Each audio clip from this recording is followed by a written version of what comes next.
Hello everyone, welcome. I've got a bunch of players in the background that you won't be able to hear right now, so laughs hilariously for no reason. Welcome everyone. We're getting started in just a moment.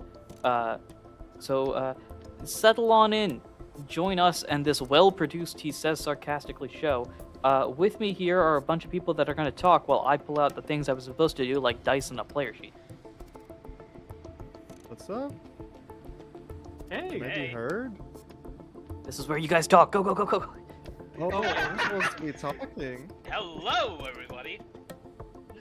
This is We are- first time appearance for me on this shuttle, and I hope you all are gonna have a fine time for me.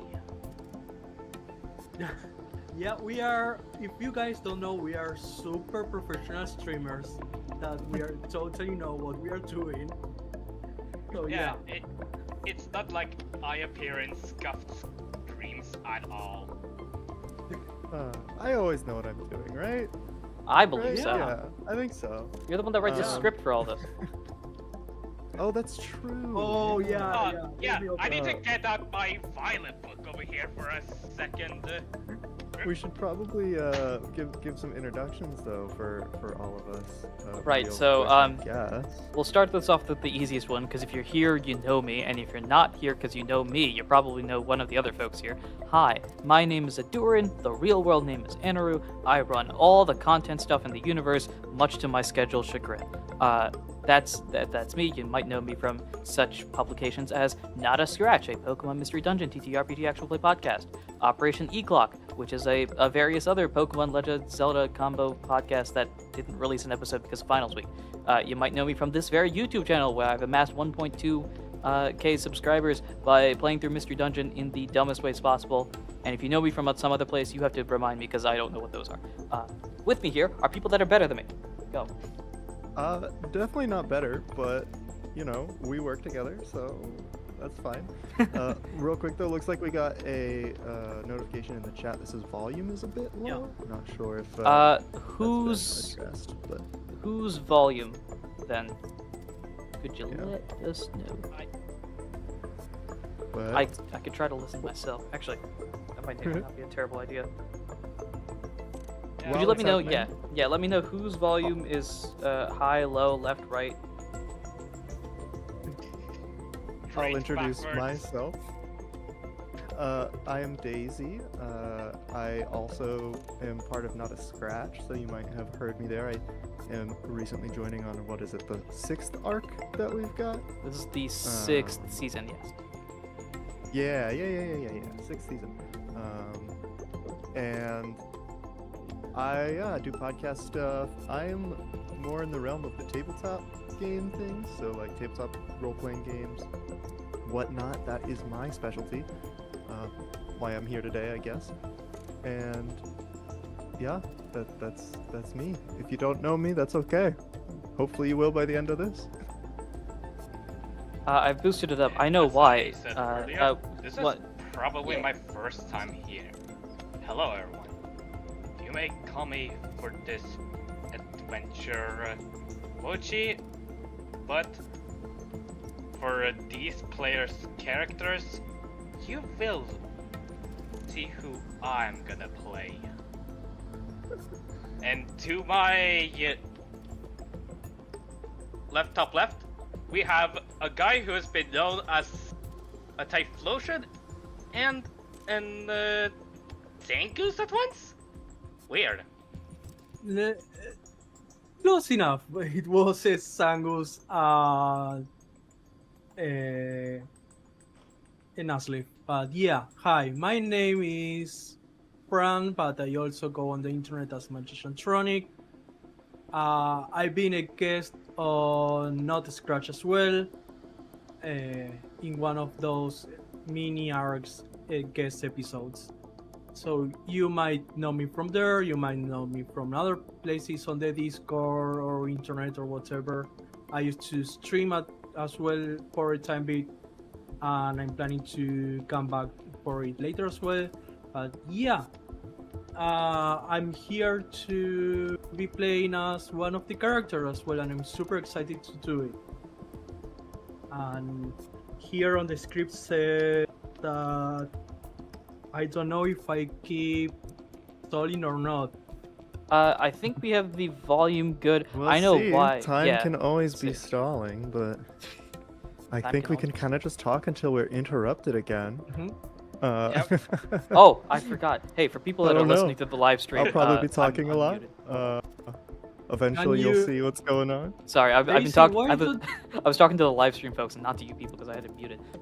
Hey, Oh, what's up? What's happened? All right, let's do that. We here. were just introducing myself, and I Yeah. just missed the Typhlosion for for the dust leaf.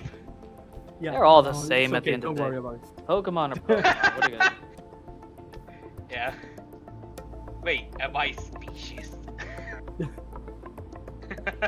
can go down that rabbit hole. Uh. Okay, cool. So welcome to the charity stream, everyone. If you are watching this right now, even after the fact, actually, what you can do is check at any point in time, especially when the game is going on, there is a QR code that will pop up, which will be, you'll see that momentarily, where you can use that. Or if you're listening to this right now, you can check the description of this episode. It'll go to the campaign, or you can either go to the campaign URL to check out the whole campaign, or the donation URL to go specifically to the donation section, where you can donate various dollar amounts to impact the story. Like most of the other stuff I've done in the past, this is not only a thankmas event, so shout out to the people that run thankmas, but this is also an event where you can benefit or hurt the players. So you can help them out, you can cause more obstacles to come in their way, and chiefly that's up to you.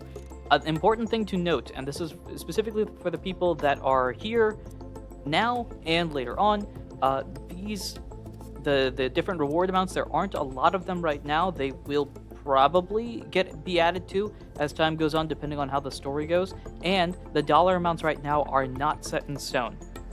So I will say this, they will not get lower, they may go higher. So if you want to donate and make an impact, I would recommend doing that early. Is this me trying to persuade you to donate towards a good cause? Yes. Is this potentially fraudulent? TBD. But the biggest things, we'll get into the actual impact story-wise at the very least, but again, you can check that out. Or I believe if you don't want to, I think there is an option where you can just donate to donate without any benefits whatsoever, in which case, thank you very much for that.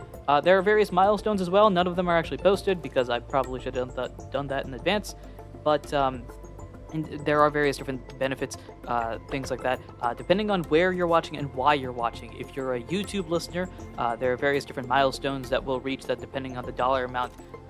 We'll be releasing new series or different series, special challenge runs, very, very annoying challenge runs. I have an idea in mind that I do not want to do, but I will put that down as a milestone thing. If you're not a Scratch listener, there's a special little secret milestone thing that I need to put a dollar amount on, but doing that will reveal a project that I've been working on behind the scenes, among other things as well. So all of that is available, that are here as well. If you have any, if I am unlike, I don't know, this is unlike other people, I am very open to ideas. So if you're like, hey, this is a cool idea that I'd like to introduce as a donation option or a milestone thing, please feel free to toss it into the chat. I'm going through this. Daisy's popping in as well. The players might be popping into the chat.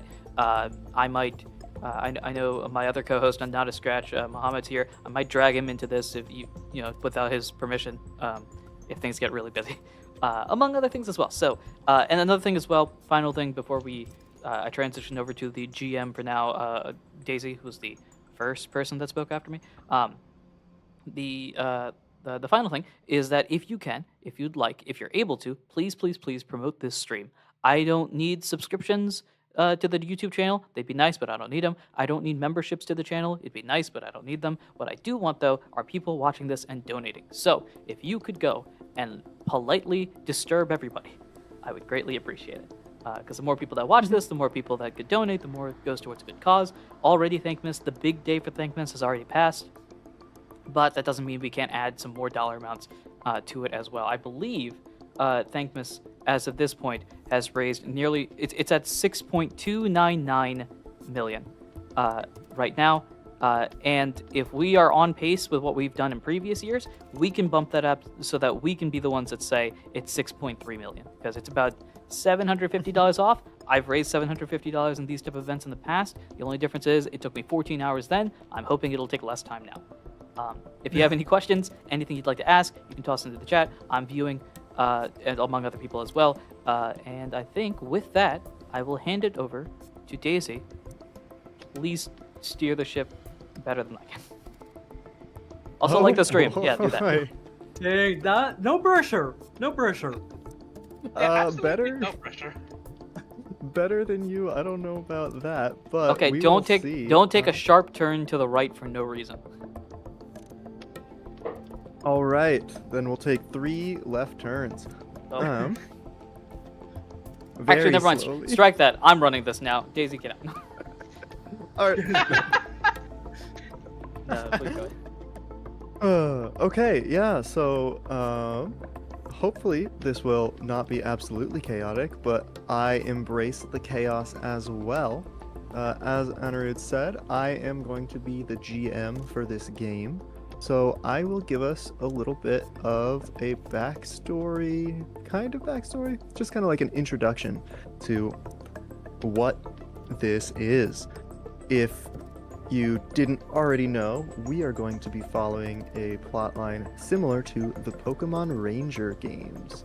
So that's the other most popular offshoot game of Pokemon, aside from Mystery Dungeon, I feel like. Maybe in my opinion only, though. It's okay. It's But yeah.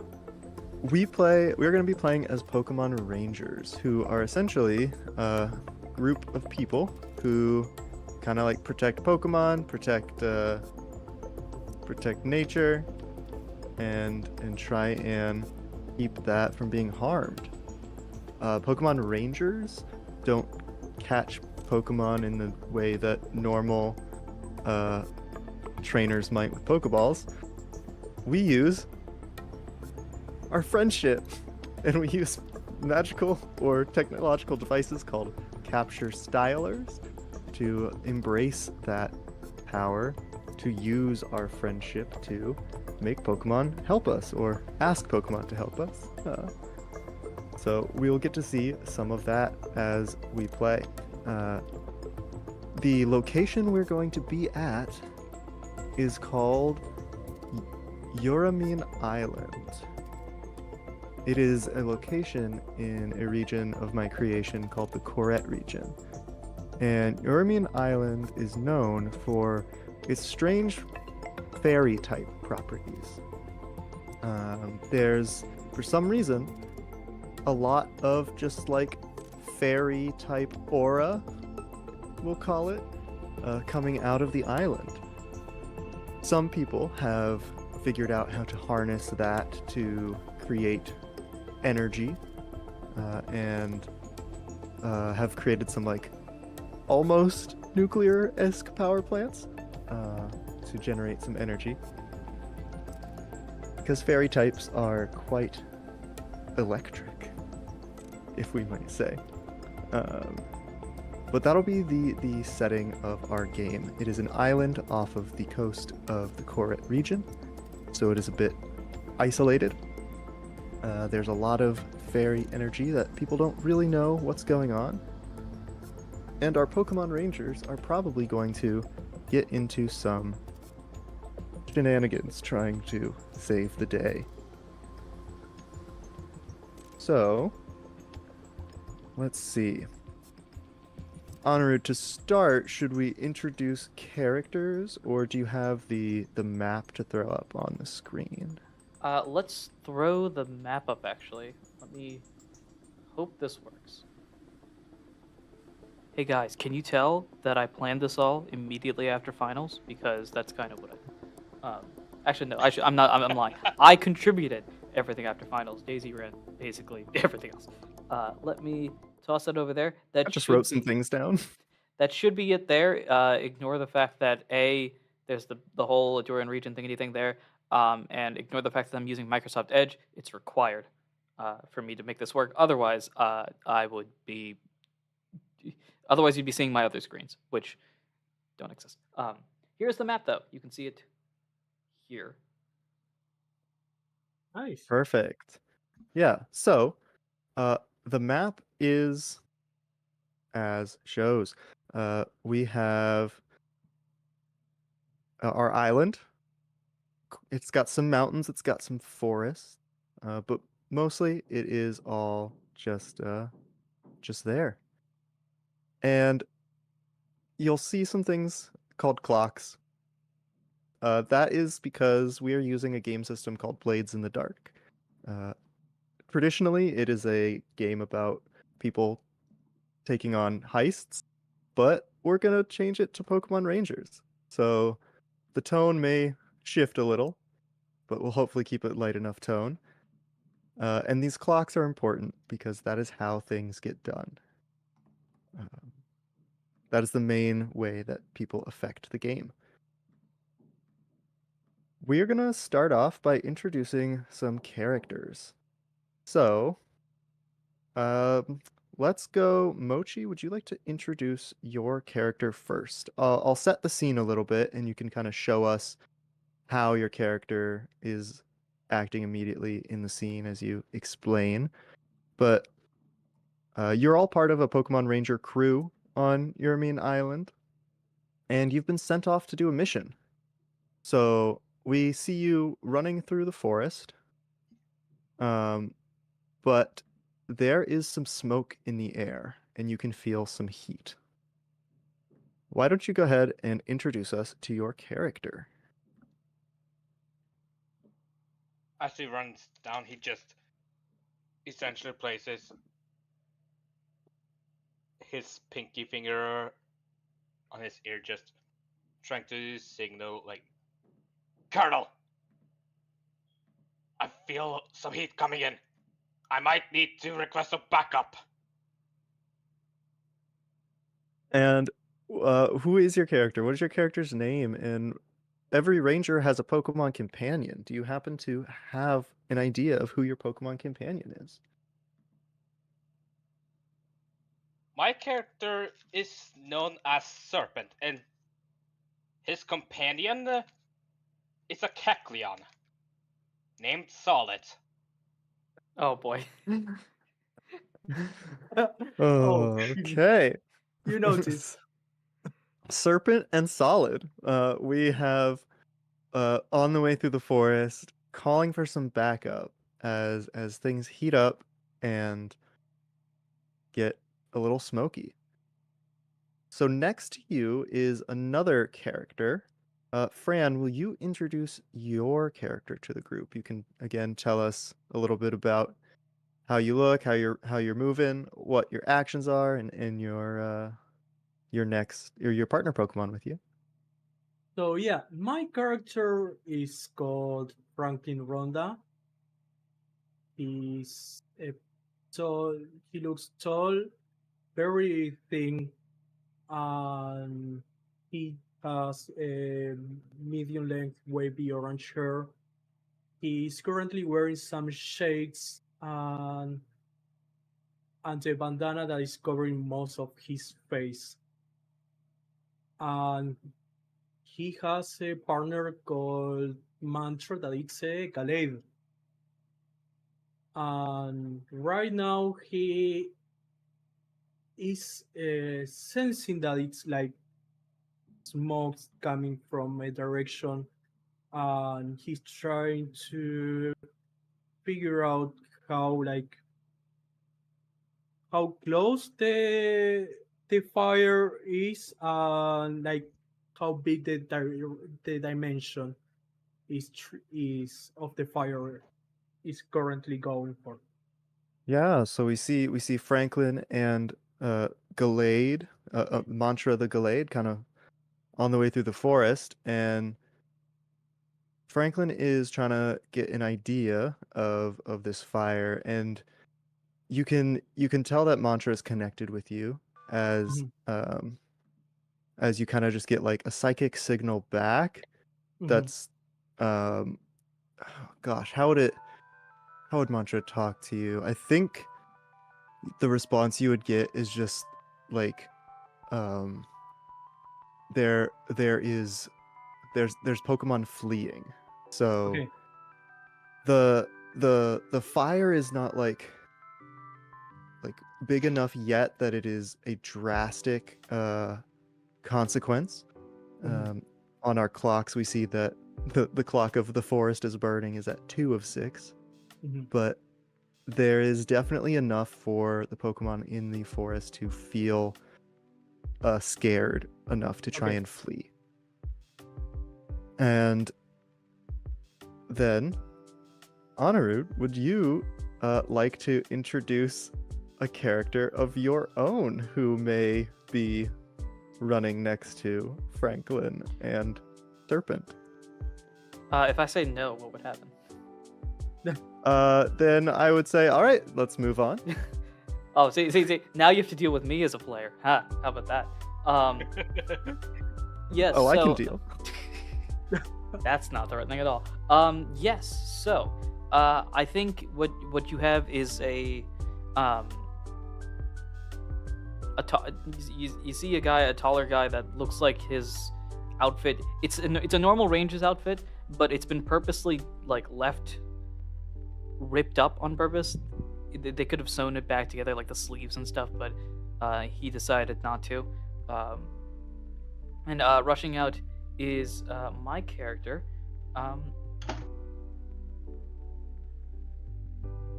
Who is trying to figure out where I wrote this stuff. Here we go. Because I have to have every character start with the letter A, and I really like the name. This is Aaron that comes out, spelled like double A.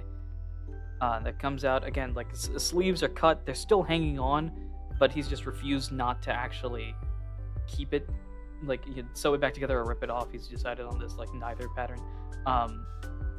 And you want Pokemon partner as well, right? Yeah, who's by your side? I think to completely flip from this specific, rough and tough exterior, the guy's got an Igglybuff bouncing on his head. Oh, I love that. I That's love adorable. that so much. So I think Igglybuff. he rushes out of the forest, just with the standard gruff voice that you think of when you think of this type of guy. Of just, it's another forest fire. Buffy, this ain't it, is it? Igglybuff. You know, I can't do the Igglybuff voice. I used to be able to, but no longer. See, that kind of works too, because there's a variant type of the Jigglypuff line in this region that also has a little bit of fighting type in it. So That I don't is know true, if your yeah. Igglybuff is one of those variants or if it's just regular. You'd have to remind me, in your region, is that determined? Would you know that in advance, or is it like a far-fetched situation of maybe it is, maybe it isn't? It would be fine either way. I think you could be able to tell. Maybe I don't it's I don't know if Igglybuff an knows that. Iggly gruff. I think just for the humorous factor, it's just a regular Igglybuff that just really vibes with this. He gives off like 45-year-old divorced dad vibes of just, oh man, I'm just done with this. I don't think Aaron he or is. the Igglybuff? Aaron, probably. Maybe Oh. the Igglybuff as well, but definitely Aaron. We don't get into Igglybuff's backstory. It's a long, detailed history of stuff that, for time purposes, and also because it's not real, we're not going to discuss it. That'll be what we find out at the end of the game. That's the real plot twist right there. Igglybuff is the real villain. I can see that. Knowing you, I can see that. Okay, so to get a sense of kind of where we are right now, I'm going to show us on the map. We're running through a forest. We have a forest fire. I'm going to ping on Roll20. Hopefully it'll pop up on the stream too. That is where we came from. That is where our ranger station is. That is called Radiant City. It's kind of like the largest city on Yuramine Island, port town, where most things come in and out. It's that big pink dot in the center near that large bay. We are going to be running or we are running through the forest up to the northwest a bit, down this little peninsula thing. That is making our way through what is called the Florges Forest. Or would be if it wasn't on fire at the moment. You were given a mission from base. And I believe, did we say Aaron was going to be a ranger boss, or is Aaron just a regular ranger en route? I don't know if we officially determined anything. Maybe he's a veteran, I suppose. Okay, so you've been around for a while.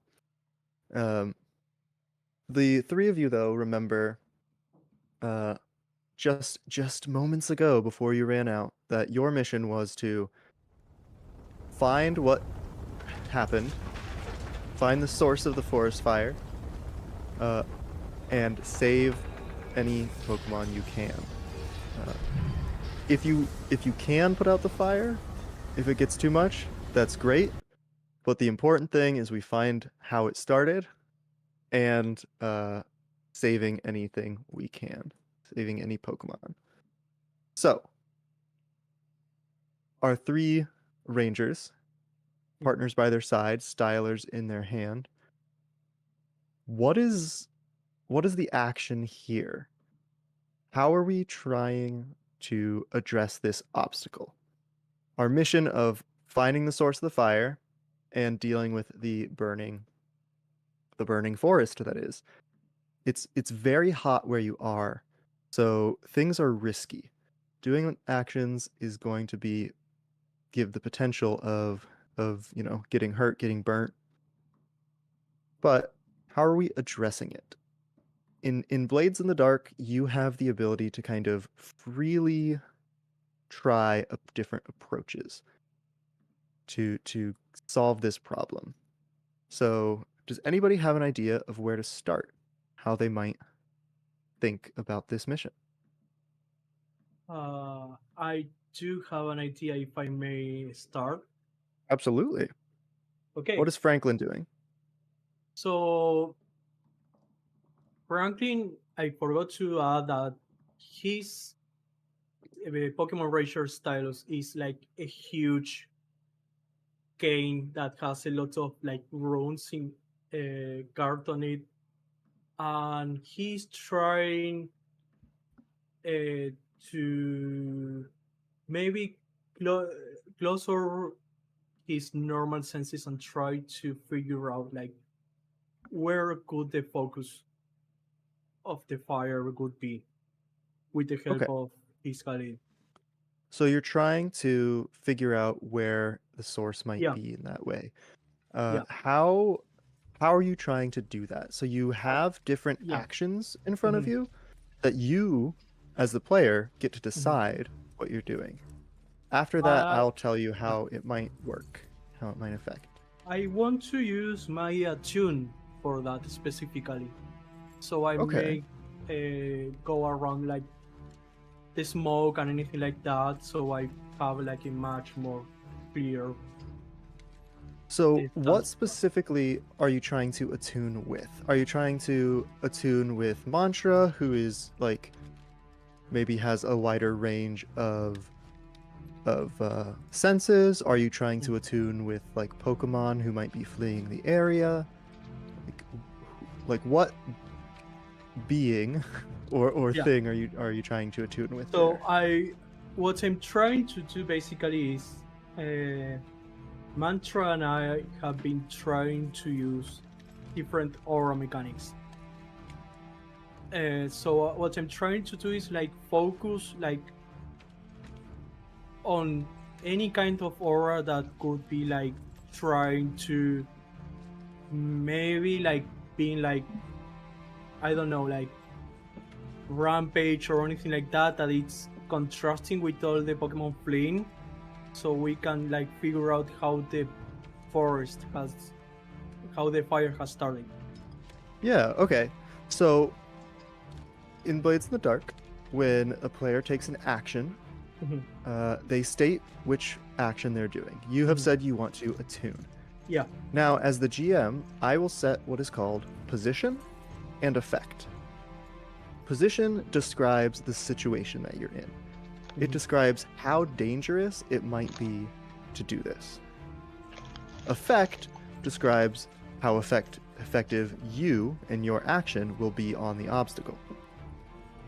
Okay, yeah.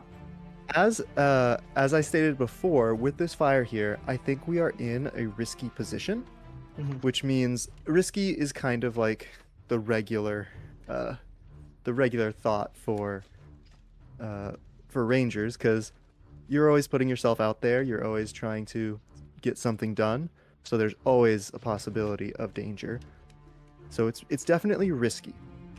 Okay. With your attune, I think the effect might be limited because you are trying to gather a large area.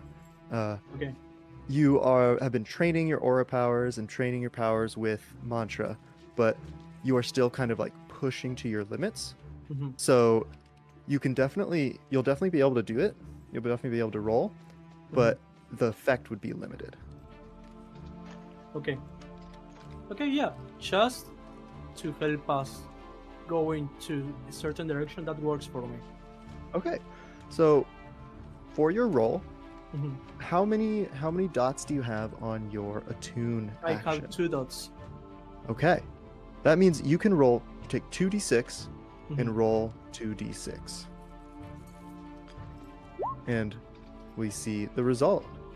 Okay, I got the highest is a 5. The highest is a 5. Perfect.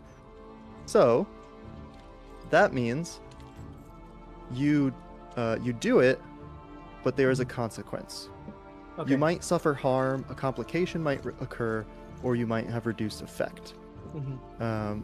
I don't think you'll have reduced effect because you already had limited, but Mhm. I think a complication occurs. You start to get a sense of where things are Mhm. coming in and out. It takes a little bit of time. You connect with mantra, and mantra is searching out as well. But you notice a few things. First thing you notice is that you can sense some Pokemon, of course. There. Oop, what? I'm on the wrong layer there. Hold on a second. There we go. So you sense there are some Pokemon fleeing. You kind of have a certain direction that you're coming from, Mhm. and you start to get that idea that's where they're going. But there's a lot of other things that you sense as well. You see that mantra senses some things that aren't Pokemon either, and they're a little bit more scattered out, going towards or away from different areas. So you have a bit of an idea of where Pokemon are coming from, but there's also this other complication, this other thought happening. Okay, are those things more like live beings or are other live beings that are in Pokemon or Yeah, I think you could intuit that it might be people coming okay. around, but you're unsure who they are, what they're doing. Mhm. But they're on the way. Okay. And as that is happening, what is Aaron or Serpent doing I to think try and Serpent address them? and I think Serpent and Solid just sees that Franklin and their partner is just doing things spiritually, so they are going to use what they know best to prowl and survey the area to see if the Pokemon are clearly coming from a direction physically. Okay. Either by footprints or by just seeing a bunch of Rattatas just running from somewhere. So I'll ask for a clarification on what action you are choosing, because you said both prowl and survey. Are you trying to Prowl, which is move about unseen, traverse obstacles, climb, swim, run, jump, and tumble? Or are you trying to survey? You're trying to survey a location or situation to understand what's going on. Sense trouble before it happens, gather information, Survey. etc. Okay. So, once again, I think our position is going to be risky. There's still fire going, that hasn't changed, but I think your effect will be standard. So risky standard roll.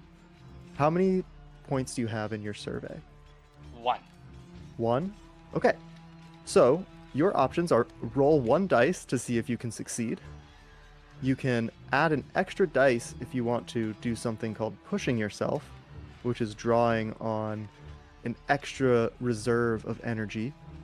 You would drain some stamina for that to gain an extra dice. Or somebody could potentially assist you. Would you like to just roll your 1? Would you like to push yourself? Or do you want to ask for some assistance in this? Do either you wanna assist Serpent in his action?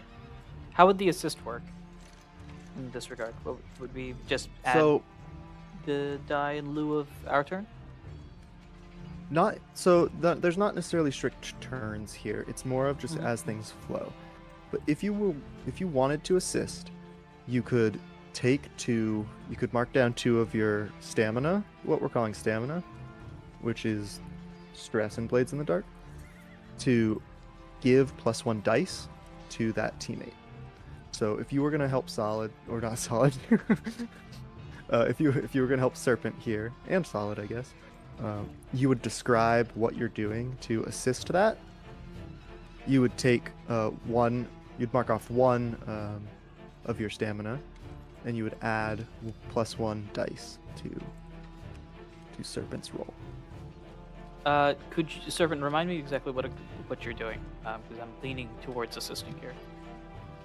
He is trying to essentially survey the area to see if a Pokemon is going somewhere or from somewhere. Like, the trains are just, as I said, a bunch of Rattatas just running from somewhere.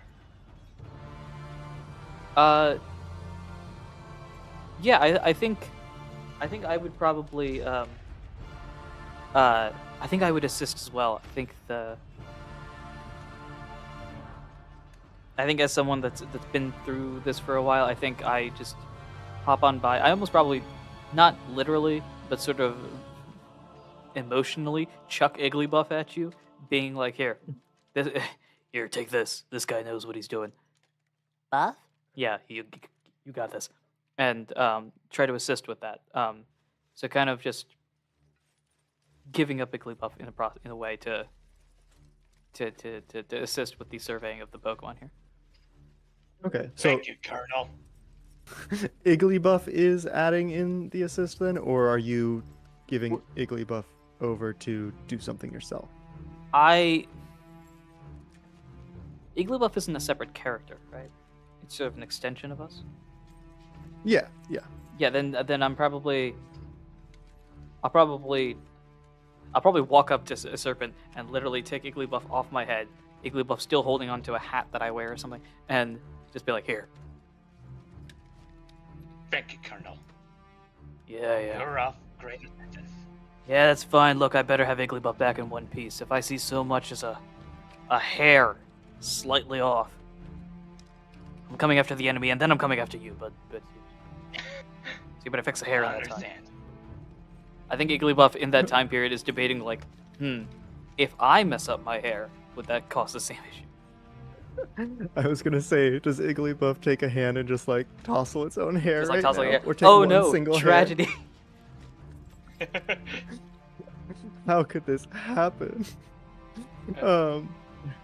Okay, so you do that, and then Serpent, that means you get to roll +2. So, or not +2, but 2 dice. So go ahead and roll 2 6-sided dice and take the highest result. Oh no. Bruh! You done messed up okay. my Igglybuff, didn't you? So it was only risky, so it's not you know, dangerous. Well, it's not desperate consequences, but you rolled a 1 and a 3. On a 1 to 3, things go badly. You suffer harm, a complication occurs, you end up in a desperate position, you lose this opportunity. So I think what happens here is you start searching around and you hear, hold on, let me see if I can get this.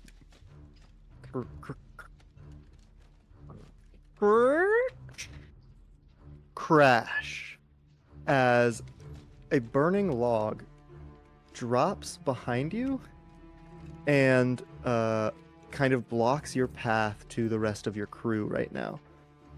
The forest is burning a lot. I had ticked it up 1 for time previously, but your consequence here is going to be ticking that up by 1. And I'm going to ask you to mark off the level 1 harm singed. So instead of HP or like health in Blades in the Dark, your kind of damage system is called harm. You keep track of it on your sheet, and they're sort of like adjectives to describe how you're affected. So on your sheet, if you want to mark off one of those 2 level 1 harm boxes, or just mark in singed. Oh. That means anytime you're going to try and do an action that might affect, being singed might hurt as that fire kind of like brushes up against your back, you will have less of an effect. You do have the option right now, though, to do what's called a resist. Anytime the GM poses a consequence to you, you can roll to resist that consequence. You would end up negating the harm that you just got by pushing yourself, using your stamina to get out of the way. Do you want to take the harm, or do you want to resist? How much do I roll to resist? If you were to resist, I would say that you are probably trying to dodge out of the way. So this would be a prowess resist. You're resisting with your prowess. You would roll 2 dice, take the higher one, and then you would do 6 minus that die and take that much stress or stamina. So you'd roll 2d6 to determine if you could reduce how much you take. Okay. Oh! Okay. A 4 and a 4. So your highest die there is a 4. That means you take 6 minus 4, 2 stress. So you can mark off on your character 2 of those stress boxes as you utilize your stamina. What does this look like? I suggested dodging this log, but you resisted this, so you no longer have singed as your harm. What does it look like as Serpent does this? I'd say as Serpent was looking at around, the tree would fall almost at the Igglybuff, and he knows best to not upset his kernel, so he just essentially, what he did was just tackle the Igglybuff away from the log, hopefully trying to do it harmlessly. Okay, so you're trying to save the Igglybuff there. You notice it falling, and you jump in and tackle just in time. You feel the heat on your back, but you do not actually get singed. As you stand up, heavy breath at the moment, trying to catch your breath there, and you notice that your path to those behind you is blocked off. So you are with Igglybuff. I would assume Kecleon is probably also with you. Yep. But the path there is increasingly shut off as the fire is around you, and you have this fallen log in front of you. We will cut to Aaron as this is happening. He done lost my darn Ingley Bluff. What the? I He's think out here you cursing up all a storm. heard. I think you all heard the crash, but I don't think you saw it. I think that's you my probably, default. As soon as something went Yeah. wrong, I'm like, he done lost my gosh darn Iggly Bluff. So, what is your actions here? Like, what is Aaron doing to either tackle the obstacle, maybe investigate this sound as this log is falling, burning in the forest? You still notice that Franklin is trying to sense the direction of Pokemon. Okay. What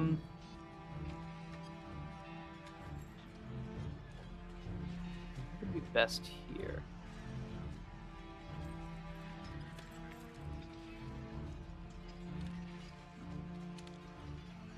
I think based on the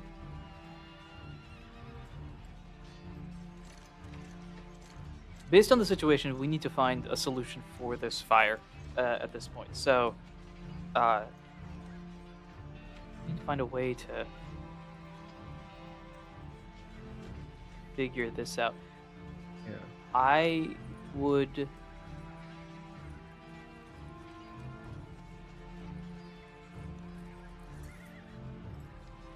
Okay.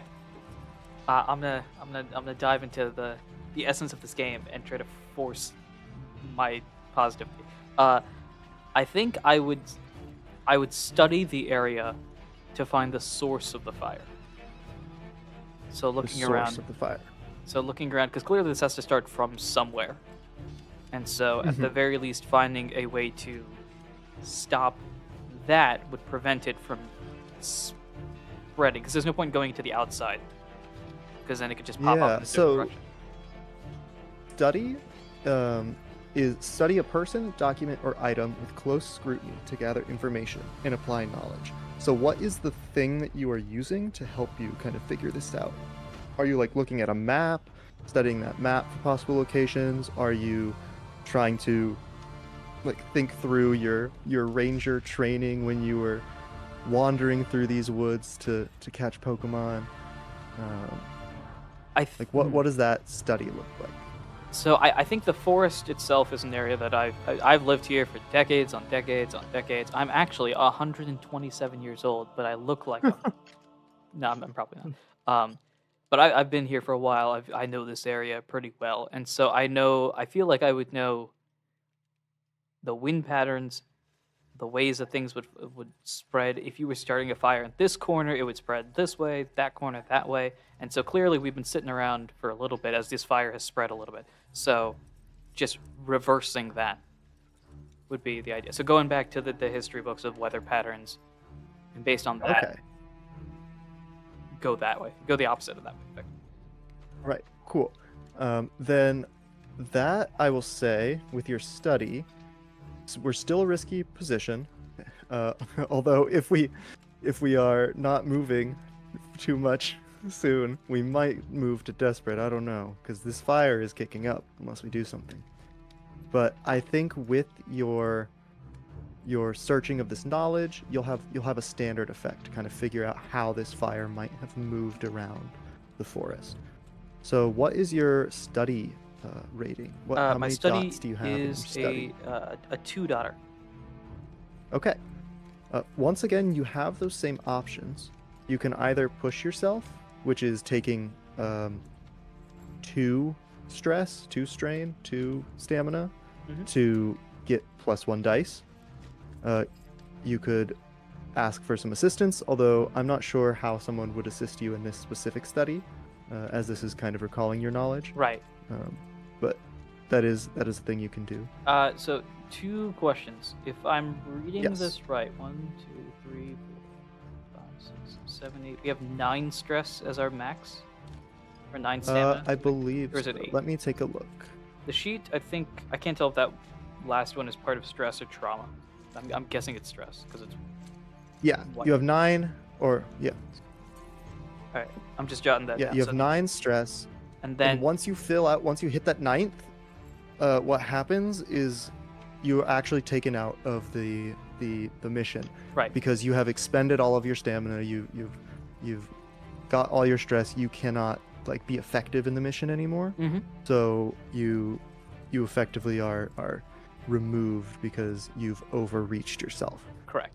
Later, once we get back from missions, we can figure out how to decrease our stress, our strain, our stamina, or whatever, Mhm. and make it a little better there. But for now, that you have 9. That's here. Gotcha. And then That's your I need max. to be fair about this. I believe by assisting earlier by tossing the Iggly buff, I dropped my stress by 1. I used one of the stamina bars. You did use one of them, yes. Okay. Yes. Okay.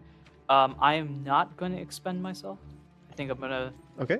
cross my fingers that being a player gives me better player luck than GM luck, Yeah. which who knows if that's true. All right. So it's 2d6, right? It would be 2d6. 2d6, yes. Yeah. Come on. Big money. I did not do that right. Oh yeah, because it's roll. Roll Yeah. 2d6. There you go. Ooh, Hey, that's a hey. 5. A 5. All right. So, with a risky standard effect, a 5 is a mix there. You do it, but there's a consequence. You'll suffer harm, a complication occurs, you have reduced effect, or you end up in a desperate position. So, how mean do I want to make? Go. Because the fire is raging. We see our ticks on that clock. We've got 4 out of 6. This fire is ramping up. I think your consequence.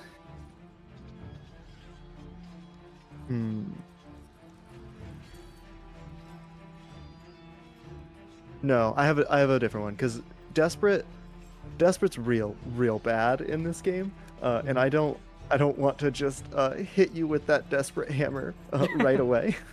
So instead, your complication is that so you know the winds, you know the patterns, you actually even kind of know some of the trees on like a personal level somehow. I talked to him. You like Iggly hang Buff talked out, to him. play cards, you know. I'm still mad maybe at a this one Trevenant. tree they beat me in poker the other day. But you know the terrain of this forest really well. This is where all of your training has been done. So you know the wind patterns are coming across a canyon.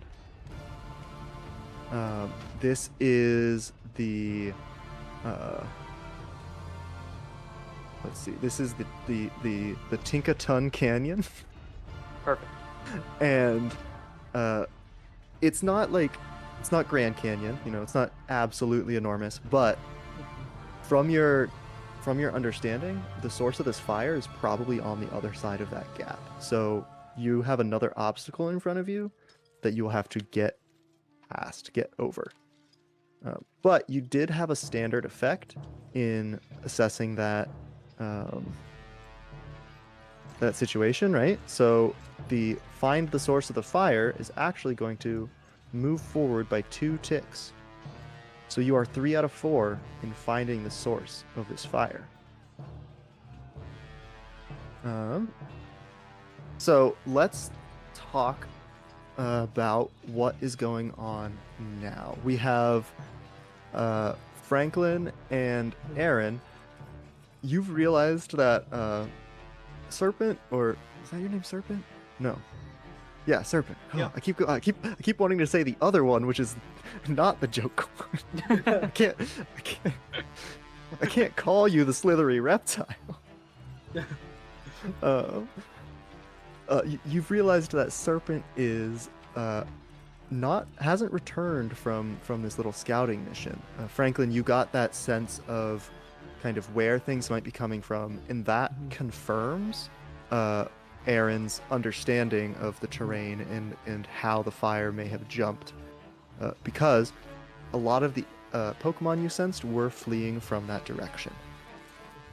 But the fire is around you now. Like it is getting pretty bad. It's not fully desperate yet. It's not fully awful, but if you don't start moving, if you don't start doing something about the fire too, you might get stuck and swallowed up here too.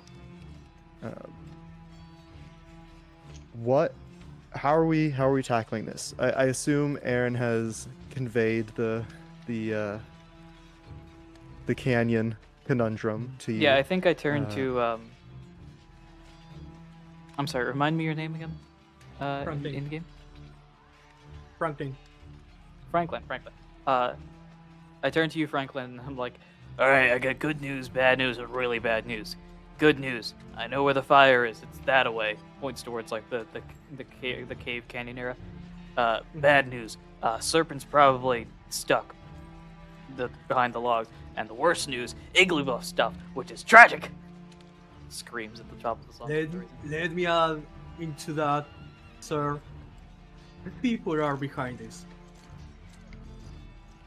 This is no natural. This is not a natural source. Well, if people are behind it, then. Well.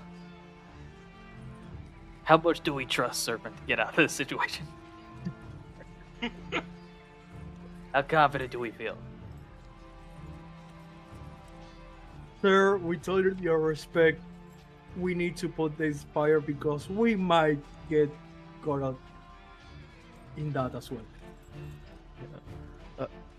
An important thing to bring up that I can suggest is you have the ability to affect the forest is burning clock. Mm-hmm. So it is not set in stone. Mm-hmm. Actions you take to try and actively put out the fire will tick that clock down. You can essentially combat the fire as you would normally. So if you try to find something that could put out the flames, and if you remember, you are rangers. Yeah. You do have ranger stylers. You can try and find Pokemon that might be more effective in putting out fire too. Yeah, I think I'm going to try to ask for Aaron and said, "Sir, what do you want to do more? Either run out of the people who are taking the fire, or extinguishing them." Extinguishing the fire is probably the biggest thing, so let's get rid of that first. Okay, for sure. I guess I don't know if study is good enough for an action to try to look for, I don't know, a water Pokemon or a flying Pokemon that would help.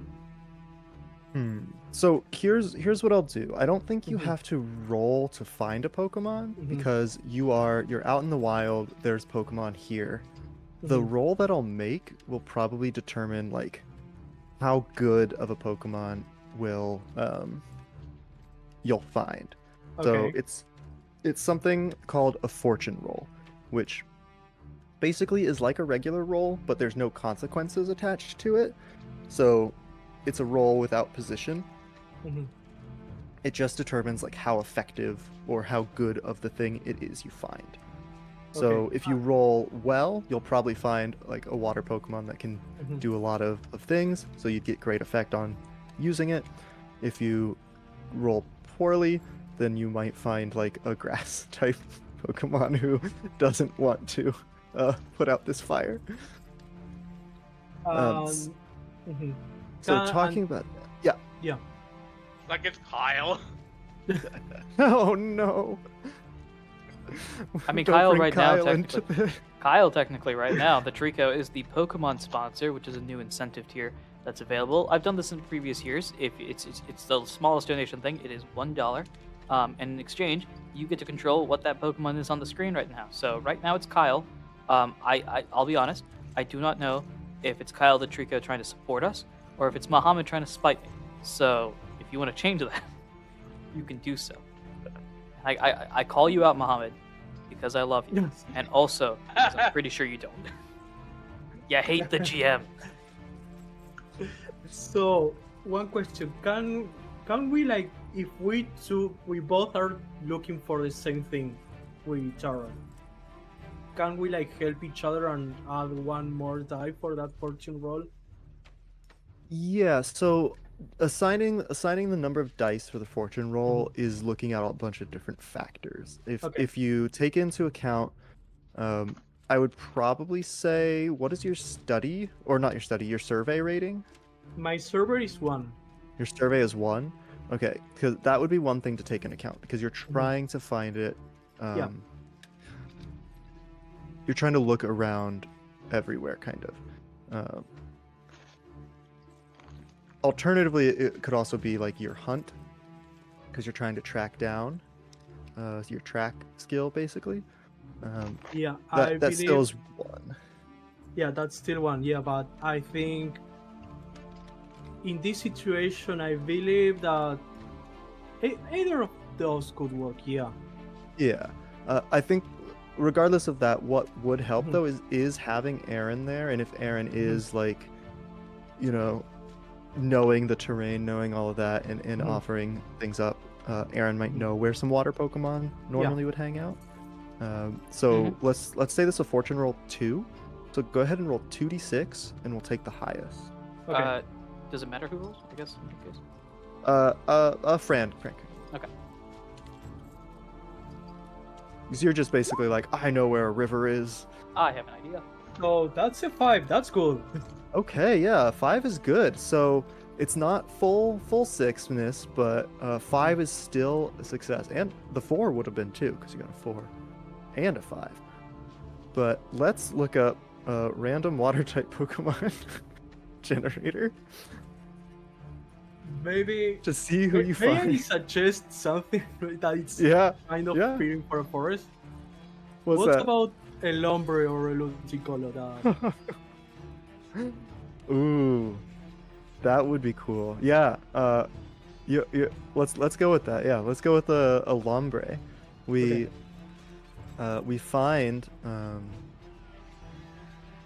let's see. You know what would be here's what we find actually. Mhm. You and Aaron. Aaron, you're going with Franklin, right? Yeah, I In this situation? I think so. Okay.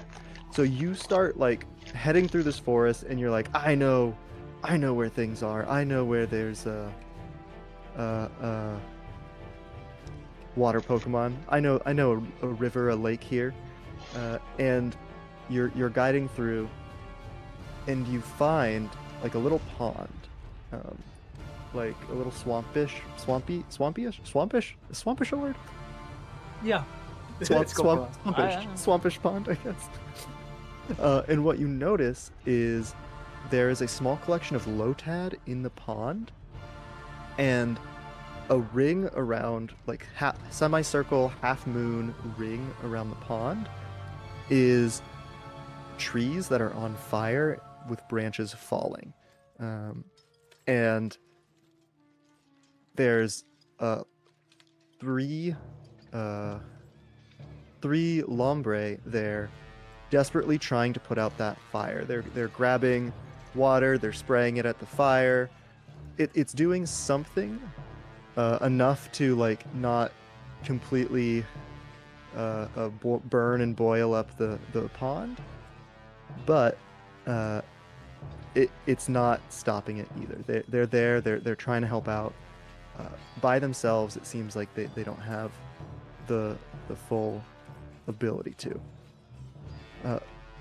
But as that's going on, let's cut to Serpent, because you've been disconnected from your crew right now, your ranger crew, and you're in a bit of a tough spot here.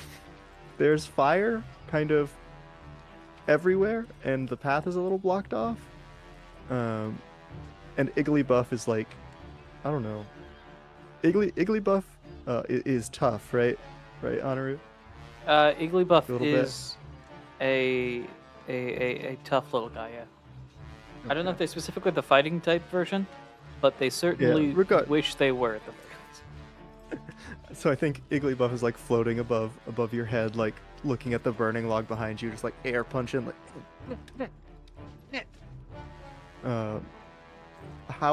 What's going on, Serpent? What are you doing? How are you trying to affect this? At first, like, Serpent and Sarge just looking at the best there and now, and at first Serpent didn't know how he was gonna get out of this mess, but saw it that just straight up as his mute self normally does, just points a direction and just runs towards that direction, which he felt that was probably the best way to go. And Serpent knows his partner. They were training together for a while, and if Serpent knows anything about Solid, it's that 1. Solid's mute, and 2. Solid knows how to navigate an obstacle course. Ooh, okay.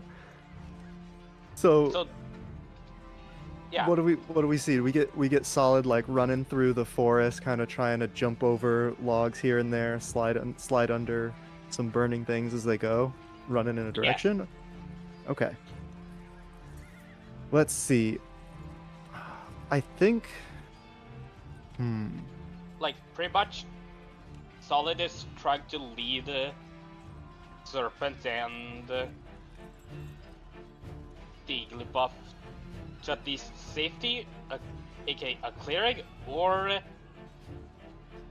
their partners. Yeah. So this is definitely something that is a daring action. So you're gonna have to roll with some stats for this. What do you feel like you're using? What ability, what action do you think you're taking? Is this a prowl? Is this a finesse? I'd say prowl, because like it's not as like they're trying to like do some sleight of hand through the burning forest. Okay, so they're basically just straight up booking.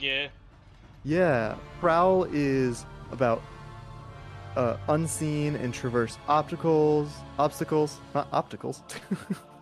Optical illusions. The you forest burning is just an illusion.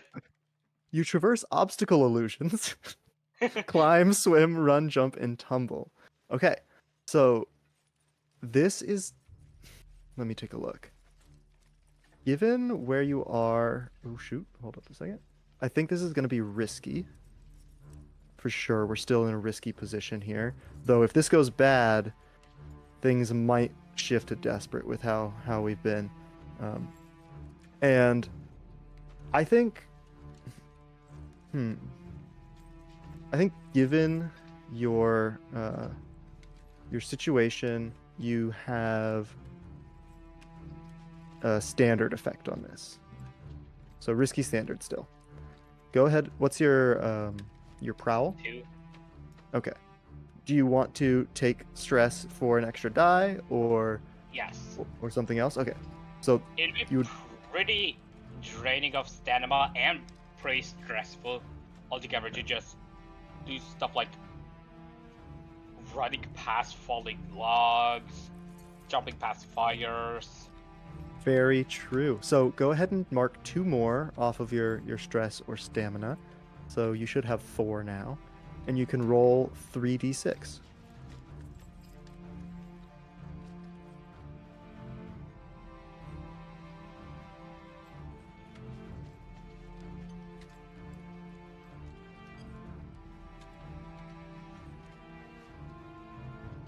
Okay, let's see the results.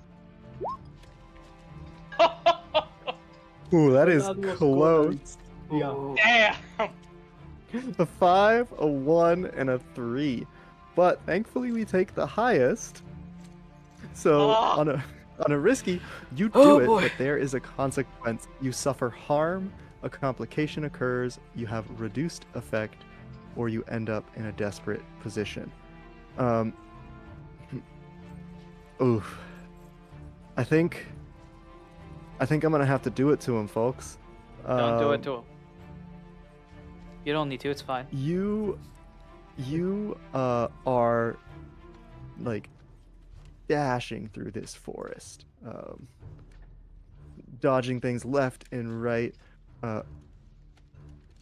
So, Honored, is Igglybuff like also like pretty quick and capable, or would Serpent have to like hold Igglybuff's hand, dragging them behind as this is happening? I think Igglybuff's default position is bouncing a la Pikachu, either on the shoulders or actually probably the shoulders, or you would have to hold on to Igglybuff. I think with me specifically, Igglybuff's comfortable enough that they'll bounce on my head, Okay. and not worry about it. So you don't need to necessarily hold the hand, but it will slow you down because it's almost like carrying a football that's alive. So we see like holding Igglybuff in Serpent's hand, dodging things left and right, sliding under a burning branch as it's going. We see like shimmers in the fire as we assume Solid, the Kecleon, blending in is also doing these things. And you come bursting out of a tree that lights on fire behind you, much like the other one that did.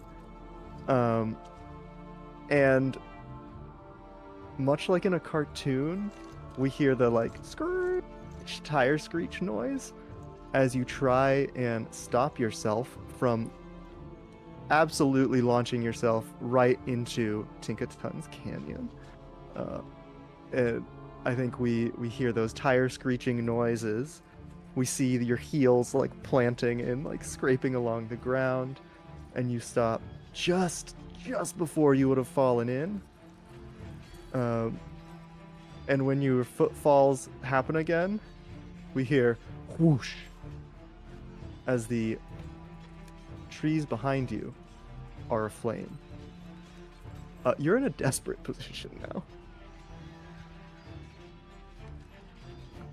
And that doesn't just go for Serpent. Our folks in by this pond with these lambre also notice this, as there's no longer a stalemate between the fire and the water guns of these lambre. It has started to creep forward, further, closer to the pond. Before we flash back to you, though, I do want to give Serpent a success as well on finding out where to go, because you notice across that canyon, Serpent, there is a bit of a clearing where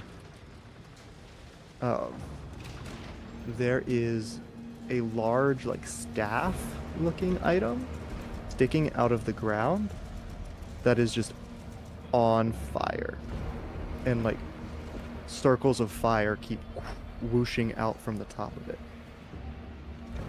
You have found the source of the fire. Congratulations there. But it is across this canyon. And you notice that there are Pokemon just like fleeing across the gaps as well, trying to run away. You see, what would you see? I think you see like a sand shrew pop up out of the ground next to you and just like run away. It just rolls away. Oh yeah, it rolls away. It'd be funny if it was running, just waddle, waddle, waddle, waddle, waddle.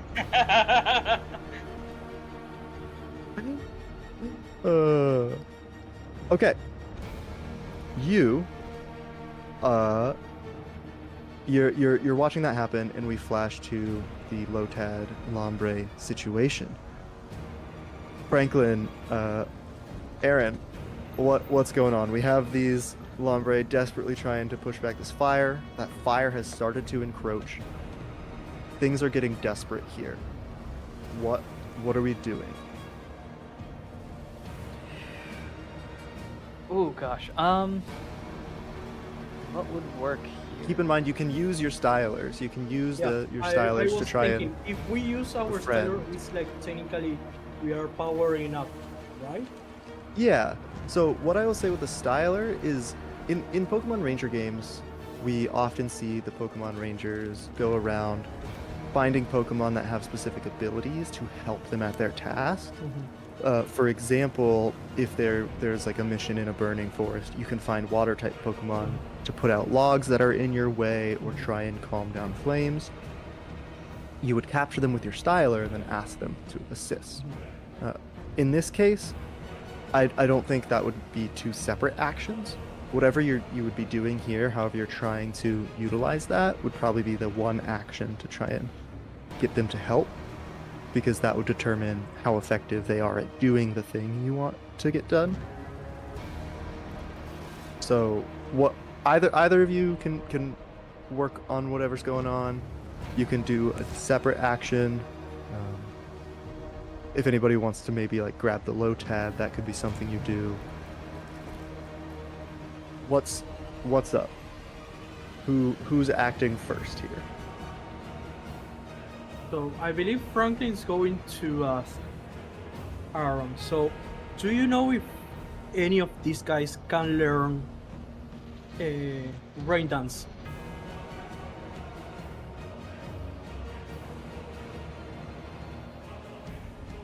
Aaron, do you know if Lombre can learn rain dance? I believe it can.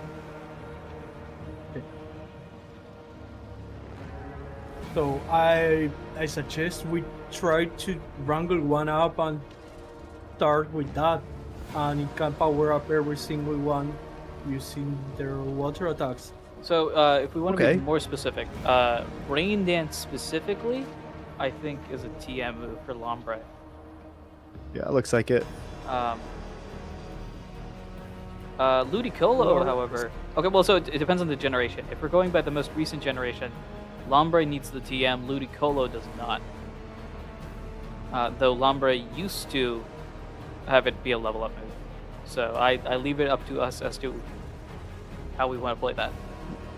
Yeah, I think what we'll do is we'll play to find out what happens. Let's figure out this roll and see if we happen to get one that knows rain dance. Come or on, baby. maybe Roll maybe for one of them Generation 8 bumps stats.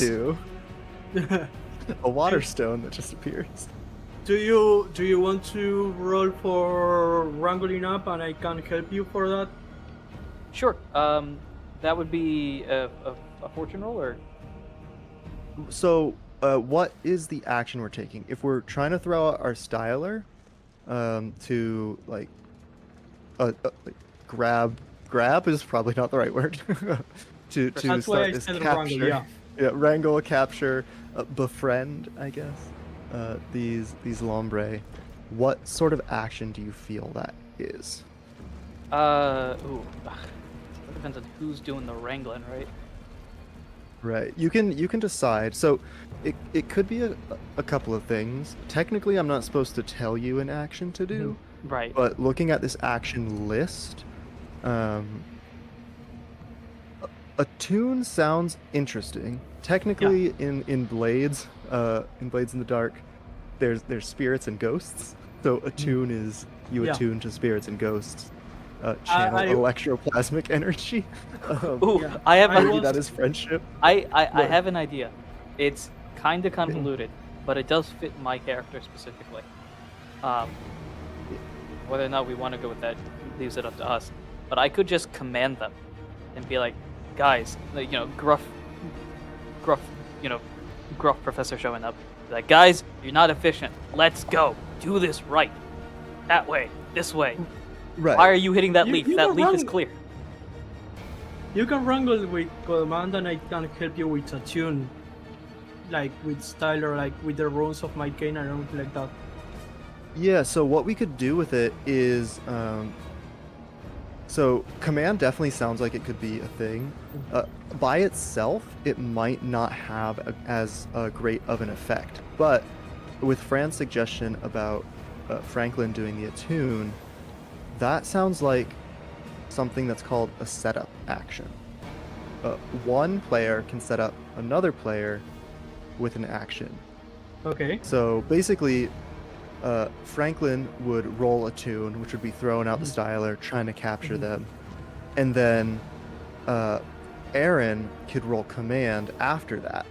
If the attune is successful, then Aaron would get +1 effect or an improved position. Okay. Does that make sense? You're kind of like setting up Yeah.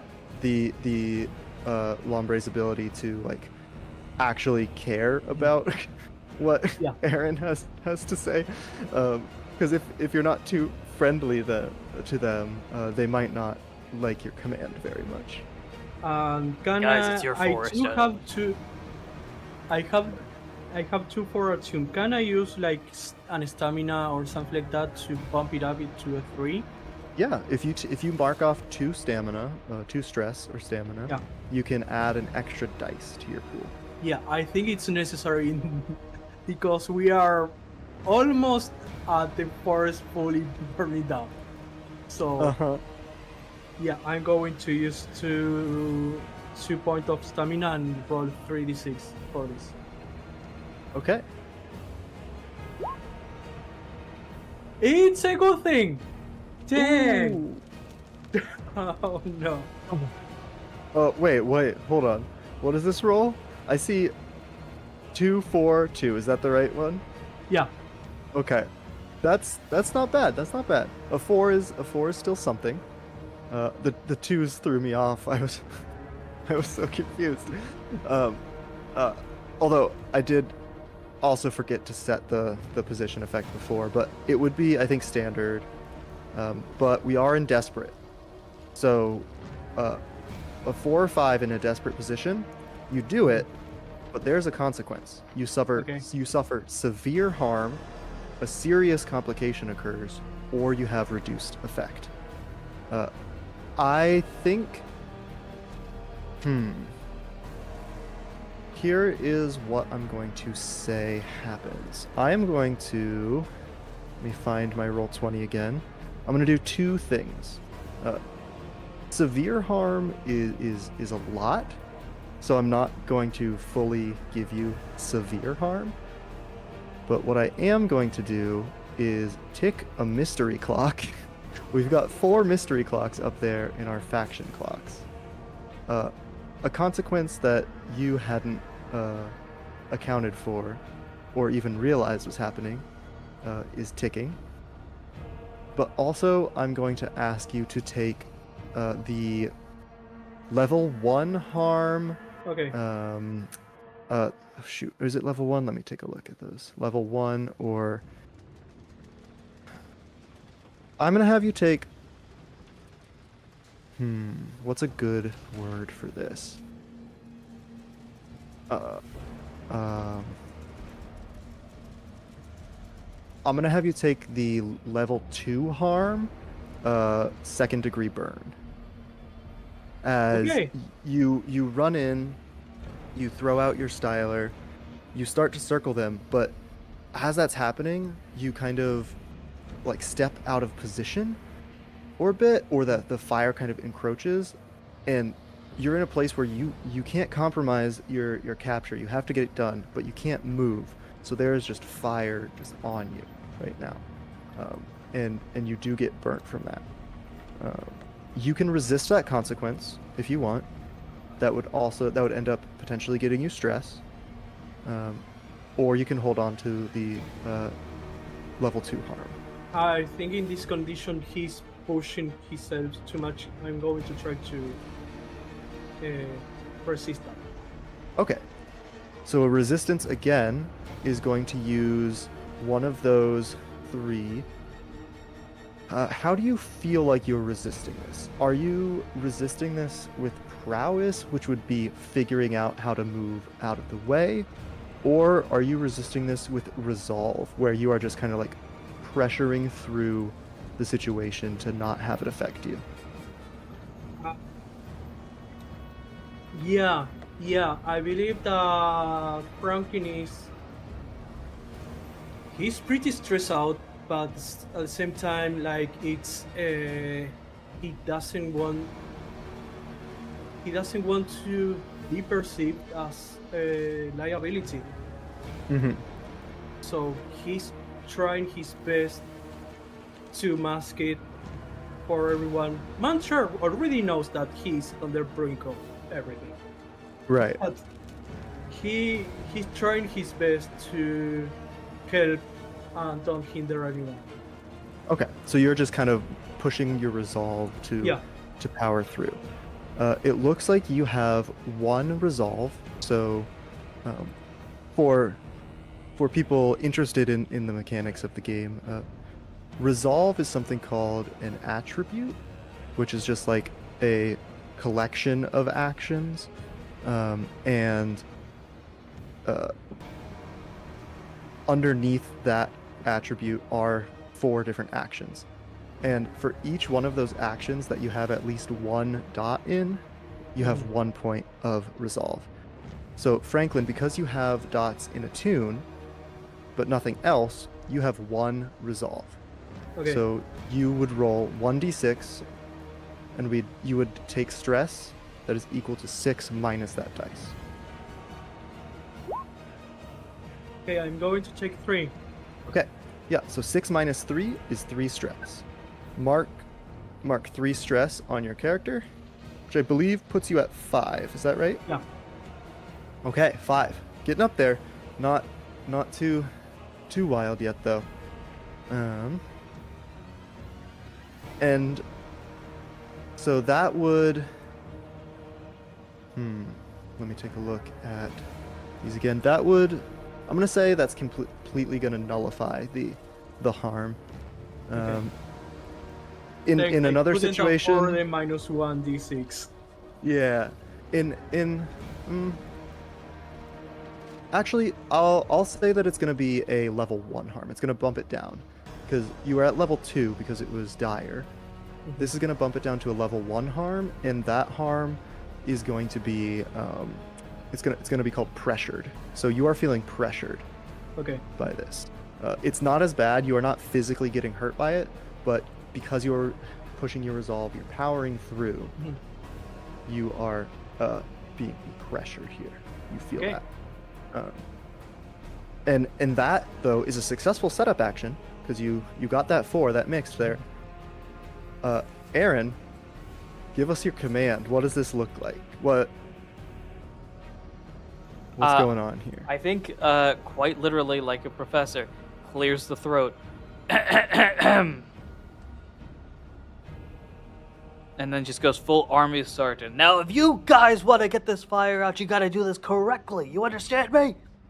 The fire is that way. Why are you pointing it towards the ocean? That doesn't make any sense. Why are you pointing it towards the cave? Doesn't make any sense. Aim for the fire. Go for the fire. Let's go, go, go. Okay. Up to. We are in a desperate position. So we are still desperate there. But your effect, I think, is actually going to start out at probably standard, but you have gotten the setup action. So you could either improve your position, you could bump it up to risky standard, or you could improve your effect. You could bump it to desperate great. I'm gonna go for yeah, wait, so good. For like mechanical understanding here, in terms of how you would affect the clock, a standard effect would only knock it down by 2. A great effect would knock the clock down by 3. Yeah, I think I'm gonna bump it to great in this regard. Okay. So you're still gonna say, I'm gonna weather whatever consequences happen here. We're still in desperate. But of course I'm desperate. Where's my Igglybuff, man? Where'd my Igglybuff go? I got nothing holding me back at this point. Flash to Igglybuff floats over the canyon, grabs that burning staff, and just like swings it around like fire. I think Igglybuff right now is trying to be Tarzan or something. that does happen. But okay, yeah. So you have plus effect there. So you're rolling command with desperate great. What is your what's your command? So my dot command number? my command is 2 dots. 2 dots. You can once again mark 2 stress to or 2 stamina to add a dice to that if you want to roll 3. Why not? I got all this. What's the worst that'll happen, right? Okay. I'm gonna take a nap sooner or later, maybe theoretically. I also will offer up. I just remembered another way to get a dice. Let me find where I saw it in. While you're finding that, another way I could get a die is through donations. If someone wants to donate as little as $5 towards the player preparation thing, we can prevent this forest fire from occurring. You're helping a good cause, and also help me get my Igglybuff back. That would be very helpful. Only you can prevent forest fires. Only you, and by you, I mean all of you. You could also we have another one where you can pay to tick any clock up or down. So you could Right, just pay to tick this fire clock down. Yeah, you could pay.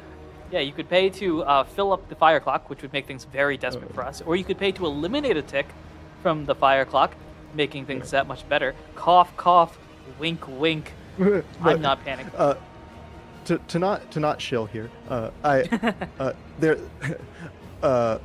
misread this roll real quick.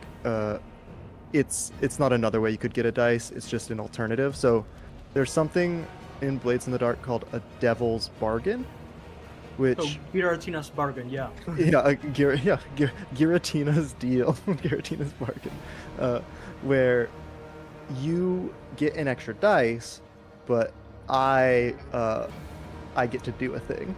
I would tell you like I get to do this thing. Okay, so that is only an alternative to gaining stress. So you can push yourself for the dice, or you can get the Devil's Bargain. I refuse to give you basically- anything, Daisy. Thank you very much. So I'm gonna go for the Okay. stress. Yeah, he'll take the stress. That's smart, yeah. Don't give I Daisy more give- power. Daisy, I know how GMs work. I don't need that. I know what But I would do. want to tick a mystery clock. Go tick it some other time. No. Tick the clock on your own time. Clock. Okay, go ahead and roll your 3d6 for your command. My stress drops. My stress drops by 40. 2, correct? Yeah, 3. You would add 2, yeah. So you should be at 3 now. 3 out of 9. I took 1 for the assist. I took 2 for the previous time. I would take 2 this time. So right. so you're I'd be at 5. 4. Or 5. Wait. 1, 2, 3, 4, 5 drops. So I'd be at 4 remaining, right? Yeah. Yeah. Yeah. Yeah, because I have an assist, I have the previous stress, and I have this stress. Which I'm Yeah. freaking for. We were both counting different directions. I was counting taken. You were counting remaining. Yes. For dramatic effect, let's have everyone listen to the nice sound of dice rolling in a little like section here. So let's see if I can get this done. Also, with the maniacal music in the background that everybody in the audience can hear. So let's just actually let's not even do that. Let's get a. I know I'm rolling 3 die. Let's roll like 1,000 of these. So just for Excuse me. well, it's gonna sound nice. That's why. We'll just. How about that? I don't know if that caught. It might not have been heard. It sounded like somebody burped. Okay. It sounded like you cracked your knuckles. Okay. Let me That's try. it. All right. Wait. Maybe you can hear this because it's not pointing at the mic. But... Cracks knuckles to get the Lombre to use better moves. Okay. Wait.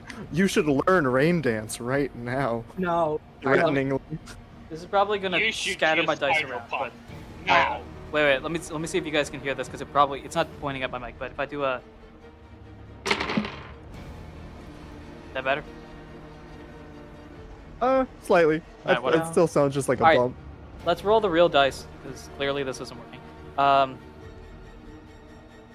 That's it. Roll What? 3d6. What are you 3d6. Hello?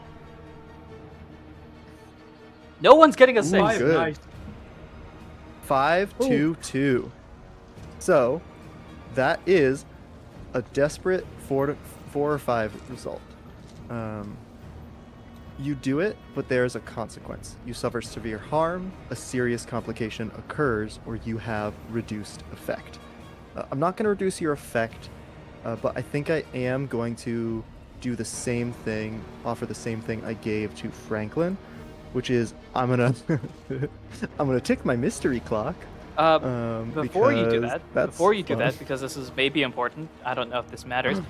Shout out to Alec Blackheart. I assume that's how you would say your name, with a $3 donation to introduce a Pokemon. So, first off, thank you for the first donation. Let's hopefully get this thing going. Second off, take that, Daisy. A new Pokemon has showed up. Do we have a suggestion of that Pokemon, or is it just any Pokemon? As of now, it's any Pokemon. This I is know not Alec supposed to Blackheart be is in the. serious.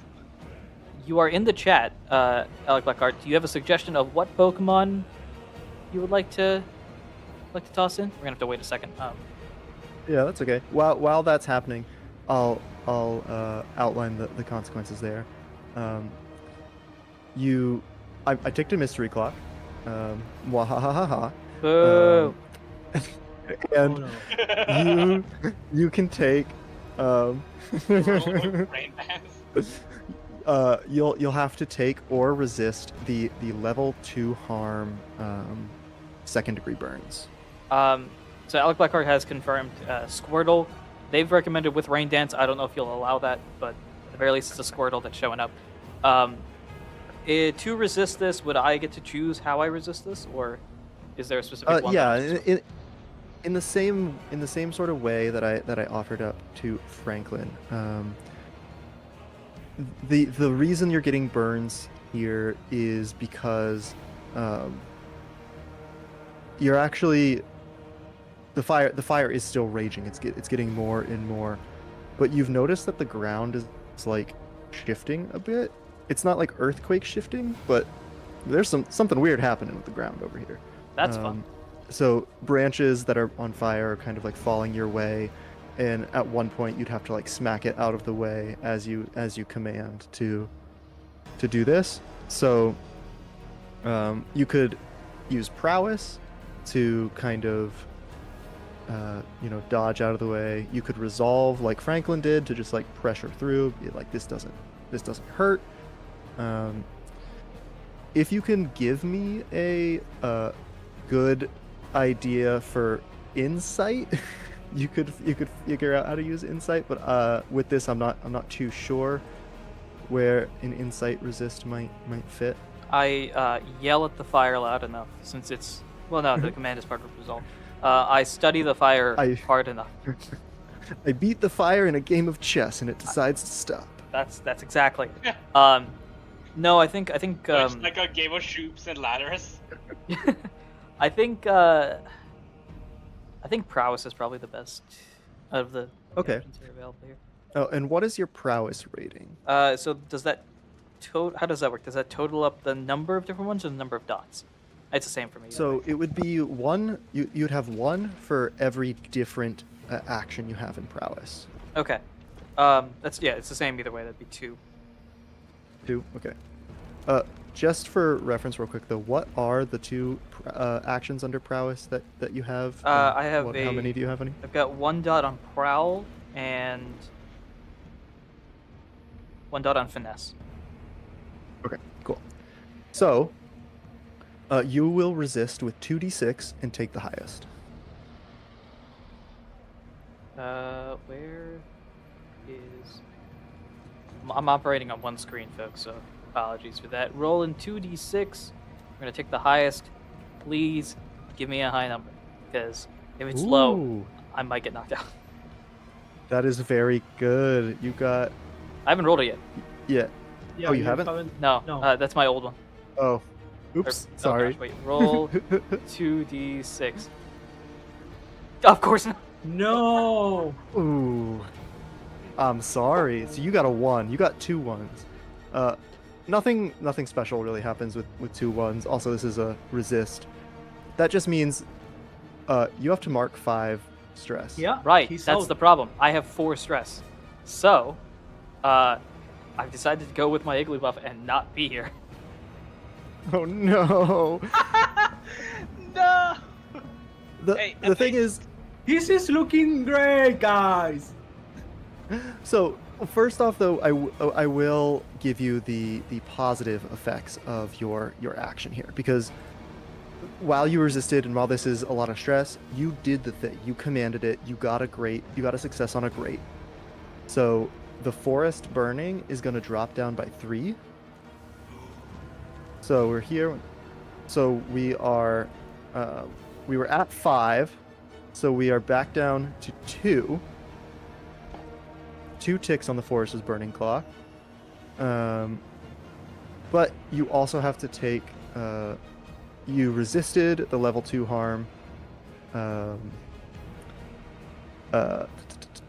Burned, and you're gonna then take instead the level 1 harm.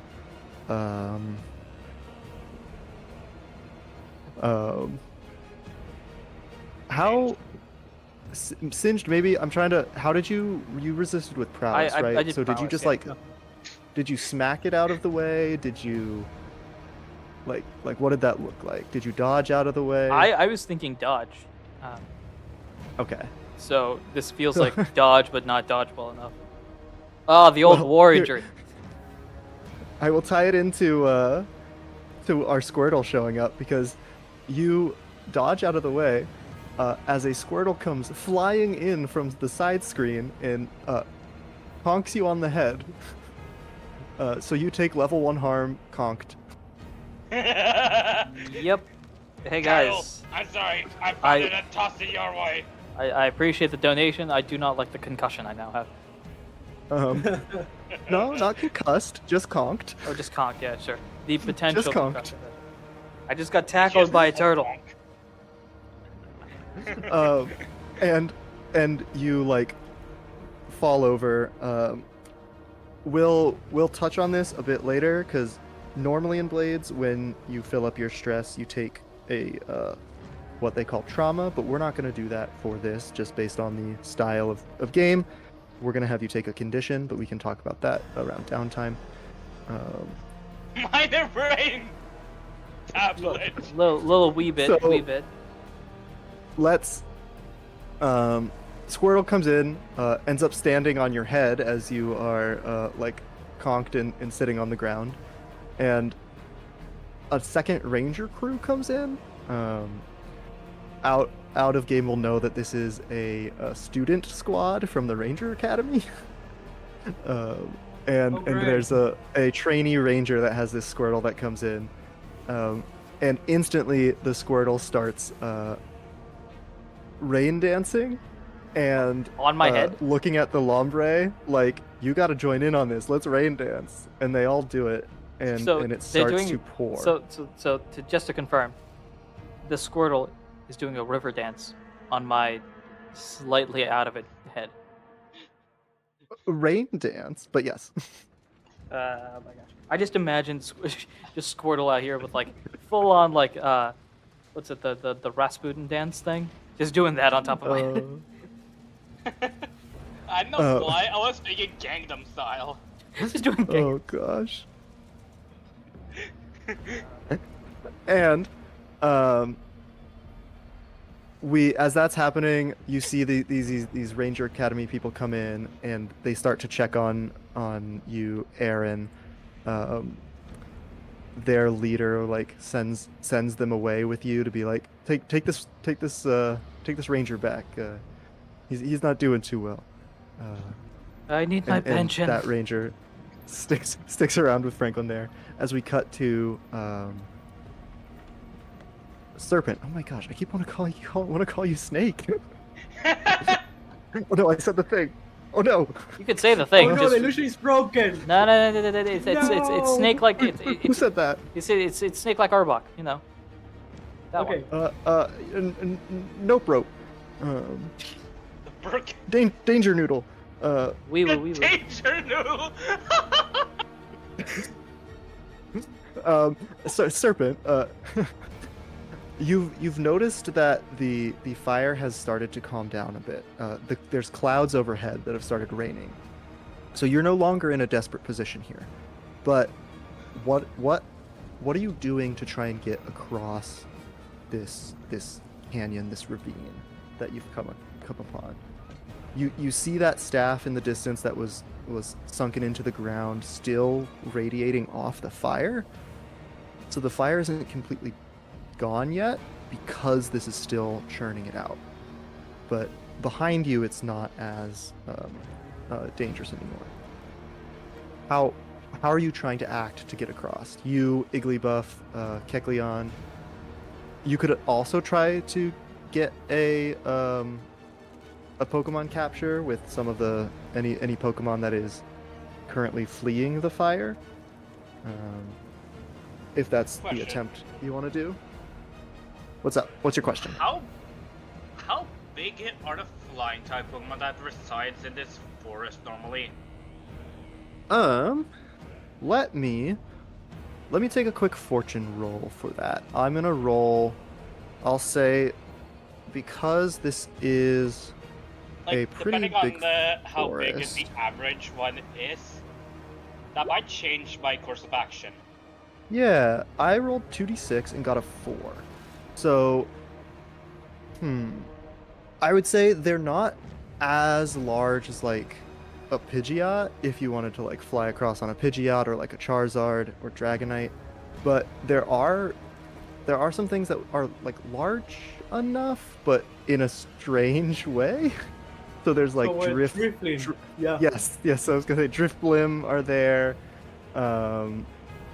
What's another weird kind of funky flying Pokemon? Chameko? Like an unusually large one? Yeah. Mega. There's a river down there, and you see like a Mantine jump up, and it's it's kind of gliding around. So there's some Pokemon that could bridge the gap, but they'd be like strange and awkward. But they're still there if that's the path you want to take. Well, this doesn't really change my course of action too much. But enough for me to change the nature of my role.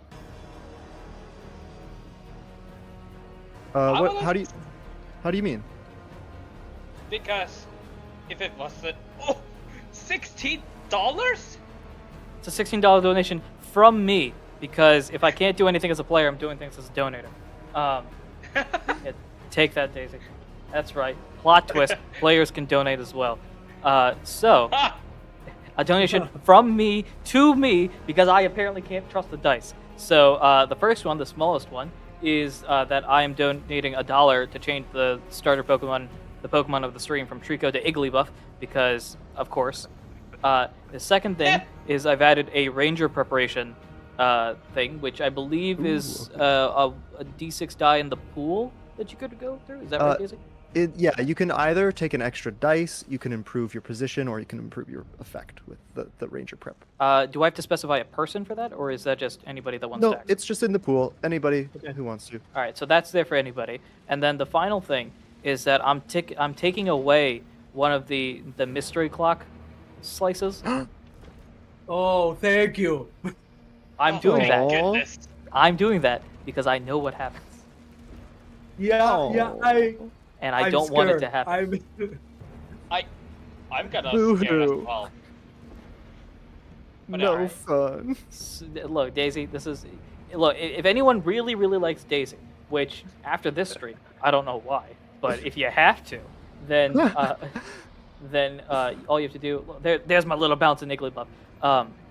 You could donate to add the thing on the clock if you want to be chaotic. Which I'm a fan of the players. I like this move, and I'm a fan of donations, so I think it's good. okay, great. Now I'm gonna go back. I to just being also knocked know out. what these do, and I like them. All right, I'm gonna go back to being knocked out again. Yeah. Someone get my 401k. Just being dragged away.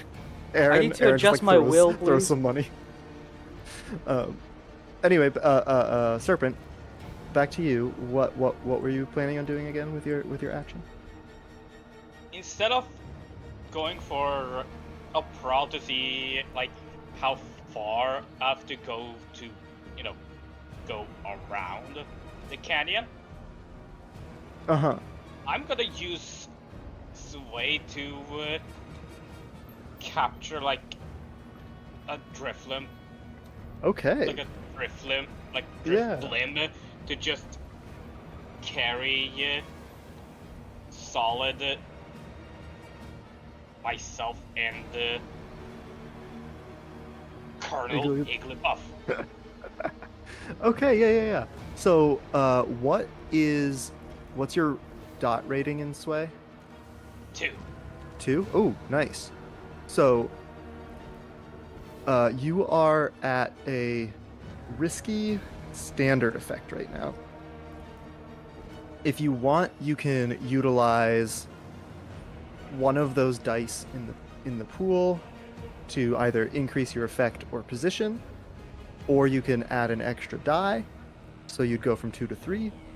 You can also take 2 stress, mark 2 stamina to add an extra die as well. So if you used the one in the pool and took stress, you could roll with 4d6 risky standard. Or I could do like 2d6 with like regular precision a great effect. You could go, you could take that to increase to great effect, or increase to a controlled position. The stress will only get you a dice though. Okay. So you could do Yeah. 3 dice with the great effect, risky great, if that's what you want, and take the pool. I'm gonna say normal controlled condition. Okay, so controlled standard, and then Yes. you're going to take. Are you going to take stress for the extra dice to do 3, or are you just going to go for 2? I'm gonna take some stress for free because I do not trust my own luck. Okay, That's so valid. that puts you up to 6 stress. 3 more ticks there, till you're out. But what does this look like? Let's roll those 3d6. Bam! Let's go! Nice. Finally, someone gets them dice. Finally, Let's go. It was So- It's time. about time. That is 2, Finally! 6, and a 6. A very special thing happens because when you roll 2d6, that is a critical effect. So, on a critical, and you're controlled, you do it with increased effect. So, you're bumped up to a great effect there. So what I'm gonna say is, let me pull up our things. That you've basically filled up an entire other clock called recover the item. Yeah. You're getting a drift blim, right? You're riding a drift blim across. Yes. So we see Serpent floating on a drift blim, followed by Solid the Kecleon and Igglybuff bouncing along on some Drifloon behind. And Like Solid is just jumping on the Mario style. what does it look like? Show us what it looks like when you grab this like staff thing that's in the ground and like pull it up, and it like stops burning. Like how Okay, how do so- you do that? How does Like how Serpent? Yeah, give us how a Serpent cool usually action shot does. here. Like a cool action he is shot. riding upon the Drifblim high up as he soon lets go and dive bombs down, Solid Snake style, as he lands square on his feet just to grab the staff, pulling it up with all his might before holding it to the sky. As he then Oh. grabs it with both his hands and cracks it open with his knee. Oh my gosh. Oh, so you break it. Yeah. Okay. Very cool. And I think as that happens, like wisps of fire and smoke come out of the ends, but the fire has stopped. The forest is no longer burning because the rain dance has powered through. I think we're coming up on our time for this first time slot. So we're going to have a couple views of how this mission kind of ends. Because you did it. You did the thing. It took a lot. One of you did get honked. But we see images of the rain cloud forming and pouring over the Florges forest. The Ranger Academy like leader starts walking Franklin back to catch up with the two recruits who were dragging Aaron back to base, and then they kind of like come get you across the canyon as well. They set up some sort of bridge, and you all walk back towards your base in Radiant City.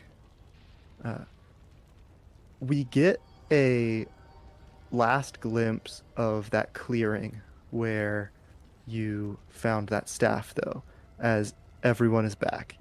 The players don't see this, but us as the audience, out of game, we see the ground that was shaking kind of start to erupt with roots, as roots are kind of pouring out, and trees that were burnt slowly begin to kind of grow back.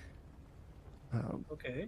And coming out of the forest, or more of like floating down from a cliff with a big yawn, we see a Pokemon that looks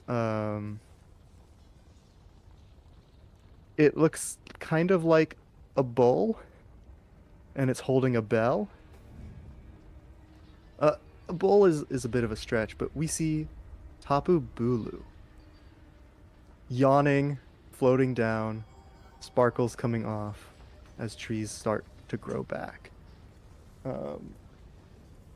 And before our scene cuts back to our rangers at the base, we see four people dressed in like a matte, scary, like a matte dark gray, come out of the trees, just saying like, we missed it, but at least you're here. And they like heft out like Pokeballs or something. Let's see if we can do this.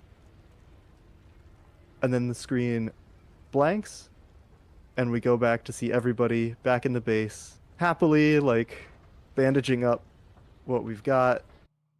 And that's where this first time slot ends. I'll ask Anaru to step in and ask how we want to handle this spot, because I think we're coming up on a bit of a break. Is that correct? Yeah, so I have been suggested by players, society, my own personal self, that we should take breaks every now and then. So, oh yeah, you should. there's one of the suggestions right there. So, what I'm going to say, as we do this right now, I'm going to keep the stream is still going to be live. Any donations that occur right now will just stack up and proceed to the next one. If you want to change the sponsor, if you want to add dice to the dice pool and make things more complicated, if you want to add to the clocks, I believe, Daisy, you can correct me if I'm wrong, I believe the majority of the clocks on the top are still active. They're all still active. The ones that are no longer active are going to be the mission clocks because the mission is over. So those ones don't really matter. The forest is no longer burning, but the clocks up on the top are active. Yep. And I'll probably be going in and seeing some things during the break a little bit because some of our actions here may have affected some stuff. You may notice I already ticked the Ranger Academy up one because some of our Ranger recruits have gotten some skill. Once that fills, we might get some new Rangers at our station. NPC Rangers, because other people are going to be filtering in with their Rangers, but some fresh green Rangers. Yep. So, the time right now, you can translate this into whatever time zone you are. The time right now, Eastern side, is 3:06. So we will be restarting slightly before 3:30. We're going to give ourselves about a 15-20 minute break here. And again, any donations are still here. I'm probably going to stick around for the most part. While Daisy, if you'd like, you can transition the folks that have been here so far. Let's give a quick round of applause, virtually, physically, emotionally, chat-wise, to the players that have been here so far, the ones that actually did the work, while I'm out here slamming my head against a Squirtle's head. Massive shout out to Mochi, massive shout out to Fred for joining us so far. I believe, Mochi, you're coming back. Am I right? Or is it Fran that's coming? Yeah, I am here for one more. So Mochi's going to stick All around for the next session. Fran, thank you so much for joining us during this transition time. While we transition over and we get everything set. Loud applause in the chat. Let's go. Again, donations are still active. A lot of the milestones have been updated. If you're not a Scratch fan, there's a couple of updates about Not a Scratch that even these two, I'm pointing, even though only one of them is a co-host, Daisy doesn't know about. Muhammad in the chat and virtually doesn't know about. There's a couple of updates I've got that they don't know about that'll be coming out very soon. If we get to a certain milestone tier, if we reach a certain milestone tier, YouTube stuff. There's new series, there's new challenges that are secret, and there's a very special thing as well that I'm very eager to talk about, but I can't because we haven't reached the milestone goal. So, if you wanna, you can toss that in. Also, if you have any suggestions for any other donation tiers that we can talk about, we can go ahead and go for that. And so, I think that's about everything for now. Again, we'll be back. Go ahead, Fran. Oh, sorry. Before you go on a break, as I'm not going to be participating, I wanted to appreciate you for the chances for me to play. I had a great time. And a little bit, as I'm not returning with Franklin again, I may have thrown in hints here and there, but I had a secret with my character. Daisy and I. So this is technically the second time I play this character with Daisy, maybe third time. And I may have throw some hints about here and there, but I think you guys might not have noticed, and that's why I was trying to say. I didn't want to directly say is that Franklin is blind. So that's why I always try to say that's fun. Sense or I either sense or try to work with the oral thing to say that he couldn't do anything beside with everything like that. I know that there was a lot of smoke, so that may have helped or not, but yeah, that's why he was I don't want to be a liability. I want to help or anything like that under pressure. So yeah. It's also important to note that as a ranger, that denotes that you are competent. You're good at your job. It doesn't matter what level of ability you have. You've gotten here because you can do these things. You have other ways that you worked around things. You work with with mantra, and you like listen, you smoke, you smell stuff, you Yeah. do whatever, but like you're competent, you're a ranger. Yeah, I know. But yeah, I wanted to play around like that with a character that some people may have picked up, some people may not. But yeah, again, thank you so much for giving me the chance to play this character again. Yeah, go everyone now. Please donate for these charities, going everything for a good place. Yeah, thanks for having me. And now go back to the break. Sorry to keep you up. No, not a problem. Not a problem. All right, thank you. So, Daisy, anything else you want to add before we officially go on break? No, I think it's good. We can take our little brain break, bio break, and head on back and see what the round 2 is. I will be touching up back with Mochi and you, Anaru, about what is like downtime stuff. Mhm. But we can do that kind of off screen and touch on that afterwards, because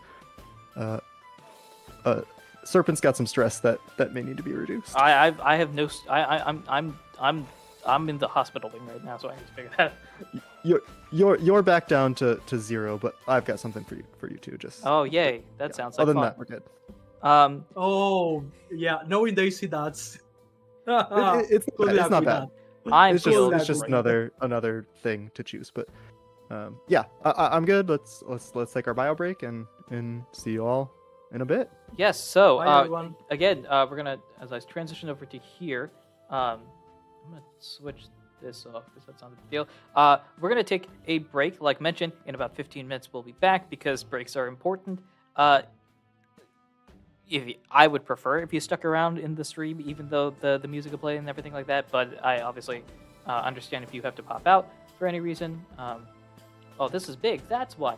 Let me shrinkify this. Throw that up here. Perfect. So we will be back at 3:25 Eastern Standard Time, which is in about 15 minutes. If we want to be precise, it is 13 minutes from now. So stick around, chat with everybody. This is a perfect time as well for you guys to take a break. Come back, just keep the stream open. Reminder as always, if you haven't already, be sure to like the stream because that helps algorithmically. But feel free to be in the chat. I'm going to stick around in the chat. We'll be talking as well. If you are part of the next set that's coming on in, please pop on in. You know where to go.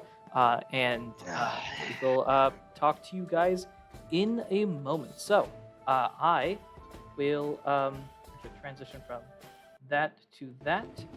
Thank you everyone for listening. And again, back in 15 minutes. Donations count. Go ahead and donate. In fact, let me add the QR code because that's very important. So let me pop that here. And we will, let's see, pop that over here. So just throw that here. Like there. Yeah, that works. Great. So until we pop back in, we will see you then.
Hello, hello, everyone. Welcome back.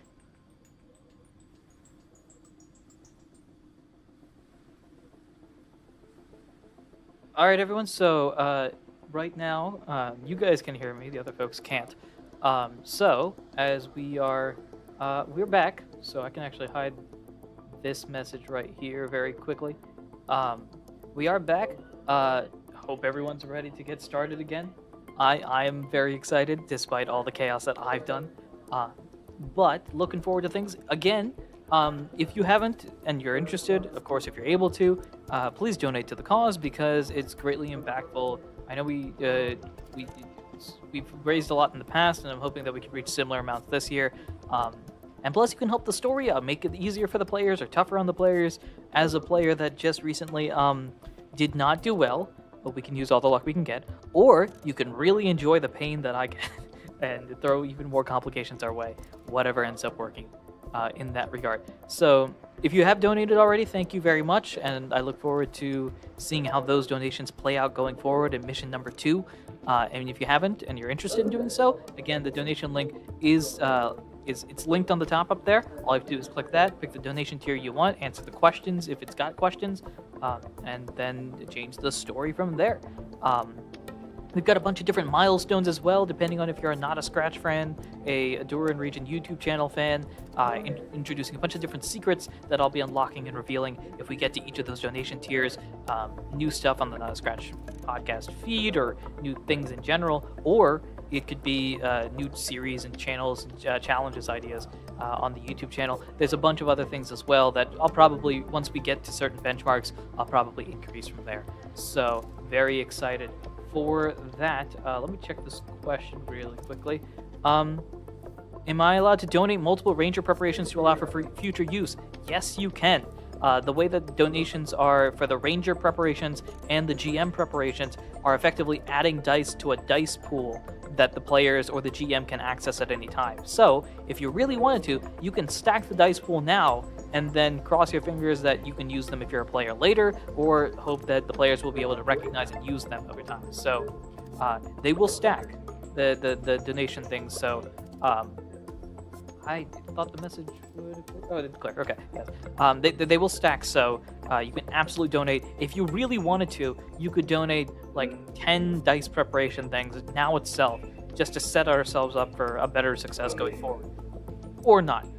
There's also the clock thing as well. If the clocks fill up on the missions, usually that's a bad thing.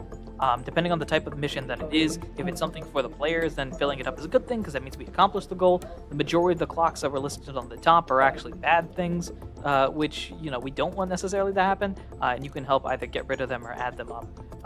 And again, if you have any questions about anything, the easiest thing to do is just toss it in the chat. I'm here, Daisy's here, and a bunch of us are here as well.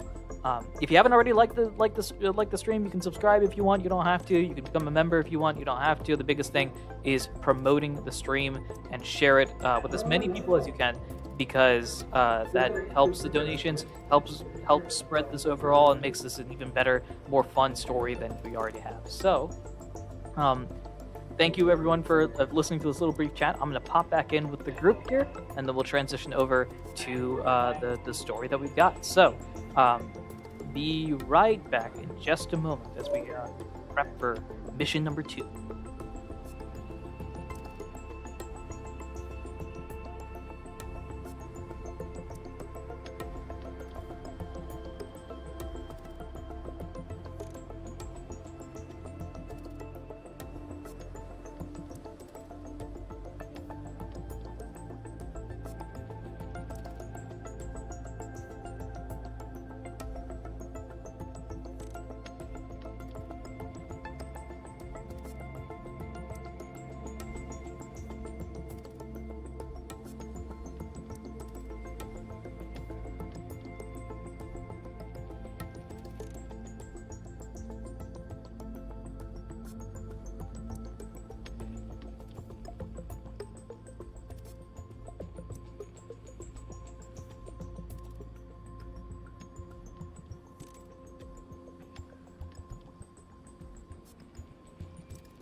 All right, everyone. Welcome.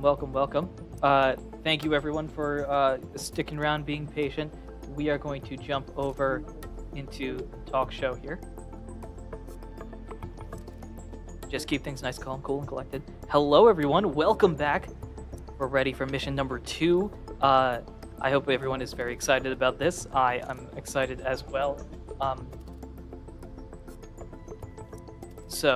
How's everyone doing? We're informing our players about what exactly is going on and getting them prepped up for mission number 2, which, based on how mission number 1 worked, could be great or could not be. So while we're getting that ready, first off, hopefully everybody is doing okay. Hopefully everybody's doing great. Let's go mission 2 indeed, Fran. Thank you very much. Eli, funny you say 10 right there. Eli, what did you do? What did you do? Should I be concerned about what you did?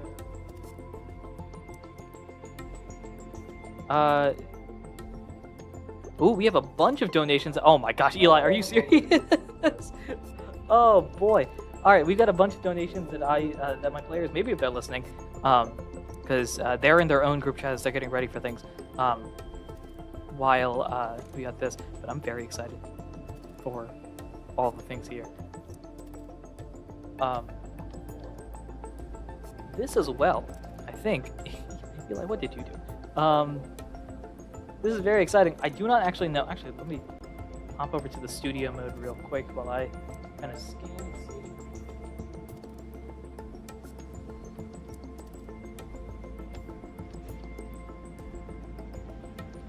This does reveal the very first thing, which I do not remember actually if that is not a Scratch milestone or a YouTube milestone, but we do unlock the first milestone, which I'll reveal when we get to that point. Let me just make sure about that. First off, thank you so much. Massive W for the people that have donated. So, Mohammed, now that I'm done playing, it's time to redeem this player buff. Really, Mohammed? Thanks. I see how it is. All right, fine. Sorry for the friendly fire friend emoji. Very, very cool here. That's a bunch of ranger preparations there. Oh, we might as well reveal this. I'll reveal it to the players once they start. Eli with the 10 ranger preparations for $50 is nuts. And then Fran with add one to the Ranger Academy for that, and the Ranger Prep as well. Greatly appreciate that. So all of that I will reveal to them as we get started. If you are interested in donations, all you have to do is click that donation URL at the top of your screen. It's pinned. I will actually repost this if I can. Let me just grab this and toss this in the chat once more. That is the donation URL. You can do this. If you don't want to donate, but you know people that can, toss them the link. You don't necessarily have to donate specific dollar amounts related to the specific things. You can donate extra or just donate just to donate, because this is a perfect cause and opportunity to do so. So the donation URL, you can customize it as well. Even if you don't want to do incentives, you just want to donate, I don't know, $25 because you feel like it, you can absolutely do so. Or you can have it impact the story. I can tell you right now, and none of them are listening to this, which is very fun. Daisy is not going to be happy about all the ranger preparation that's coming up, and I'm so excited for that. By the way, if you haven't already, you can like the stream. It's just one little click. It does a little flashy motion, which is very fun. Sometimes if I say like, I noticed this recently, if I said subscribe, then the subscribe button like lights up. I don't know if it does the same. I think it does the same thing with the like button, and I don't know how many times that happens. So maybe every time I say like, it lights up. I actually don't know if that's how it works or not. But yeah, you can like the stream because it's great. You can subscribe if you wanna. It's all good and fine and dandy there. I'm very excited about mission number 2. I'm not going to be playing in this second mission, by the way. So if you really don't like me, this is your opportunity to do so. I'll leave it up to you. Like Mohammed. Mohammed is my friend. Let me point that out in advance. But also, loves giving me a rough time. So the fact that I'm gone now, he's donated. I understand and appreciate that. So if you haven't already and you'd like to donate, you can. You can donate to change the sponsor of the stream right now. So it's just $1 donation. It's just a fun little thingy thing that adds a little flair to the campaign. Right now, Igglybuff is the sponsor, so if you really don't like Igglybuff or really like another Pokemon, you can change Igglybuff to whatever Pokemon you feel like for just $1. And then I personally give a guarantee that they will stick around for an extended period of time. It's not going to be like one after the other. I immediately switch it. I'll give you 5-10 minutes on the screen before we transition over. As well as all of that, there are other incentives that are available as well. You can introduce a new wild Pokemon to appear at any moment. You can set that up now. You can ask and request it for a specific time. If you want it half an hour from now, if you want it an hour from now, just toss that in the message, along with what Pokemon you'd like it to be. The GM preparation is a donation item that can help give dice rolls to the GM, in this case to Daisy, which can help cause us having more problems. The Ranger preparation is the one that helps us, the players. The clock is ticking can be a positive or negative effect to add more obstacles in the way, or make obstacles appear quicker, or eliminate them, which is also very good. Or vice versa, you can add more allies or subtract more allies. And then, of course, I do this every year because I have to. There's a press the button that is a $1,000 donation. Do not click that unless you really want to donate $1,000. I would, if you're that wealthy and able to donate $1,000, go for it. Pressing that button unlocks a very special gift thing that I say I would never do, but despite that, still constantly do. So, up to us here. Let us see what else we got in chat. Love you too, Andrew. Yeah, all right. If you guys are ready to go, they can't hear you. But I'm talking to them right now, so they can hear me, but not you. I'm ready whenever you guys are, so you just let me know.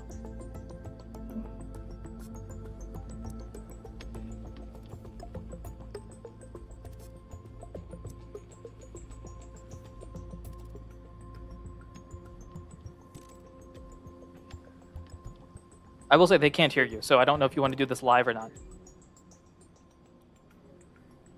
Yeah, do you want to wait until... Alright, you guys good then? Ready to switch you guys on? Hey. Let's go. Okay, let's pop back to studio. And everyone, it is time. I'm going to switch them on now. And I believe if any of them want to start talking, I think this should work. Oh, I just put a raspberry in Boom. my mouth. Got him. Let's go. It is working. I can hear. Hey, you guys know this voice. This is Daisy. I have a lot of updates for you players that you're gonna love. GM, you're not gonna love this, but that's of course what. Huh? Yeah, it's great. But before we do any of that, before I even introduce the players, I want to catch up on chat because I want to. The other thing didn't go through yet. Eli, if it's a new thing, I'm worried slightly. Oh my gosh. Okay, yeah, it went through now. That's fun. All right, so we will get to all of that in just a moment. It has dawned on me. All I'm gonna say for the people that are here, I think the rare candy situation has happened again. If you know, Oh, you no. know. So, before we get started, before we do anything, let us introduce the players. Daisy, you want to take it away? Yes, we are back, and for context, after that last mission, our rangers got a little bit of a break, something in Blades in the Dark called downtime. I did that mostly off screen. It let some people rest, it let some people get healed. Aaron went to the hospital to go check out, get his conch checked out. My head hurts. The noggin. So he might be there for this mission, but Serpent went and took a nap and hung out with some people to reduce stress or increase stamina for the next one. And Yeah, some Bro mission just- clocks. Yeah, Bro just went to the hot spring.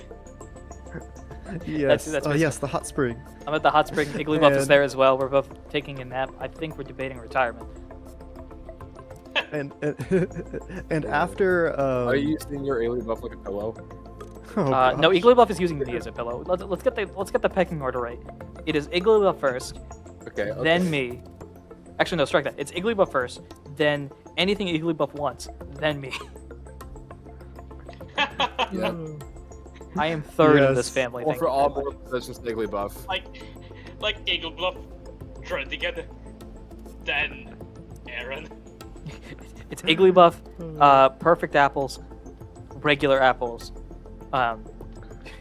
any like what would it be, like pink candies, whatever the equivalent would be, because fairy types didn't exist, so the normal candies, like the gray gummies, and then like reviver seeds, that random orb that it found, some random gem, a stick, me, another stick. Like it's not a good pack. Okay, yes, indeed. Orb, Kyogre. Igloo was just It's kind like of... that. it's Anyway, like so that, I am not. those who have I'm seen, like, recovering from this. Yeah, so Honoru will be on stream duty, answering questions and whatnot, and managing that stuff.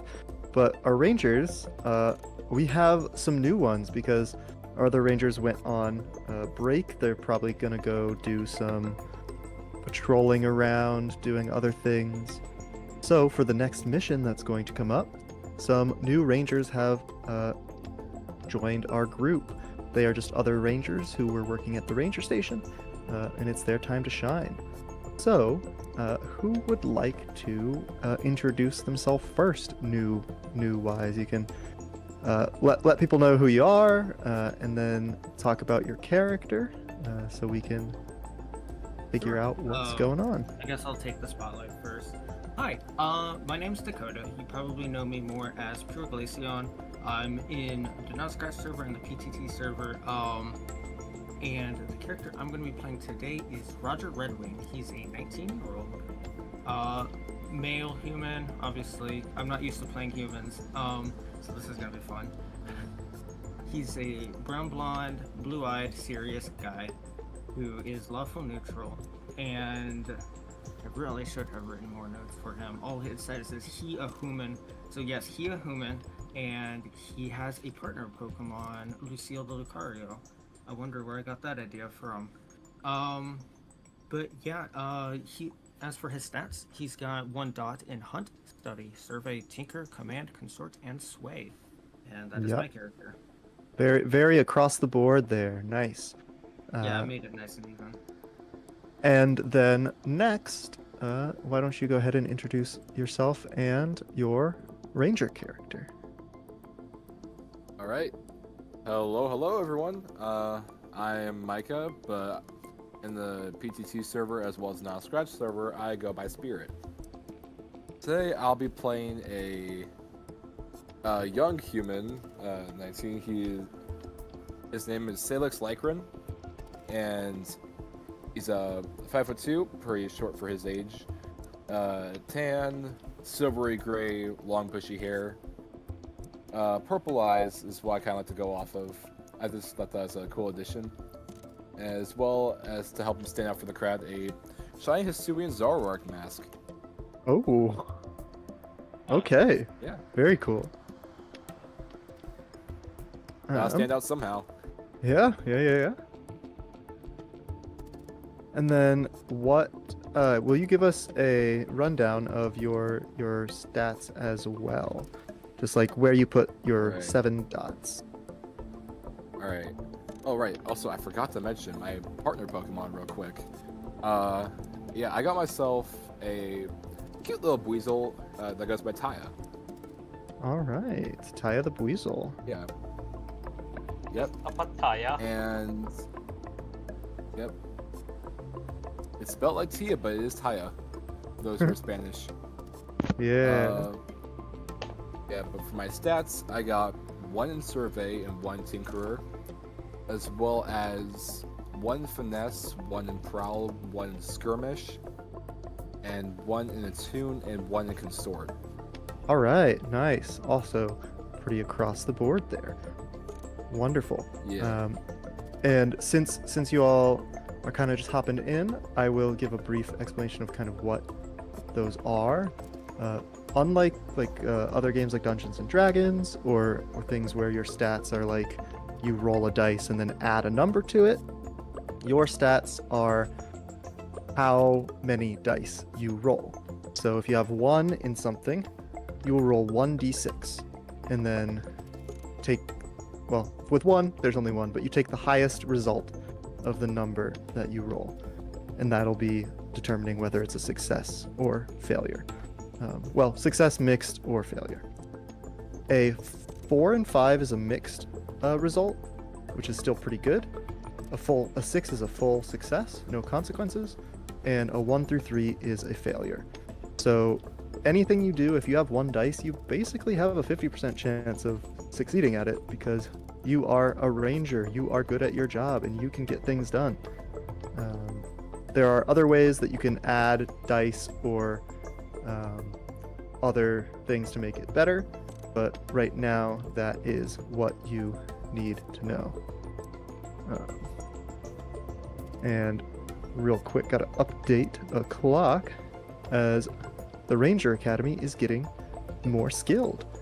And that will probably bring us into our fiction real quick as we see what is happening with that. We had some rangers from the Ranger Academy. There was a skilled professor or teacher ranger and 2 recruit rangers that came in near the end to rescue someone who got knocked out and then I help feel like you're clean calling up me out after here. a burning forest. No. We didn't name who got knocked out. Just that somebody did. Nothing happened. And you are all kind of kicking around at the ranger base right now after having recovered and talking to these Ranger Academy people. I'm a colonel. Sir, yes, sir. the lead ranger, the teacher ranger there, we will call her Dahlia. She's chatting with the person behind the counter at the ranger station, talking about improvements on stylers. And then there are the 2 recruits who are just I don't know, out in the yard practicing, trying to circle a Bidoof. With And Serpent is just trying to tutor them. yeah, give us a quick view of what that looks like, Serpent. He just Kasa, she just looks to Solid, just gives a nod as they have practiced. Solid goes in front of him and he demonstrates by using his styler on Serpent. Or not on Serpent, but Solid. He's himself. Yes, it's meant for Solid. I can feel the friendship, the circles. Yeah. Of his magic. So I think this is a good point to give the various donation updates that occur during the off time, because a lot of them happen.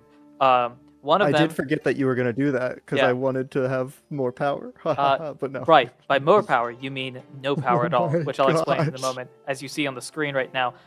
So the smaller things that we've already mentioned, one of the clocks has ticked forward that Daisy mentioned previously. We did have a change of the sponsor of Pokemon of the stream. It switched from the Igglybuff that I had to a Cyndaquil, so thank you, Eli. And then through a combination of a variety of different folks that I've already shouted out, I can shout them out again. Eli, a couple of times, Fran, and Muhammad. The players now have 24 dice in their pool, basically meaning if you fail, it's on you. So I'm not saying you. Look, all I'm saying is, if you guys mess this up, I will come back from the half grave that I'm in currently in the hospital wing to go and knock both all of you guys out. So, I think Now, I have a given quick that, question. yeah. Have any of these during your playthrough? I had none of we these. had one. We had one, and I was already knocked out by that point. So, you guys are in a slightly better situation, and I'm going to announce this right now because clearly this is a rare candy situation. I am going to adjust things slightly. Right now the time is 3:54. Any donations that occur in the next 6 minutes, I will leave at this dollar amount. Afterwards, I am going to raise that from $5 to $7.50. We'll go for that for now. So if you donate in the next Okay. 6 minutes for that specific tier, which is the Ranger preparation one, it is $5 for an additional die in the pool. I'm going to raise the price afterwards because I can't make this too easy. The other thing I'll say is that you can we'll probably say, because there's 3 options you can use the dice pool for. You can either use it to get +1 die on your roll, you can use it to get a +1 effect, which we'll talk about in a bit, and you could use it to get increase your position. So you can increase your effect, you can increase your position, or get a die. Ahdurin, would you say it would be fine to cap it at you could only do one of each for one roll? So you could max do 3, which think is 1 dice, probably 1 effect, 1 best, yeah. position. Okay. That's probably best.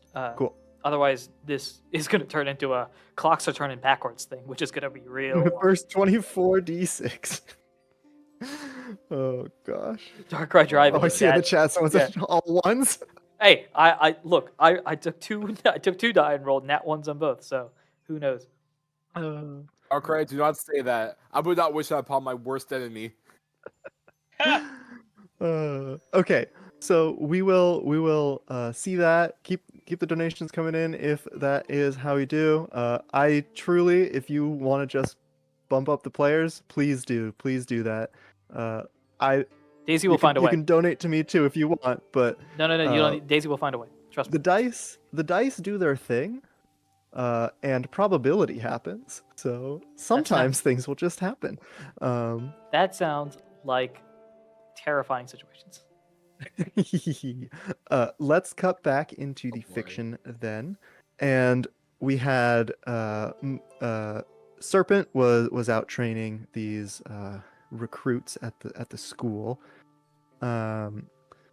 Roger and can you remind me how to pronounce your character's name, Micah? Salix. Salix. Okay. Salix. Okay. So Roger and Salix, you are somewhere around here. Right now, most people are kind of just like chilling at the ranger station. We're in a little bit of something called free play, which is just like you have the ability to kind of like do what you want, go around, investigate some things if you want. Pretty soon, a call will happen and a mission will kick in. But for now, what is the view of your characters in this sort of low pace environment?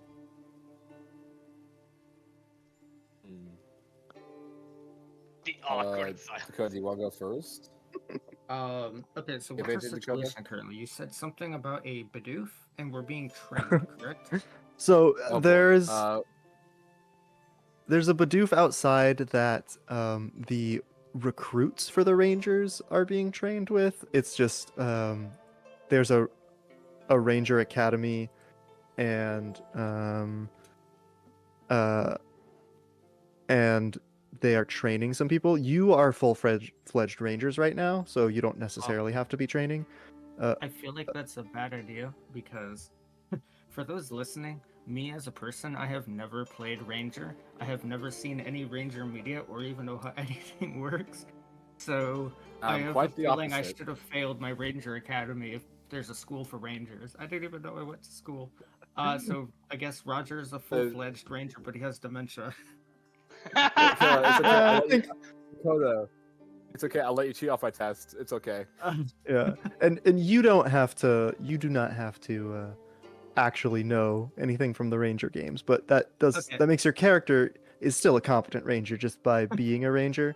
The fiction plays forward as you being a competent Ranger, regardless of if the player knows anything. That's what the rest of us are here for, to give you options and help out. Well, if I make any stupid mistakes that should be obvious to those who have played Ranger games, that's why. I don't know anything about Pokemon Ranger. He pulls out a Pokeball. And thus... Well, yeah, I actually just learned about how Pokemon were caught in the Ranger games about 2 minutes ago, so I am still very confused about that. There's a top spinning around a Bidoof outside, basically. Okay. Yeah, Yeah. Roger definitely has dementia. Yeah. Last thing I remember, I was slinging Pokeballs left and right, and now we're throwing tops. Yeah. We're gonna go with that. So, Same thing. Just throw the top at the Pokemon's face and pray it works. You're fine. so is the top like Just a bonk. Pokeball, or how does this work? Because I am genuinely confused. Yeah, so Ranger really hinges on the fact that the DS is a thing and there's a touch screen. So in the game, you use your like stylus on the touchscreen to draw circles around a Pokemon. So Okay. the top is supposed to be like out spinning and making loops circling a Pokemon, and every time you loop it, it's supposed to increase your friendship. And once you like fully fill their friendship meter, they're like, okay, I'm not gonna attack you. You want me to help out somewhere? What's up? And then they help out, and then run back to the wild. Okay, so there's no actual capturing going on. It's just befriending Pokemon. Yeah, yeah. Yeah. They still call it a capture, but it's not like a Pokeball capture. Okay, it certainly sounds like it's unwilling. I don't want to use that word. It almost sounds like it's unwilling capture. I'm kidding. N- I it's said not. It's not based around the undeterminate technology within a styler. hold on. So we're rangers, but we are actively destroying the environment by taking away the organisms that live in the ecosystem. Is that what I'm getting from this? No. No, you Put 'em back. you don't actually keep them. Yeah, they go back. Oh. Oh, Yeah, they go okay. back to where they originally were. Like, say, for example, you caught a Venusaur, or well, you befriended a Venusaur in a forest, and you take it to like a beach to like help build a boat. It's gonna run straight back to that forest as it Yeah. used to Oh, be. I see. I see. Yeah. So you they're basically asking Pokemon for help. Okay, can you tell Yes. I am clueless about this stuff? No, not at all actually. uh okay, so I think Roger definitely has dementia. I'm gonna make that canon. He went through Ranger Academy and he has already forgotten everything he's learned. So he's looking around. You said there's a Bidoof somewhere? I think Roger just woke up from a fugue state. He doesn't know where he's at. You said there's a Bidoof nearby that someone is trying to befriend. Is there a reason this person is trying to befriend this Bidoof? They're Or just can I- practicing. They're just Oh. a recruit ranger. They're at the academy right now practicing. Oh, Well- gotcha. So well- we're just at the academy. Okay. What are we as players doing at the academy then? I'd actually say that probably the two of them just graduated and Did we Yeah, just maybe, yeah. graduate? We I- we were resting after the mission. So basically, did a what do you mission? normally do? Other people did a Yep. mission. What do you normally do on your downtime? Probably think- try and figure out what mission we just did because. Okay. So you're talking to people who were out on that mission after Okay, they came I'm- back. Yes. You were not on that yeah. mission. They were on that mission, Oh. and they're talking to you. Came back, said there was a Oh, forest I that was on didn't do- fire. Yeah, there was a Okay, weird I'll- burning staff that serpent broke in half. Oh, okay. So yeah, I'm going to try and gather intel on what just happened because it is very obvious to anyone around Roger that he has like dementia or something. He can't remember anything from 5 minutes ago. So I'm going to go around gathering intel on what the heck just happened and why I'm here. Okay, well, we will cut back to that after. Salix, what is your normal like hang around the base, your activity? So, I think after trying to get used to this place a little bit, I'm trying to do You a okay, character voice. Loki? Okay, it's not that bad. Sure, it's fine. Yeah, I you got hate to it. break I'm not it sure to what you, he's Mike, laughing but about. Micah, that's the same voice I was going to use for Roger. uh, I thought you were gonna do like a. I thought you No, said you were no. gonna do like an old man when we were talking. No, I was joking. Okay, he's not actually an No. old man. He's not an old raspy man. He's 19 years old. No, Okay. he's a shy little Okay. boy. Go ahead. I just Okay. thought that was funny. Okay, well, I'm probably after getting myself situated. I'm I think I'll try to go to the nearby river or possibly like beachside if I can, and practice with Taya out in the open water. Yeah, cool. Seeing So, with the stylus as well as Taya doing like a couple tricks in the air, having like me using the stylus um, on the river, not the river, the water, atop of the water, because I'm pretty sure like in the games the stylus can like spin across the top yeah, of the water. Yeah, I'm yeah, that having. works. Yeah, he's gonna have the top like spin across and have Taya try to jump up and grab it occasionally. Just All doing some right, yeah, tricks and yeah. getting a little bit of practice. Yeah, you're doing that. You're practicing. Serpent is helping those two recruits who came from the academy practice, and Roger is going around asking some of the people who just went on that last mission what the outcome was. So, Roger, I'm gonna ask you to do something called, like you said, gathering information. Yes. Um, Based on how you are gathering information, it sounds like you might be trying to study, but you could also be consorting. Okay, Um, so a more detailed version of what I'm trying to do. Are there people around me? yeah, there's you're in a city and you're in a ranger base in the city. So Radiant Oh, City okay. is a pretty large like port town, port city, Okay. on the island. So there's other rangers around me because I think you said we're in a group, correct? Yeah, so the rangers hang out at a ranger base, and then from there they go on their missions. So there's probably some inactive rangers just hanging around the base. Some people who are getting ready to go up on a mission. There's folks around town. Okay. Okay. So I'm gonna go up to any ranger I see nearby. Would I know if one of these rangers just went on the mission that just came back? I'm assuming they just came back. Yeah. So what we can do here is, before getting like specifically granular about who we talk to, you're going around to people and asking like about the mission, right? Yes.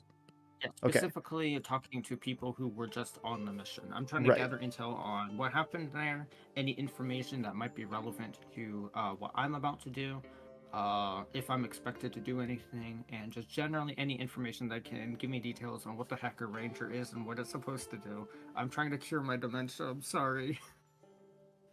Yeah, okay, so it sounds like you might be trying to consort there, because you can consort with connections from your background, friends, or rivals, gain access to resources, information, people, places, etc. So right now we're doing something that is called a fortune roll, because there's no consequence here. If you don't roll well in this roll, there's no bad positioning that would hurt you in the end. It's just to see Gotcha. how effective this is. So how much information you get. So go ahead and what is your consort rating? 1 dot. Okay, Wait, so you can I'm gonna roll. double check that real quick, but I do believe there's 1 dot. Yeah, It is. Yeah. so you can go ahead and roll 1d6 to try and gather that information. That Uh, is a nice even 4. okay, cool. A 4 puts you at like a mixed success ish. So that will get you some pretty solid information, but not like all the information. Um, what you know is that the forest was on fire. So you're talking Oh, to somebody, and they're like, the forest was just on fire. We had a really cool crew go out there and get it done. One of our veterans, Aaron, got pretty beat up back there, but he's resting. He's getting better. Um, but it was strange. Even though the forest like almost burnt down, it seems like it has been growing back pretty quickly. Um, some people say they noticed like the trees that were burnt kind of regaining their vitalization. But would uh, Roger know anything about legendary or mythical Pokemon? that's let's give a let's give another fortune roll real quick, and let's do a study. Okay, yeah, because to me as a player, this screams a Shaman or Celebi. Yeah, so you can go ahead and roll a study. But there'll be re- one. Real one to quick six. here, let me interrupt to say a couple more donations have popped in from Spirit Oh, yeah. and PLI. Good news, Daisy, you've got stuff. The smallest thing, we have changed the Pokemon sponsor from Cyndaquil to Weasel. So shout out to Weasel. We added Hey, additional. Weasel. We've added the additional Ranger die, so we are now up to I believe 33. And we have GM die now, so you've got 4 of them to work with. Yay! Additional donations can work. We've also Merry met 2 Christmas or different. Happy Holidays to you. Yes, absolutely. Happy holidays, happy New Year's to everybody. Regardless of where you are and what you celebrate, we appreciate you and your assistance. Second thing, I have increased it from $5 to $7.50. If you still want to help out, you can. It is $7.50 now because otherwise it would break the system, as has been the trend in the past. The third thing, a couple of incentive tiers that we've broken down. I'm just really quickly going to minorly explain what they are. If you are not a Scratch fan or a YouTube guy, I got new different things for each of those. The Not a Scratch update thing, starting in 2024, Not a Scratch will be available on YouTube. That's right, we're introducing a new YouTube channel for the podcast feed. It'll be up there. We're going to be uploading that regularly. I've been working behind the scenes on this. This, I think Daisy and Mohammed actually know about. And it's a fun little twist. So in case you want to watch on YouTube, that's a thing. There you go. Thumbs up. That is the little mini update there. The second unlock is in the Ahdurin region. Unlock the new additional series thing on top of Pokemon Conquest and everything. The new additional series is at the same time. Not necessarily now, but eventually. I'm doubling uploads. We're doing multiple uploads a day instead of the one upload a day. And I'll be going through the Pokemon Violet DLC, which the new one has come out. I have not finished the first one, so I probably need to do that. But that's a new additional series if you're a fan of the YouTube channel, so expect that going forward. That's everything I've got there. The next unlock at $300 is a new Not a Scratch thing. I will tell you right now, that is the thing Daisy and Mohammed do not know anything about. So if we get to $300, that could be very interesting. This one I think is a lot more interesting than the YouTube update thing. So thank you very much. I will now proceed to being knocked out in the hospital bed. I actually have one question about the update. You said you're posting your podcast on YouTube. Does this have anything to do with the fact that Google Podcasts is going down and switching over to YouTube?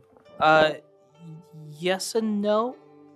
Technically, no. This was a thing we were planning in the past. It's just another avenue for audience purposes, and a lot of people start to listen to podcasts on YouTube.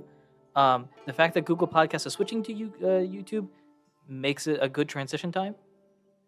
But it's more of a thing that we're finally doing. Yeah, I was going to say because my podcast is also going to be switching over to YouTube in 2024, and I figured it would be for the same reason.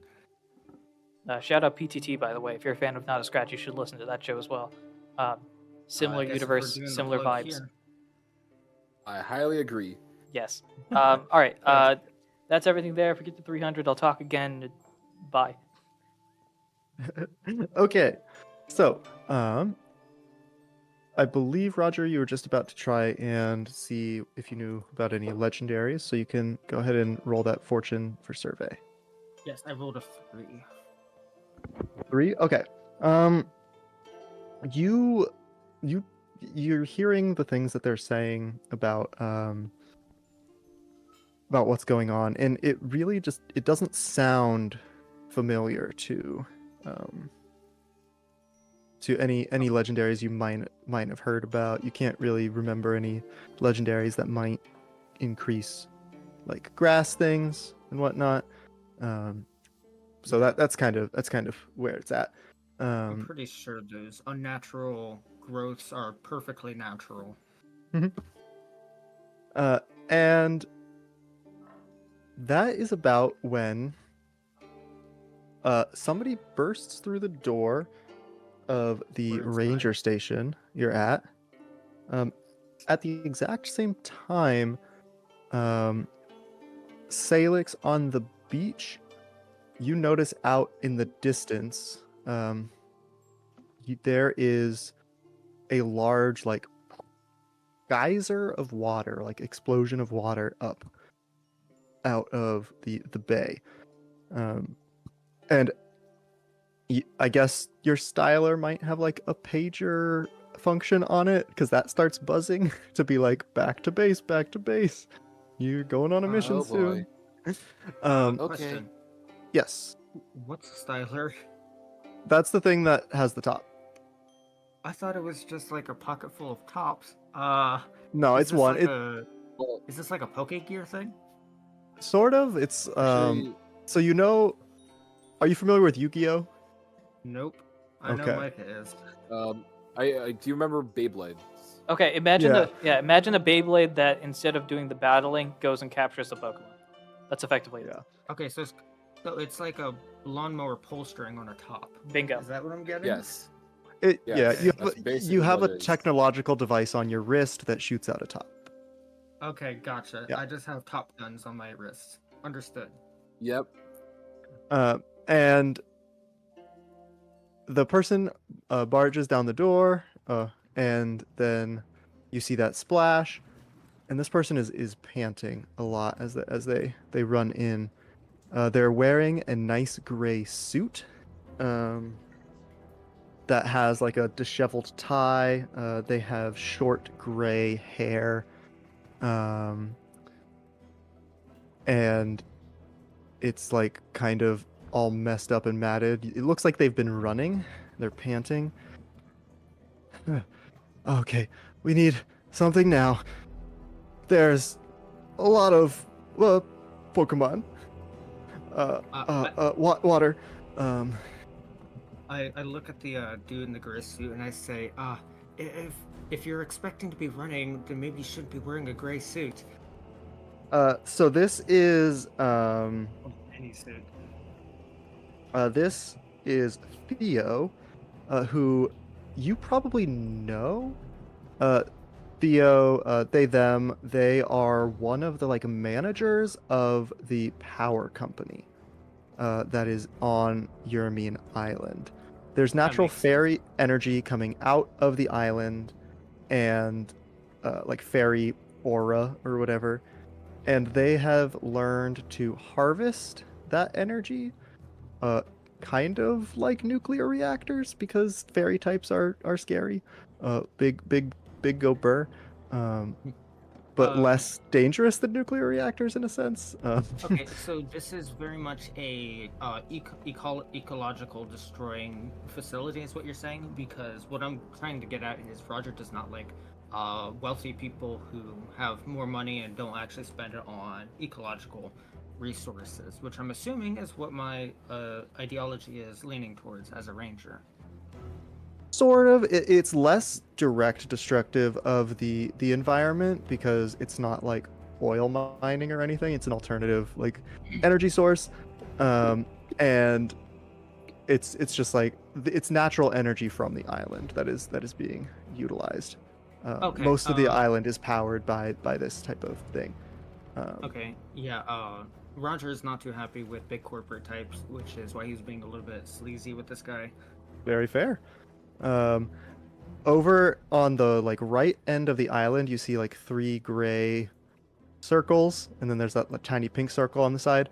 These are like a stand-in for the sort of reactors. They what do they call them? They call them Magirna motifs. The towers instead of like reactors. Who knows what's up with that? I definitely don't, because I just made that word up today. But I'm sure Magirna has nothing to do with it. I don't know anything about legendaries. or Definitely not methods. being a fairy steel type or anything.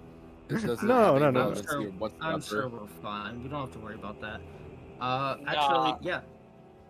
And I holler out to Spirit, hey, you want to go on vacation? Man, that was a hard mission we were just about to do. I'm ready for a break. Yeah, Salix is panting with T on his shoulder, just leaning against the belly. How was called? Oh boy, that was it took a lot longer than I thought it would, but sure. Let's see what this is first, and then we'll go from there. put my hand on Salix's shoulder. I'm crap. like, man, you need to get into shape. If it's not clear, I am friends with Salix, so I'm poking fun at him. I would like to Alright. see you try to run from the beach and back in like another 5 minutes. I can do it in 4. Okay. I And then read this too. all of you have probably I see you trying gathered to at run this these point. tiny legs. So Serpent, you've probably come inside because you saw Theo running in, and they are just like, there's a lot of damage out on the beach site. There's some Pokemon. They've been messing up the rocks. There's a lot of people in danger. And we are going to cut to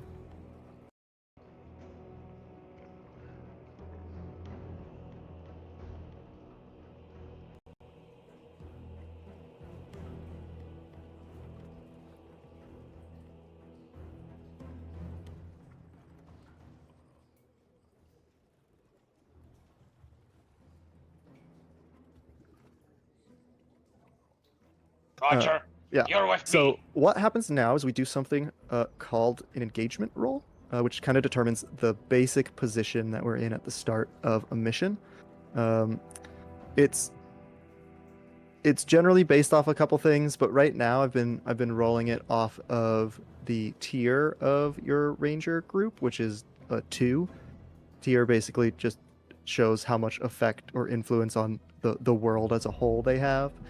So as a ranger group, you have a decent standing, but you're not like in charge of anything. You're just in charge of your own ranger. Roger should not be in charge of anything with his current mental state. Celix is probably like taking the lead of Roger at the very least. Like you said, he probably led you off a couple of his tests and has been guiding him through most of this.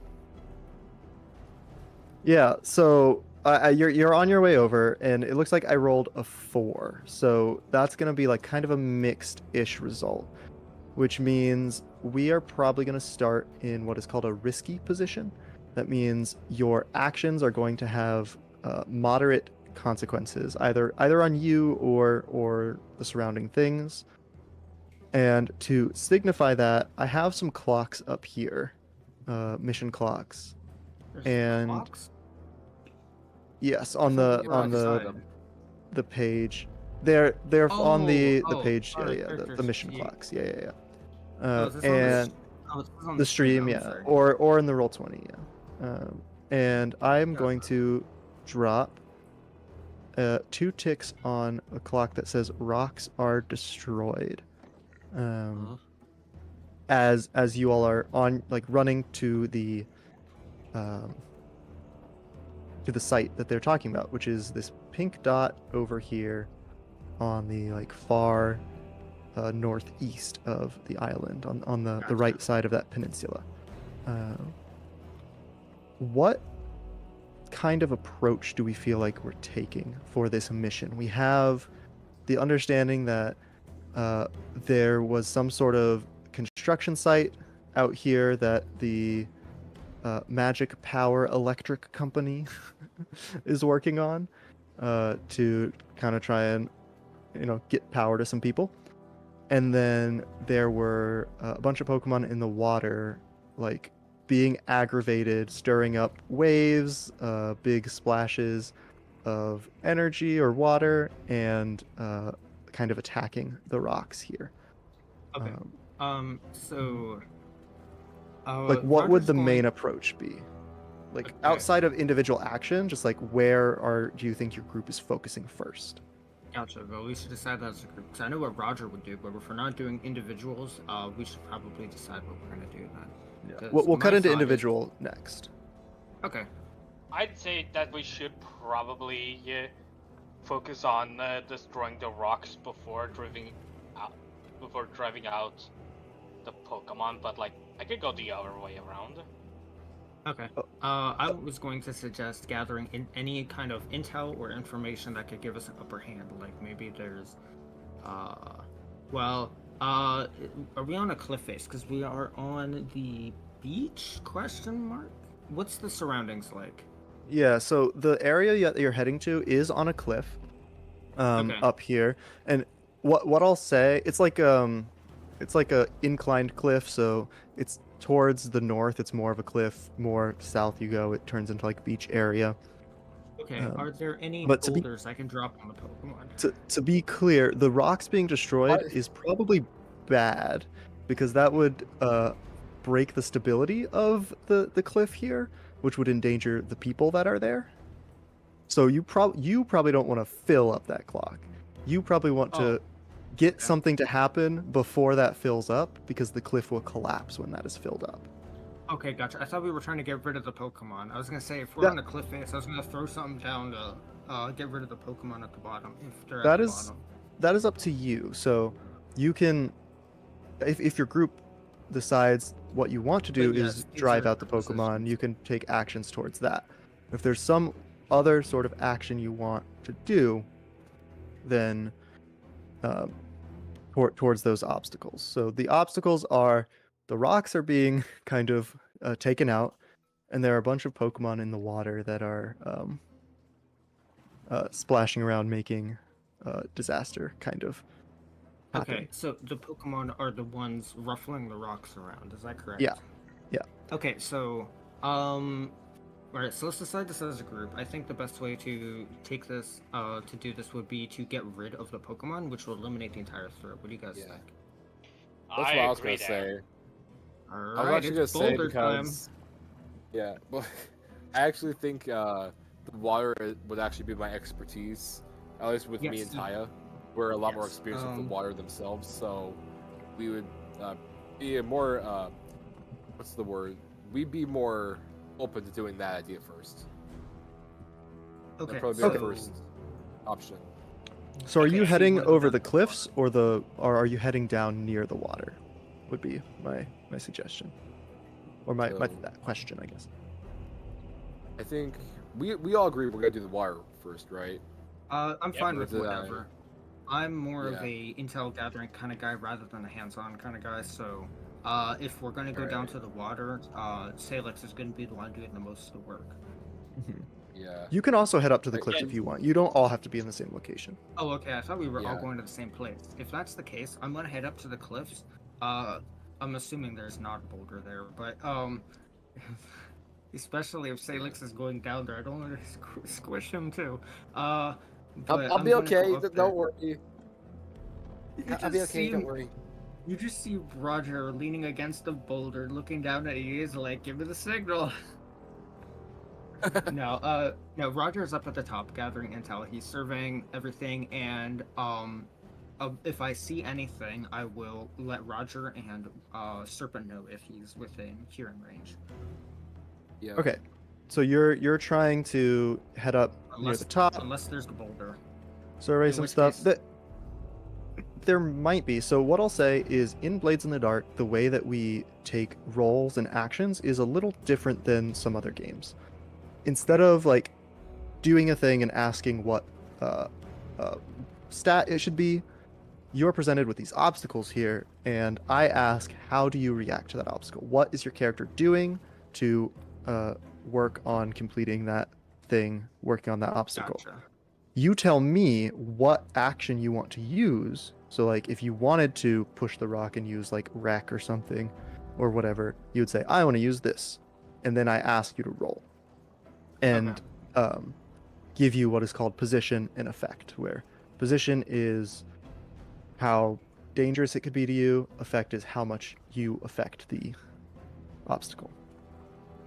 Okay, I gotcha. Right. Okay, so I'm currently going to be waiting on Salix to get down to the beach, and I am going to wait for anything to happen or for Salix to give me information. Yeah. Yeah. So where we're at right now, Salix is heading down towards the beach. Roger, you are heading up the cliffs towards where there's a couple buildings, some people, and people overlooking the area. Serpent, where are you heading? Are you heading up or are you heading water side?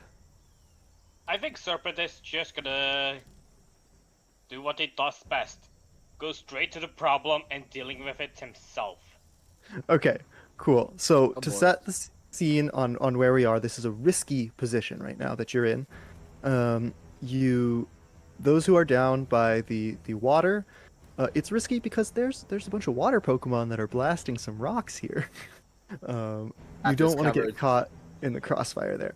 But you're far enough away, and you're skilled enough at the moment that it's not really too much of danger unless you make a slip up. And then Roger, up top where you are, it's risky because there there's a lot of people just like running about and going about doing things. So Well, it's maybe hard to they kind of shouldn't tell let me- what's going on If they up get in my here. way, it's not my fault. And you see some of the water that is coming up is actually being lobbed and smashing into some of the cliff up here. So it's not as much of a danger of being blasted by water type moves, but there's still the threat of that up here. And that's right where Roger wants to be, because he is not hands-on kind of person, so he will stay out of danger. All right. And that is kind of where we start here. So let's first, sounded like Roger, you had an idea of something you wanted to do to try and like work towards this mission, this obstacle, this goal. What is it that you are trying to accomplish right now? I'm sorry, is that me? Yeah. For Roger, since you're up on the cliffs, there's a bunch Sorry, of I people like was running on my around screen. carrying things. Okay, so what are the are you people trying to around me doing accomplish? at the moment? My initial goal was to be ready to assist the people down below me, and I was going to ready up a boulder if there's one nearby to perfectly eliminate the Pokemon down below if that was such a thing. But if that is not the case, I'm going to try and calm the masses currently and make sure they don't get too close to the cliff. They don't endanger the mission. Okay. Basically, you have the option of that. If you want there to be a boulder for you to push, there can be a boulder for you to push. Okay, there's a That's- boulder there. No questions asked. Okay. If there's a boulder, Roger is ready to huck it over the edge. Okay. So how are you doing that? Like, what action are you taking? What to To push get the that boulder? boulder? To push it. To push it up. I am readying myself for the people below. For the people below me, I'm waiting for their signal, so I'm not pushing it over yet. But if so, I am literally just putting my back against it, and I'm going to push it over and hope it hits the Pokemon below me. Okay. So I'll come back to you then. When I'm saying what action are you using? That's one of the stats that you have. One of those dots. Oh, You sorry, decide. That's okay. I've never I've had the reason system before. That's okay. That's why I'm referencing back to it. Which one of those words would you feel like you are using to push it over? I mean, to I do feel this like the action. obvious one is wreck, just because that's like the equivalent of strength in D&D. Mhm. But I don't think I can get away with commanding the boulder to fall down. So No. just like jump off the cliff now. I mean, theoretically I could try that, but I don't think the DM's gonna allow that. I mean, So I'm gonna- so what happens is it's not necessarily the boulder you would be commanding. If you wanted to command, you could say, "I'm like commanding some people to help me." That might I change just the came to position that or conclusion, effect. too. I think that would be. Oh, Would that be command or sway? No, that'd be command, because I'm literally commanding people. No, that's actually a great idea. Yes, go Sorry, on. to jump in here.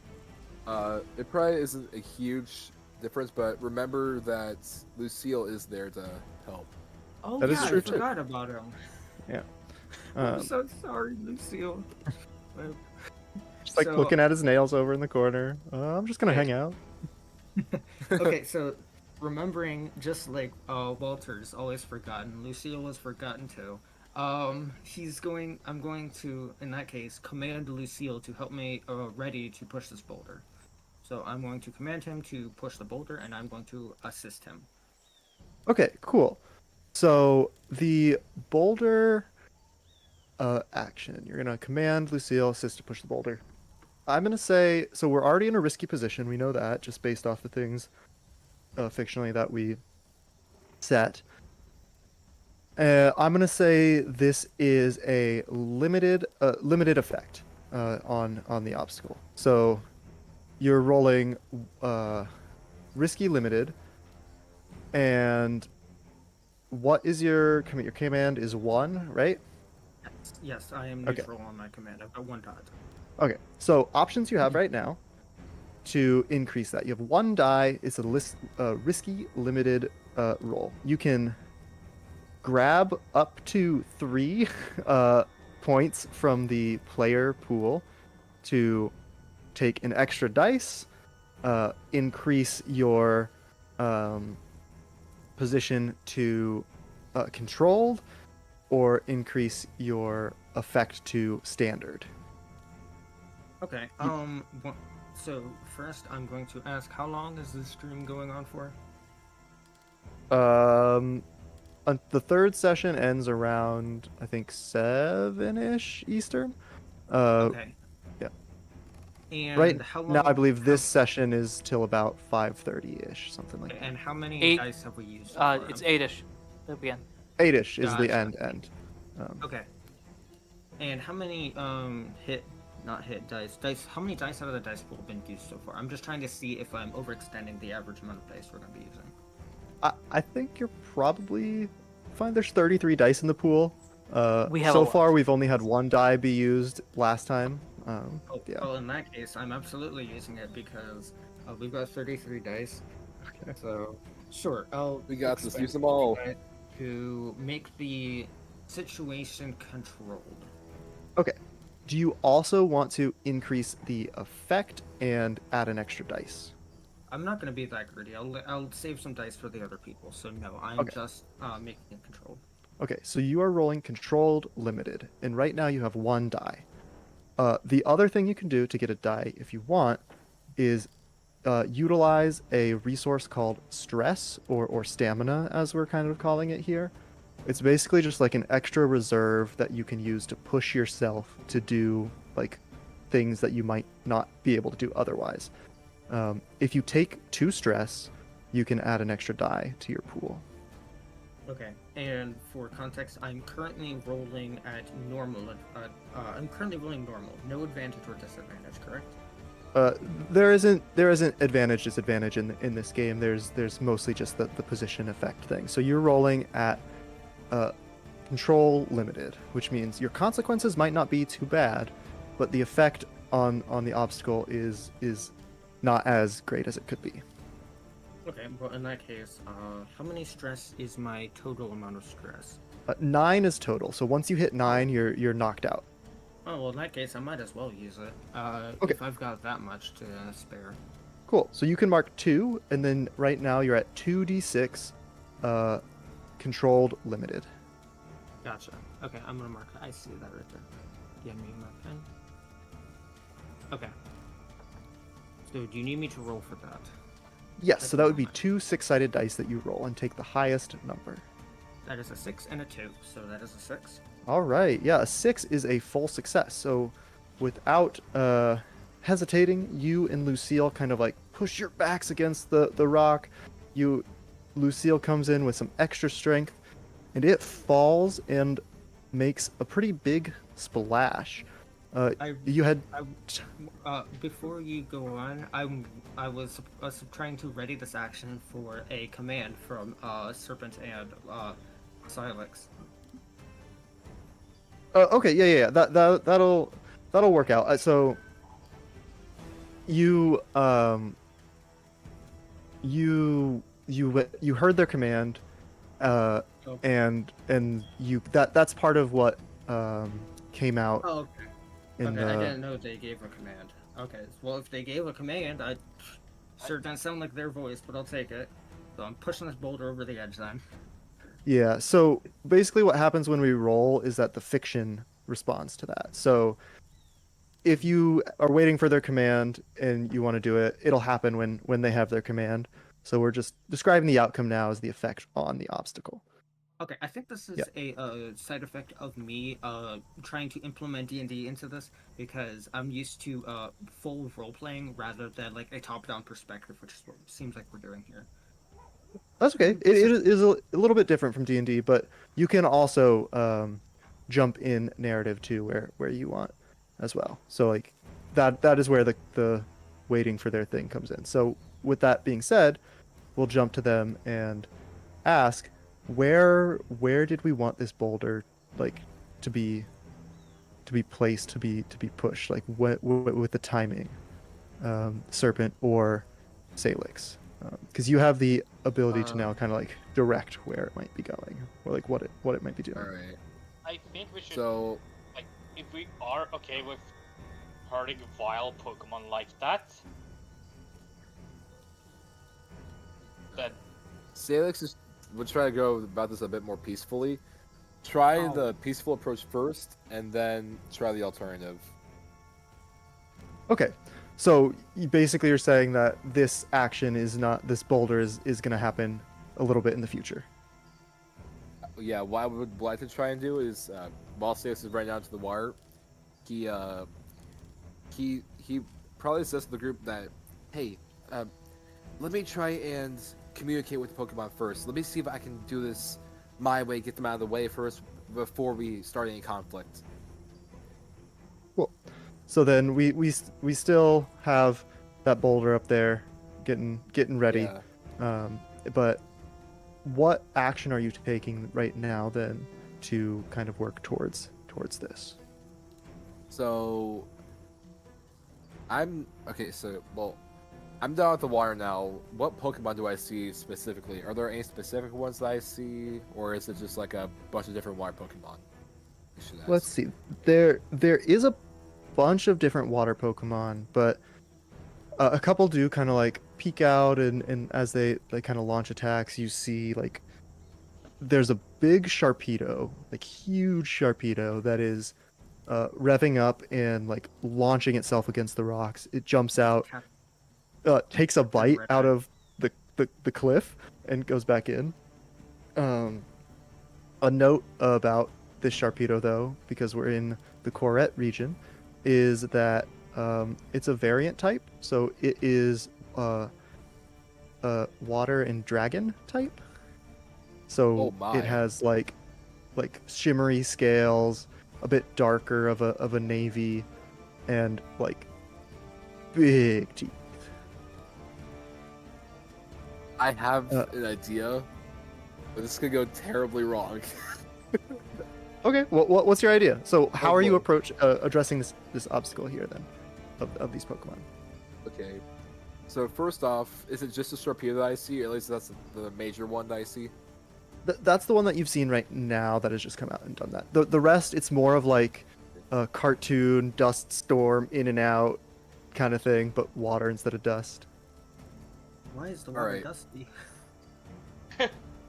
I guess it's like the rocks are kicking up a lot of dust, which is affecting the air around the area. We'll go with that. Yeah, I mean, it's not like water can create dust itself, so there's so much commotion that is creating heat from friction and so turning into steam. Alright. So there probably is some steam actually. But... Oh no, that's a whole new hazard. They're scenario. evaporating the ocean. oh no, Alright. one of them knows Scald. Okay, so I think what Six would try to do is he tried to talk down the Sharpedo first, and then if that doesn't work, he's gonna try and get more hands-on. I'm thinking like a Bucky Bronco scenario. Can Rangers talk to He's gonna try and get it. Okay, sure, yeah. So Yeah. you are kind of just approaching, kind of trying to talk. Yeah. What action do you feel like this is from your list? I feel like with the way he's probably gonna go about this, he's probably gonna try and, like I said, probably gonna try and talk it down, and then maybe try to get more control over the Sharpedo itself. Like I said, Bucky Bronco probably gonna try and try and wrangle it in a sense. I know this is probably gonna sound crazy, and this could only go bad, but we're here to have some fun. Let's see what happens. So if you're trying to wrangle, it sounds like you're trying to describe a skirmish. Is that what you want to use, that action? Yes, I'm going to skirmish. Yeah. Okay. I was gonna get there, but yes. Okay. I'm going to skirmish. So that is what you're using here. Yep. And As this is a you're risky coming scenario, up, correct? jumping on the Sharpedo. Yeah. So this is risky, and I will say, right now it'll be standard effect. You jump on this Sharpedo, All right. and try And and get them to calm down. Um, all right. you have I how many would- die in skirmish? One. Okay. I have one skirmish, so I'm neutral. However, I would like to make this a controlled scenario. Okay. So Possible. So yeah. So are you gonna grab one of the things from the pool to make it controlled? yes, I would like to do that, please. Okay, so you'll grab one from our pool to make controlled. Do you want to use another one to get another dice or to increase the effect?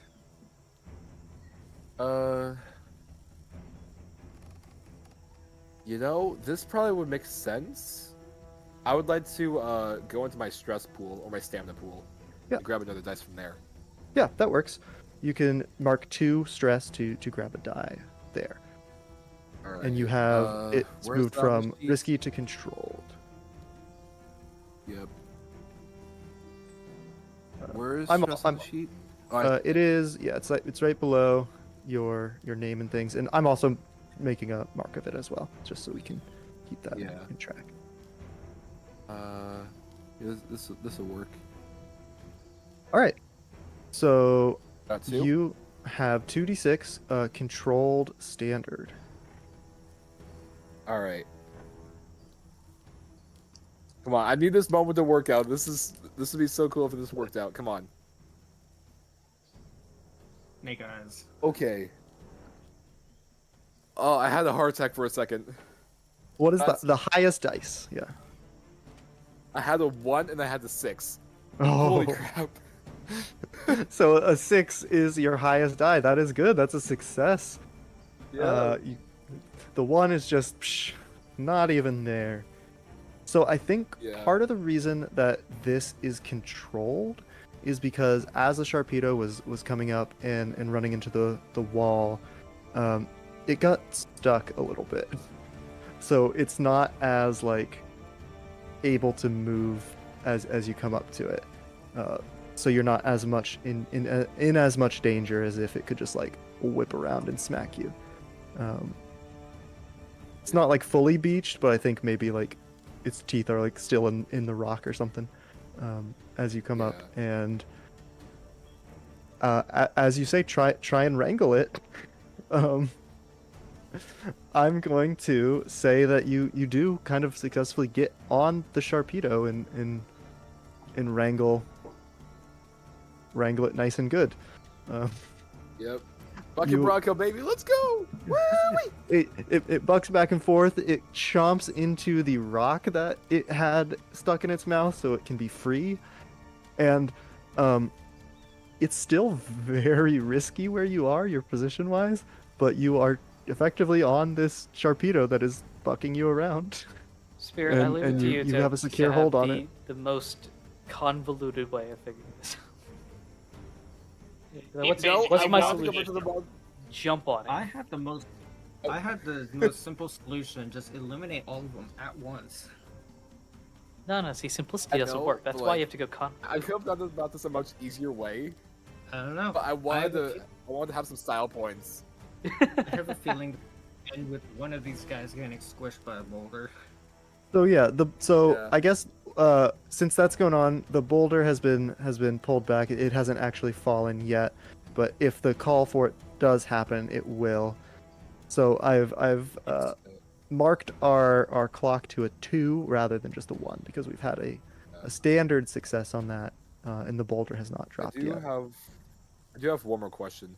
Yes. Is it okay if I can use my stylus to also calm down the torpedo itself, on top of me already wrangling it?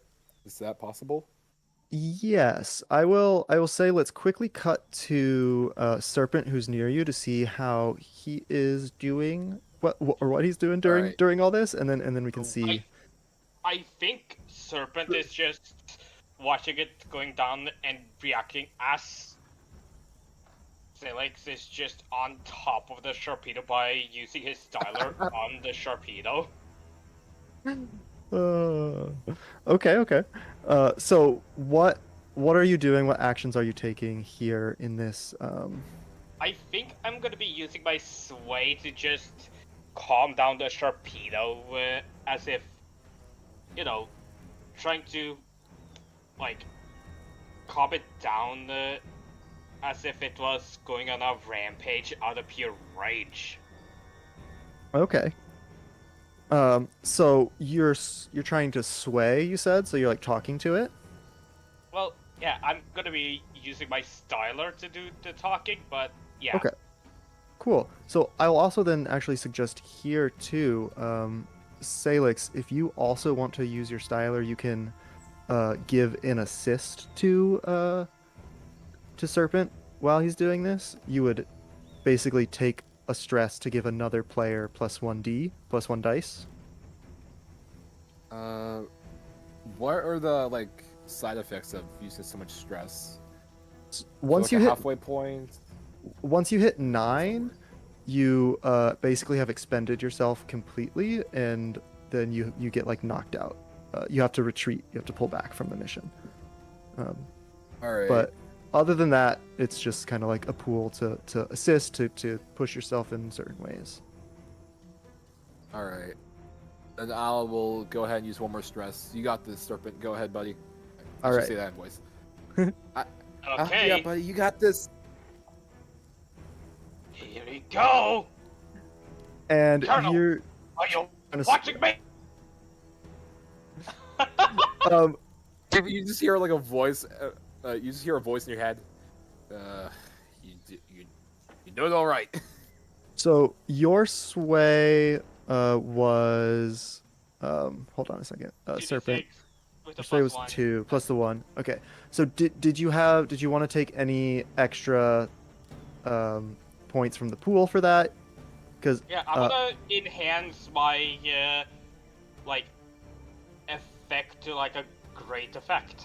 okay, cool. So I was gonna say it probably was a risky standard. So right now you're rolling at risky great, which I think with this extra thing now you completely calm down this Sharpedo. It just relaxes and just starts like floating in the ocean right now. And what you see happen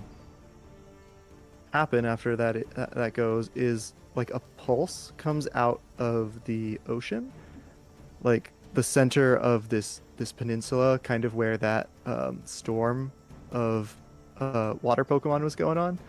A pulse just comes out and like ripples across, and the Sharpedo like bumps up a little bit and then bombs down a bit, and is just kind of like chilling there. There's still a lot of water Pokemon flailing about in the middle of this, and I think that is signified by, I'm ticking the rocks are destroyed step up 1, so we are at 3 out of 6, as a giant wave of water kind of like washes over. Roger, you get a little bit splashed up at top, and somebody who was like running around holding a computer drops their computer in the water, and it starts to like short circuit. Oh, no. It's not like dangerously there. That's just like, oh no, something Roger happened. They doesn't got their care. computer damaged. It's not his. Roger doesn't care. But Oh boy. you saw this wave come from a massive like tail out of the center of this like storm. It looked like a schooling wishy-washy. Is it too late to chuck the boulder over there? Is it I was down actually at the gonna shore, say, or is could it like the- the ocean? That I was the just thinking the boulder reed. the so the boulder would be falling down about like right below the cliffs. Right now this wishy-washy is in the center, but the fact that it was rolled and a success was rolled means that it is going to be effective.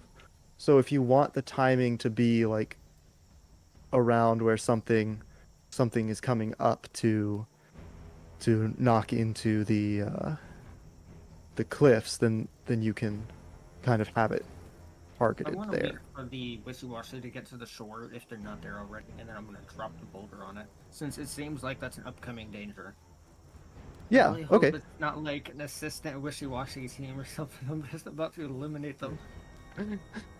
So, Yeah. will you that can fictionally happen if that is where you are pushing towards, like you want to happen. So, would Nobody has given a signal yet, so Roger sees that as the most effective use of his time. If nobody is going to give him a signal, he is going to wait for what seems like a dangerous group of wishy-washy, and he is going to destroy them, yeah, Yep. so that assuming they get to the shore. the wishy-washy would then like try and come up. So would Salix give the signal at that point? After you get the Sharpedo out of the way, like more out of the way, out of danger, because he's made a new friend. He likes him. He will. Roger, go ahead. And I am me and Lucille, because he has not forgotten. He's going to yuck this boulder over the edge and aim for the wishy-washy or whatever is below us. All right, so you drop that boulder right as the wishy-washy is coming up, and it slammed into, was just about to actually slam into the side when a boulder comes down and whoosh, splashes into the water, and you actually it splashes like through the wishy-washy, the schooling form, and Serpent and Salix, where you are, you kind of just get like smacked in the face by a bunch of wishy-washy just like flying about. They don't do any damage or anything, but as the schooling form gets like disrupted, they just like fly about, and just tiny wishy-washy just smack you in the face. He probably grabs one or two for later. For later, what? When he gets hungry. I'm pretty sure like weasels can eat fish. Oh, Uh, okay. yes, weasel do eat a lot of fish. I do remember that actually. It's Oh my So- gosh. So Tia probably like grabs a wishy-washy or two out of the air. Yeah.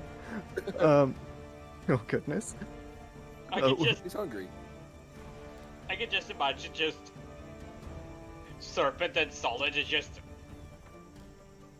reacting to this like deadpan, like Serpent just sees this as just the run-of-the-mill Tuesday, or just Solid is just looking at the fish like, I mostly eat bugs. Just smack, he smack, get smack, used to smack. it. She does this from time to time. Oh, incredible. Yeah.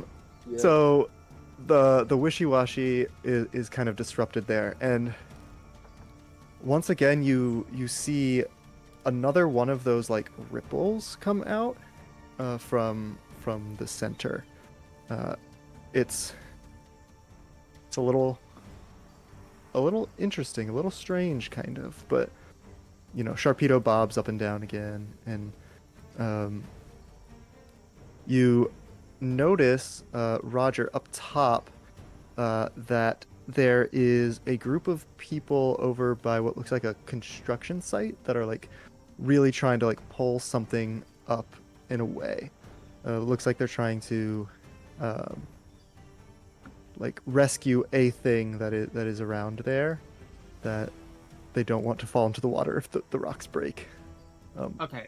Yeah. Can I look around and get a closer look at what they're trying to prevent, or what they, what they're trying to prevent from falling in the water? Yeah. You head over there and you know, wading through like crowds of people running around a little scared. And you see that there is a large like computerized machine there. It's That probably evil. It should probably go in the water. yes, it just Yep. looks at you and says, "I am evil." Well, that's all the evidence I need. Roger's gonna push it into the water. It does not say I am evil, but they are trying to like pull it back, and like some of them are unplugging like cables that would go into like a server or something somewhere Okay, with I'm going to data. look at one of the people who is not currently active, who is not currently pulling this thing back, and I'm going to ask him, hey, what's this thing, and why is it so precariously placed over a cliff? This is not somewhere where computers usually go. Um, this person looks at you like a little frantically, being like, "Well, it wasn't at the edge of the cliff a couple hours ago. That's Why why we're did you trying to put pull it it. by the cliff? Because there wasn't a cliff here a couple hours ago. You know what? Fair enough. It wasn't this far back. It was like, out there." And points towards like where the storm of Pokemon is. I didn't realize that. Okay, yeah, what is this machine? And they're like, this thing is like the uh, could you help us try and like get it over? Well, it depends on what it is, because if I don't agree with it, I'm not helping you. And they run and start like pulling it over, and it's like, well, it's like the brain of the operation. Brain of what We operation? need it The to reactor? we need it to power and to work Is- on the energy source here. All right. It's After this, basically Roger is going to body slam into the machine, pushing it over the cliff, or attempting to anyway. okay. Because from what I've heard, this energy source is very evil and harmful to the environment. So I'm going to destroy it if I can. Okay. Hopefully this doesn't electrocute the Pokemon in the water. Where did you hear that? Where did you hear that though? Just Yeah, I source. did, but it's a massive machine. I'm sure it's using electricity. Yeah. Well, it's just Boulder version 2.0. The worst it can do is maybe squish one of you guys. But that's a worthy sacrifice I'm willing to make. Because the general consensus of most people is that this is a positive source of energy that's not harmful to the environment. So I'm just interested in where. We're talking about here.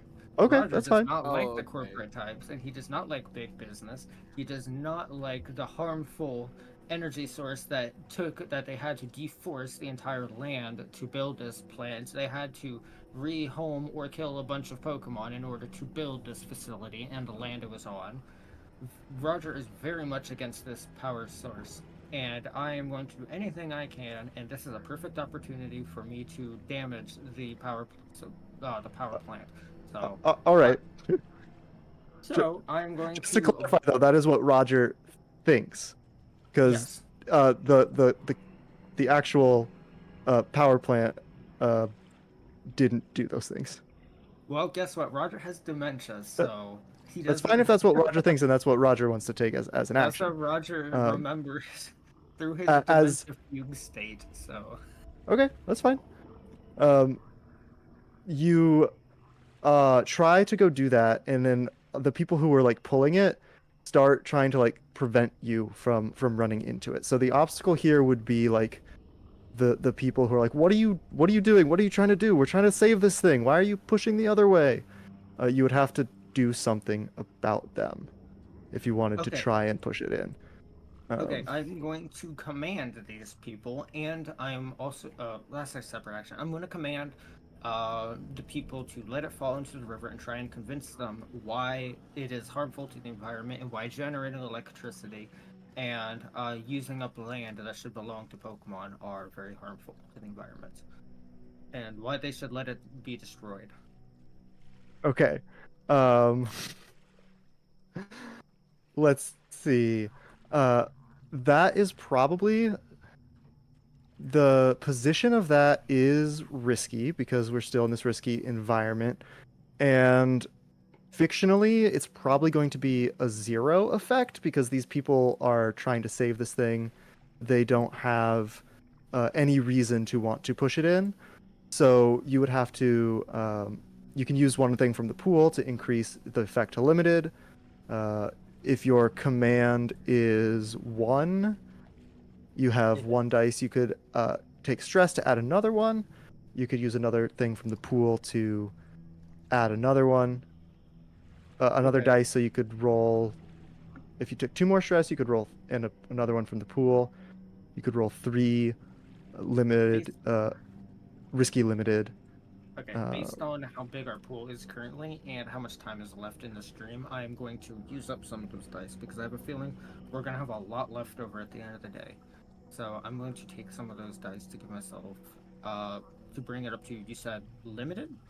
Yeah, so it would go because at a base they have no reason to want to destroy this, so they wouldn't listen to a person just regularly telling them to command. Hello, They would it's have the zero effect, so interrupting you'd bring it up to patient limited. in the hospital bed right now. Bringing you a special announcement. There's a donation by me because I want to add more chaos to the stream that's already existing right now. And so you can figure out how you want to do this. I'm the clock ticking. I have added a clock thing. And specifically, Daisy, pick one. Me pick one? Daisy, you pick one. Go wild. Oh no. Oh gosh. Okay. Just one tick or One tick of any clock of your choice, and then also I'm introducing a Pokemon just to add more chaos as well. So that is a $13 donation. okay. Another Sharpedo. Let's do it. And Let's tick. I disappear. It's a Glaceon. Ow. One shows up. star. Drop the boulder on Kyogre. Okay, there we go. One tick on the rocks are destroyed. As while this is happening, while they're trying to pull you back, while you're trying to argue, another wave splashes over, and like chunks of the rock fall out, and they go, "Oh, okay, we really gotta get this thing." And yeah, so you have what two? Were you taking two or one from the pool? Depends on how much it'll increase my advantage. You said currently my success is at a 0, like I have a 0% chance of success. I'm trying to raise that. Yes. So you already said you wanted to take one from the pool to increase that to limited. So you're at risky limited right now, Okay. and you have one die in command. You can take 2 stress to make that 2 die. You'd have 2d6 for a risky limited. Absolutely. Okay. Roger You could- doesn't care about the mission anymore. He just wants to destroy this machine. Okay. You could take an extra one from the pool to have 3d6 risky limited, or then, yeah, for dice Okay, wise. so that's my, all right, that's my only option. I've already got advantage. I'm gonna roll with that. Oh. Yeah, so roll 3d6 risky limited. 3d6. I don't think it matters. Oh, 'cause I wait, got a sorry. 6 and a 5. Okay. And a 6. What the heck? What does that mean? I'm going to take. I need to figure out how to take a screenshot of this. I don't know how to take a screenshot of my tablet. I'll just take a picture of it. So, what does that mean? Let's see. Yeah, so what would a success on a limited command be here? I think With 3d6, it's 2 6s. Does that mean it's a crit? was it 2 6s? It is. I sent a Yeah. picture of it in the Oh, chat. It's oh, 2, 6, sorry. and a I didn't 5. see that. Cool. And Let's see then. Let Daisy, me take a look. Daisy, for your Yes. maybe to help out or maybe to cause more chaos to the situation, there's also the my donation of a Pokemon is introduced. I'd leave that to you to determine whether or not that helps. What? Okay, wait. What Pokemon? I'll It's a unless you Gold. unless you really want me to choose, I'll leave it up to you. Oh I'm just no. I'm just here for chaos, man. Um. Okay, I have an idea of What do somebody you who would do? show up now, maybe a little early. Okay. So what I'll say is, with the crit there, that increases the effect to standard. So basically, what happens is your command, these people probably wouldn't want to push their machine in the way, but with that wave of force coming and your command, it basically is like telling them to get out of the way, and they just start to flee. They say the machine's not worth it anymore. I want to stay alive, so they start to run. Okay, does the machine fall over at this point? It is So you were commanding there. So the machine hadn't fallen over. You still have to get it to push over if that is what you want to do. Okay, yes, I Um, would like to take an action to get this machine to fall over. Okay. Your position is going to be desperate now because the cliff is starting to crumble. Is that my problem? I mean, I don't know. Ah, Roger Aren't you doesn't on the care. cliff? He Do you really want fall hates this too? machine. Yeah, you're on the cliff with the machine. Roger doesn't seem to care. He hates this machine. Is blinded by rage. Okay. We will do a similar thing to the boulder once we cut back from the other two down at the bottom. Okay. So, Serpent and Salix, you're down in the bay, and the storm of Pokemon in the center. This will be the Pokemon that was introduced. Kind of stops. Those ripples keep coming out. You see a bunch of other Pokemon that were there. You see some Kingdra. You see some more Sharpedo. There's a Palafin in hero form, a big old Gyarados, but they're kind of just sitting there. Salix, you're on your Sharpedo. You're bobbing up and down. Serpent, you're nearby. And coming out of the center of the waters is Tapu Fini. Oh boy, now we really need to drop that computer. And Tapu Fini looks angry. At us? Just in general. Boy. Real quick, are the other two within hearing range of me? Like, if I hollered down, would they be able to hear me? I mean, you heard me shout up to you, so I wouldn't see why not. Yeah, and I would say you probably have communication through your stylers because they're just like pager thing. It's just insert useful technology here. That's your styler. Roger doesn't, or has forgotten about his technology. He is blinded by rage. He hollers down. He's like, "Oi, give me a signal, and I'm dropping this thing on that thing." He points at Tapu Fini. Wait! Huh? Wait! What thing? Wait! Wait! Boy, hold on. Do you know who Tappy Finney is? I don't care. That thing looks angry, and it's gonna hurt everyone if we don't do something about it. It's gonna continue to hurt us more if you drop that on it. That's a legendary. Well, sacrifices can be made, and I don't even But remember no. who you were, except for 30 minutes ago, so... Sacrifices? It's more like a goddamn death wish. GG. Okay. Roger's And in psycho mode.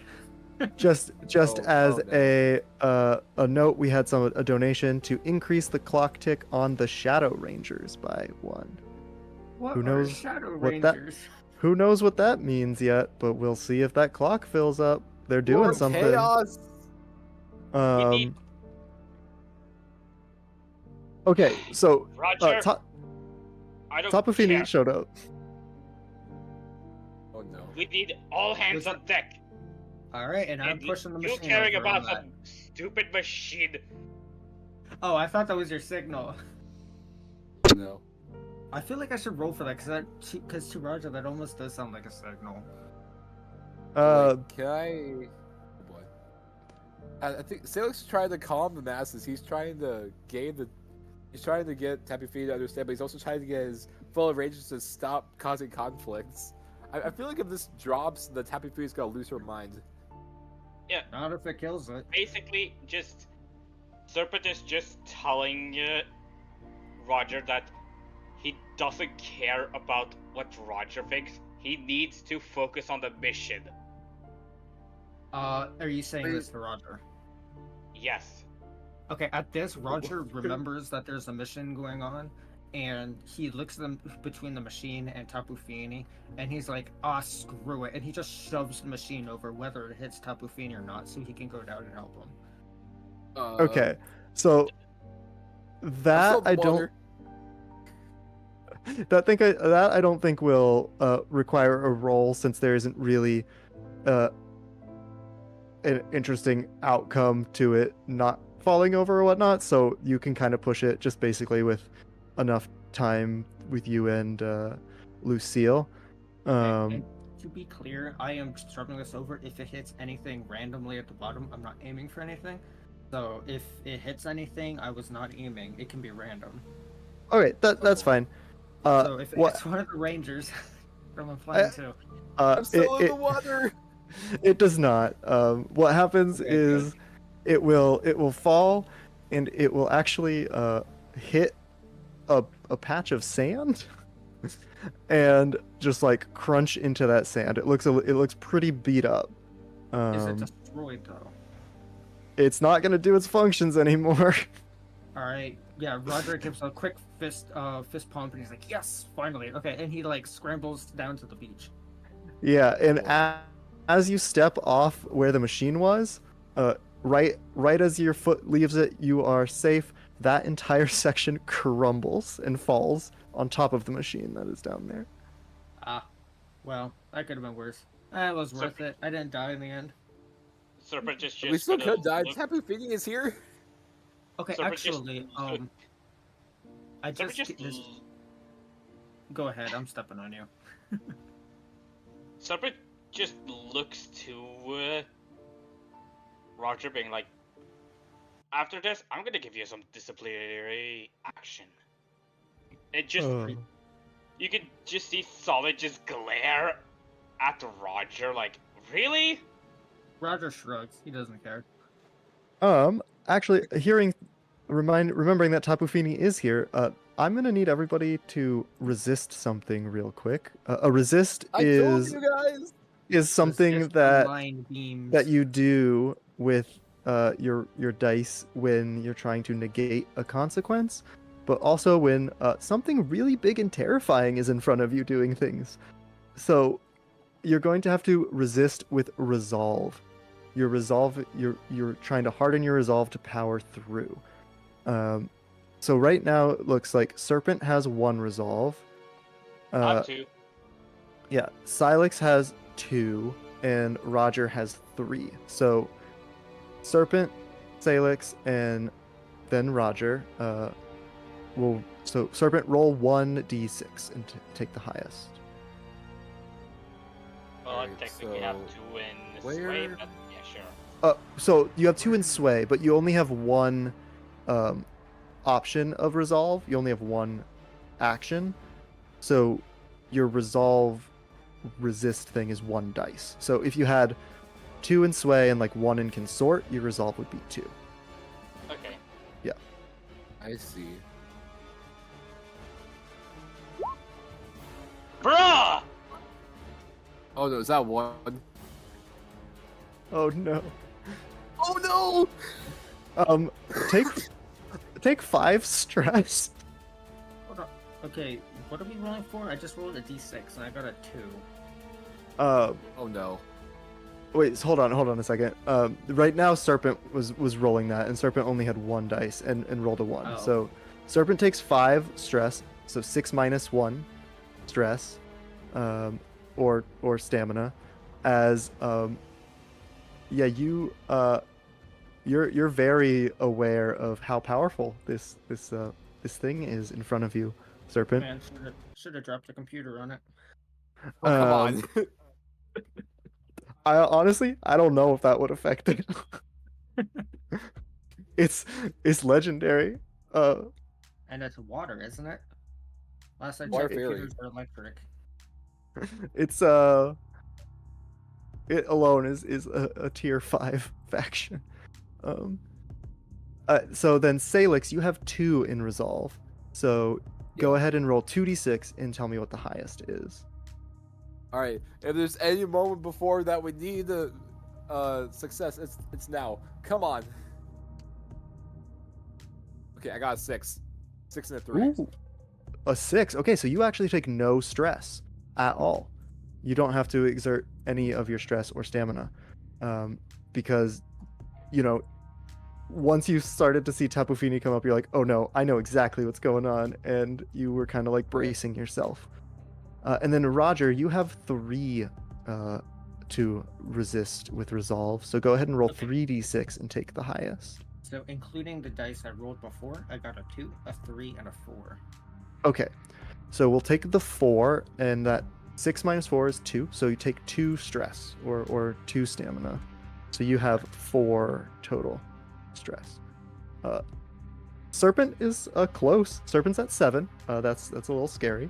What Uh, happens if we get too stressed out? Do we just like gain an affliction called depression or something? when you max out your stress or max out the stamina you have, you are unable to continue on the mission. You basically get knocked out and called back because it's too dangerous for you to continue in that state. Man, maybe Roger should get more stressed. He doesn't like hands-on.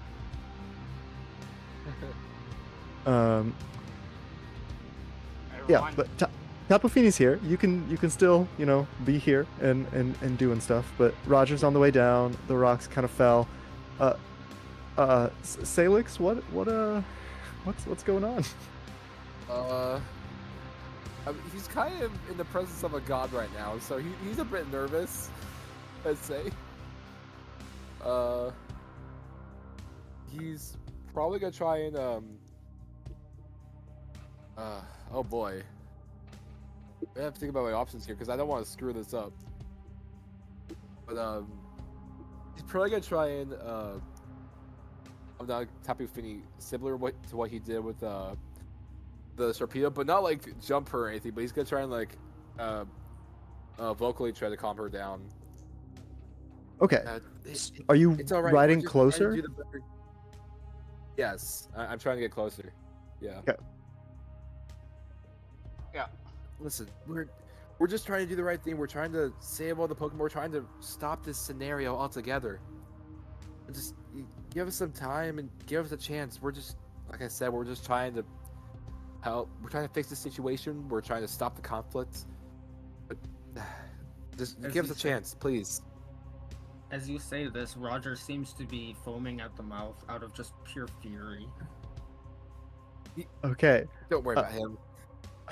Are you trying to what action are you trying to use then from the I'm list gonna of consort. action? Consort? I'm Okay. gonna get story. Yeah. Cool. You just see like Solid just kind of nudging Roger to just focus on the mission. So Roger's I hyper focused on the mission. I am going to add another clock here because of who showed up, and it is going to be. Oh, do I want to make it? I'm gonna drop a 6-step clock here called Tapu Fini Calms Down. Yeah. Okay. The anger meter. Or the calm meter. Friendship meter, right? Yeah, friendship meter. Friendship is magic, baby. Come on. So, Roger's eyes. you have Roger's eyes. you have 1 in consort. The situation is desperate, and so your position is desperate, and your effect, I'll say, is limited. So you're at desperate limited with 1 dice. If you want, you can grab from the pool to add an extra dice to change the position, to try and change the position, to try and get an effect. Remind me, what is limited? Limited essentially is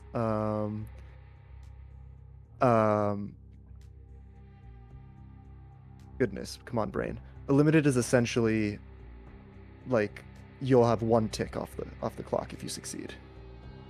Okay. Okay. So, I'm in desperate. I'm gonna use a point to make the desperate risky.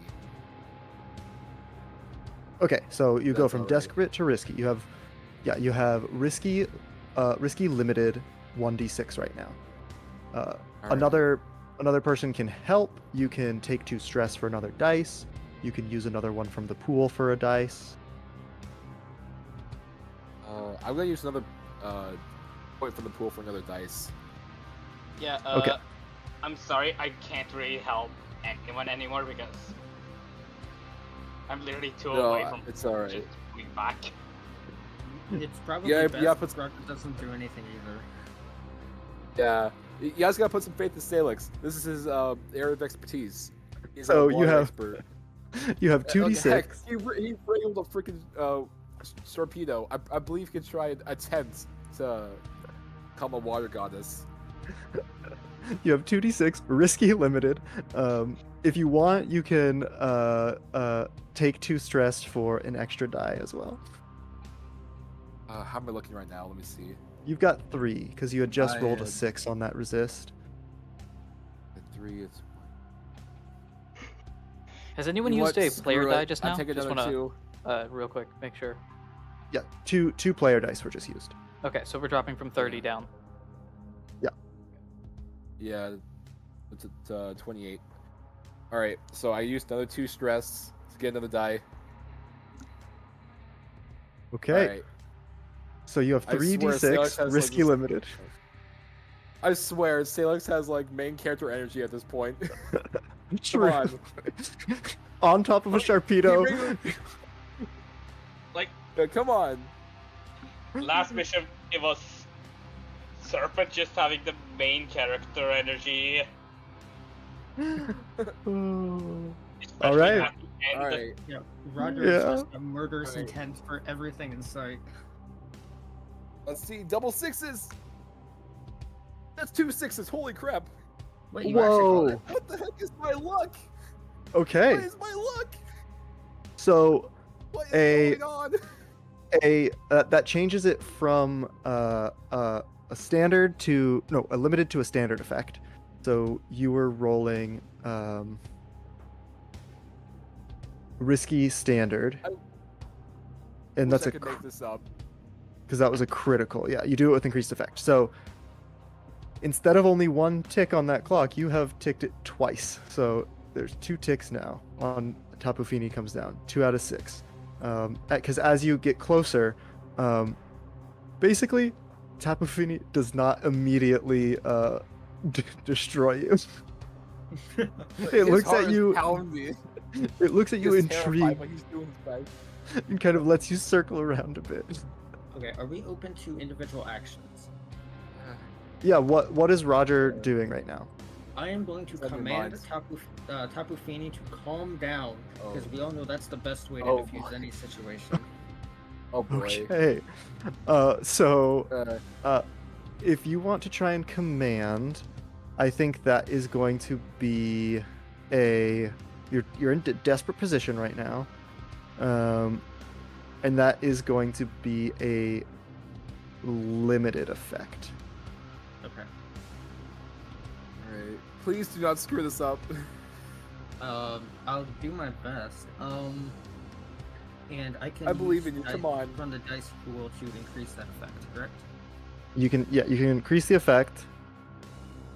Okay. I am going to and try and use whatever dice is necessary to increase it from a You said it was Desperate. limited effect? Desperate limited, yeah.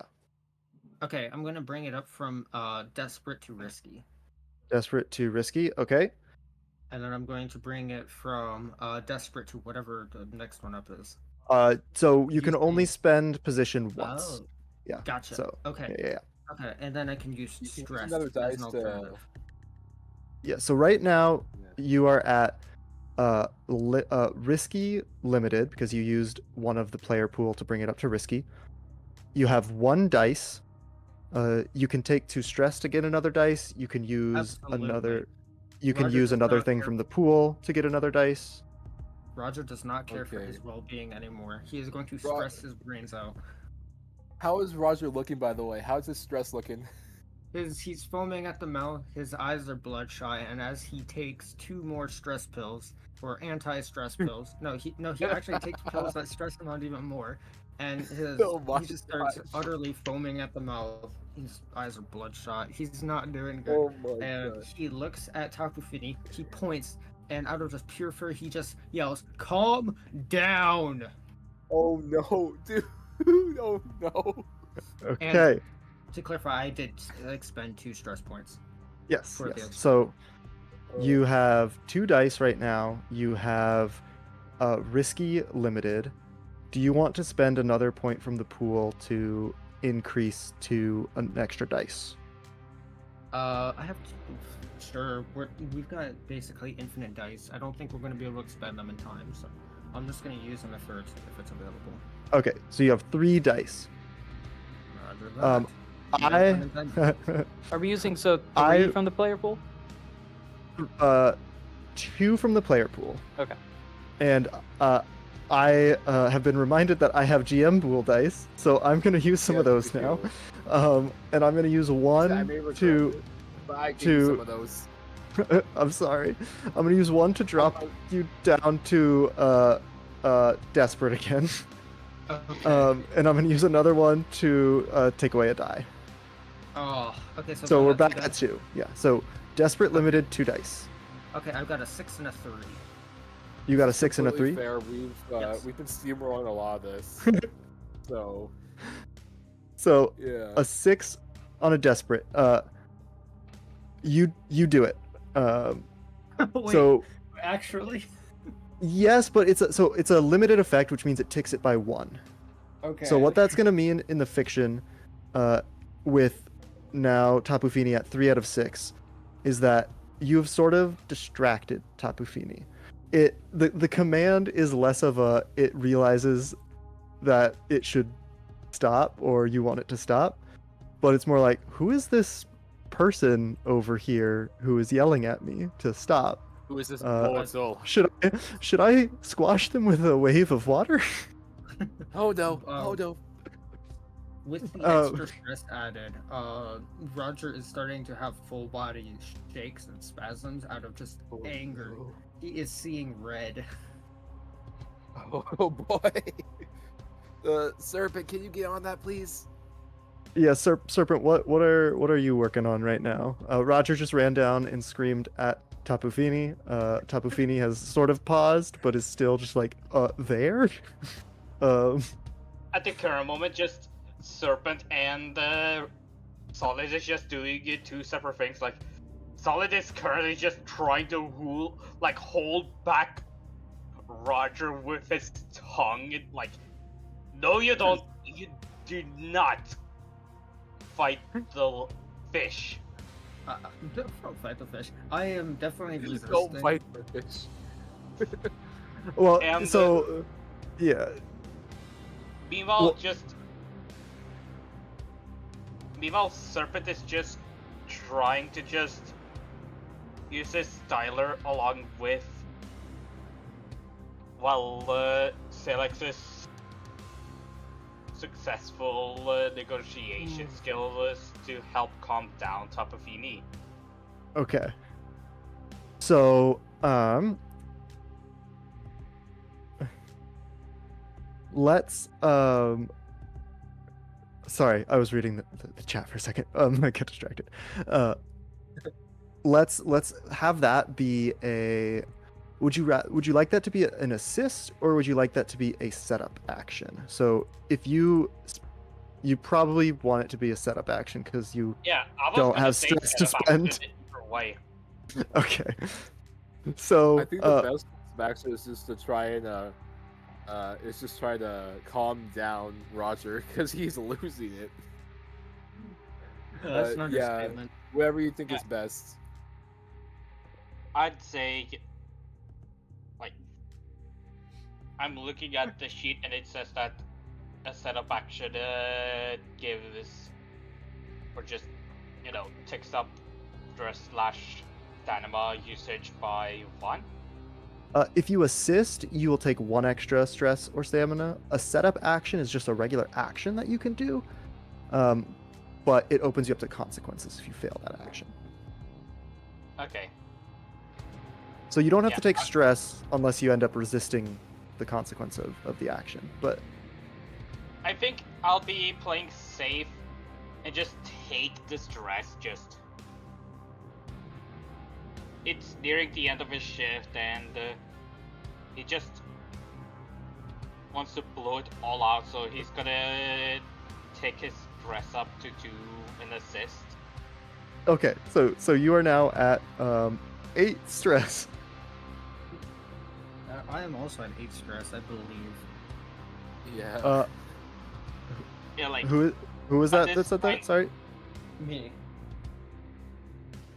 Okay. Yeah, so at this point, Serpent is just sweating bullets because he knows this is the toughest mission he has done today. That even includes the forest fire situation, and he was gosh. he was even trapped in that one. While he's facing a Pokemon of a higher caliber than he has ever actually faced before. You're facing a water goddess, dude. This is not your everyday mission.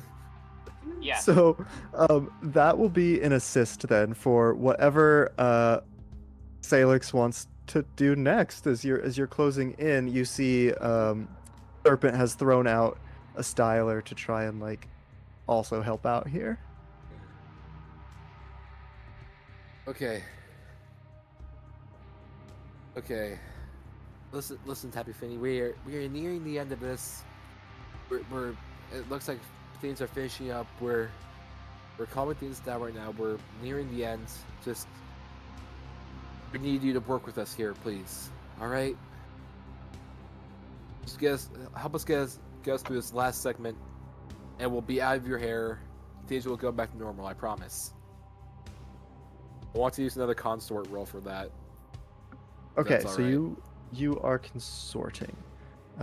What I will say is, because Tapu Fini is still here, although Tapu Fini got distracted by all these things, the position is still desperate as a base. Yeah.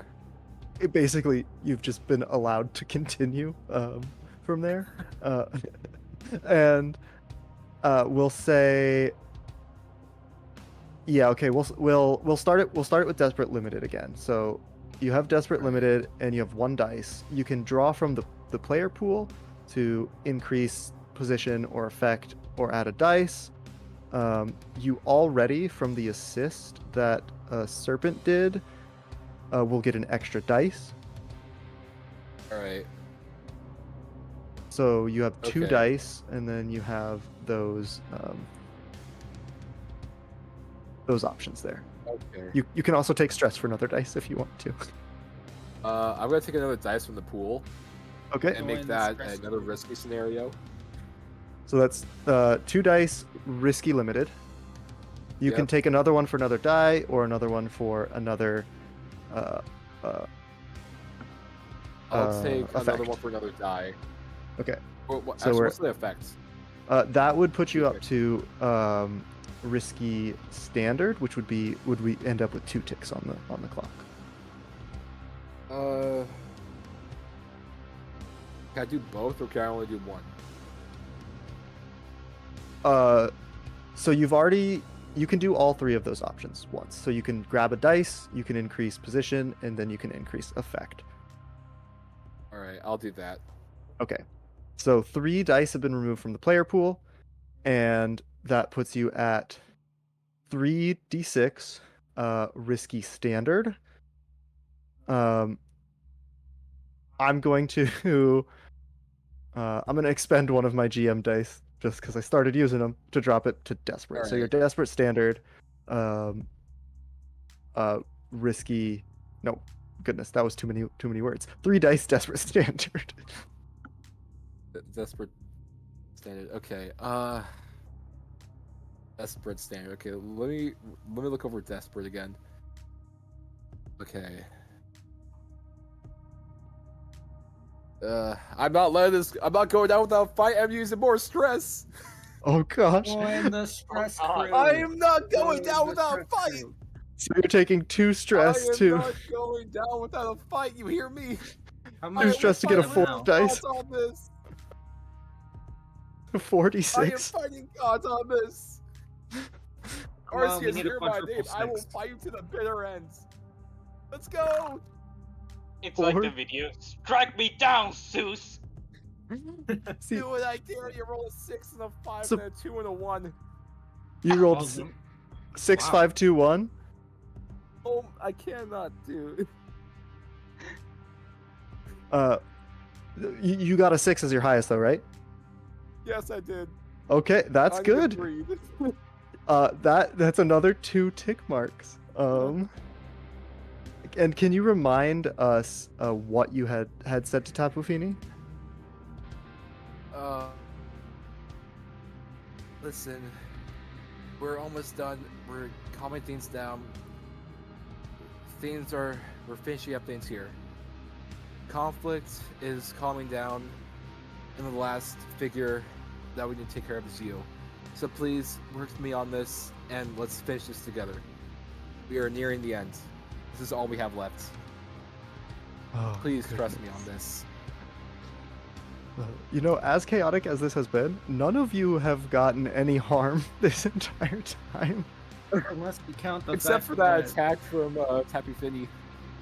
I mean, Yes, yeah, that was that was stress though, not direct harm, which is very very fun for me. I think You know, it's This very is cool. This is actually true because I have put myself in more danger than there should have been. So I feel like if anyone should have gotten hurt, Roger should probably be dead by now. Hey, you successfully did not fall down that cliff with that machine though, which would have been really bad if you I- failed a desperate roll. Well, maybe my body would have hit Tapu Fini and things would have been better. Yeah. Yes, I've thrown myself almost off a cliff. I have yelled at a god, and I should very much be dead. And the most So- scariest thing is about to happen where Solid is about to give Roger disciplinary action. So I think Uh, Salix is way too tired for this right now. Tapu Fini, kind of this time like truly pauses. Before, Tapu Fini had been like having a storm kind of around them, but just like not acting with it. After hearing your words, the storm kind of drops, and in all of your minds, you hear a voice that just says, if you want it to stop, then all of this has to stop as well. And gestures around, just like at the island. That's what we've been Roger, working on. At, That's what me and my friends have been this- working on. Sorry, continue. At this, Roger's like, "See, guys, I told you this power plant was a mistake. We need to get rid of it." That's what we're trying to work on. But we can only do so much right now. But my friends and I, we're doing what we can to See, I told you, being resolve this calm scenario. is what we needed to do. Quit being so angry. Enough! No, I'm calm. You're angry. Solid is just Uh. glaring it, and if he was a mute, he would have essentially started yelling at you at this point. He is staring daggers into Roger's eyes right now. So, I told Um, you guys from the start. I'm the only one who's accomplished it. I destroyed part of that machine, and now because of me, and I gesture my thumb at myself, this whole operation is gonna fall, and the world will finally be at peace. Yes, Uh. yes, we're doing our parts in our own special way. Roger, you are doing your best, and we thank you for that. But give me a second to resolve this scenario, and then we'll go over to your scenario. Do Peace. you keep in mind that Roger is still foaming at the mouth? Serpent, can you get that? Just I- Serpent is like, yeah, I am about to either give this guy field disciplinary action, or I'm Look, I'll deal with him gonna- later. knock him out. I'll deal with him later. Please just help calm him down for now. I think While I Roger's in deal the with wrong this. profession.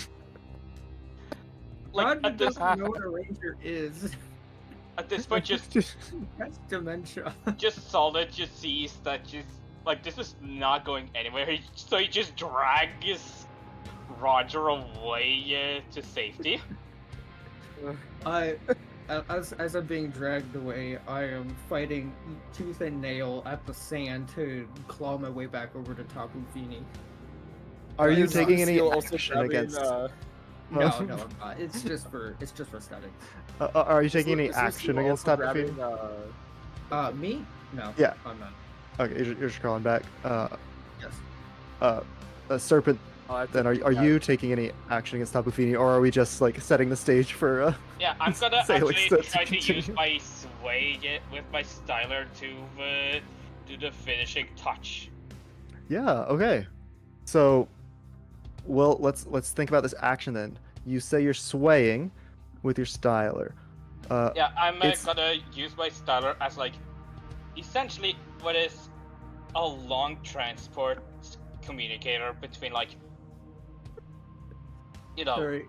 between the serpent and Salix's stylers so that his voice can reach Tapu Fini as he just says. Yeah, like Salix said, we're only here to protect the wild Pokemon. We are not here to cause harm. Please, trust us on this. Okay. That's gonna actually, I think, because Tapu Fini was like slightly calmed from Salix's last. This is actually going to be a risky position from a start. It's still going to be limited because Tapu Fini is a god, kind of. But we have she's a risky god. limited. Oh yeah. By the way, I'm dropping 3 dice to make me be able to roll 3d6s, make it controlled, and have it be like a boosted effect. Okay. So Alright. three You got dice this. from the pool. So you now have 3d6 controlled standard. Let's get the roll. Yeah. I would help out, but I'm too stressed away from what? 6, 3, 3. Alright, let's go! Am I missing something? Welcome to the plot armor game. I already had a plot.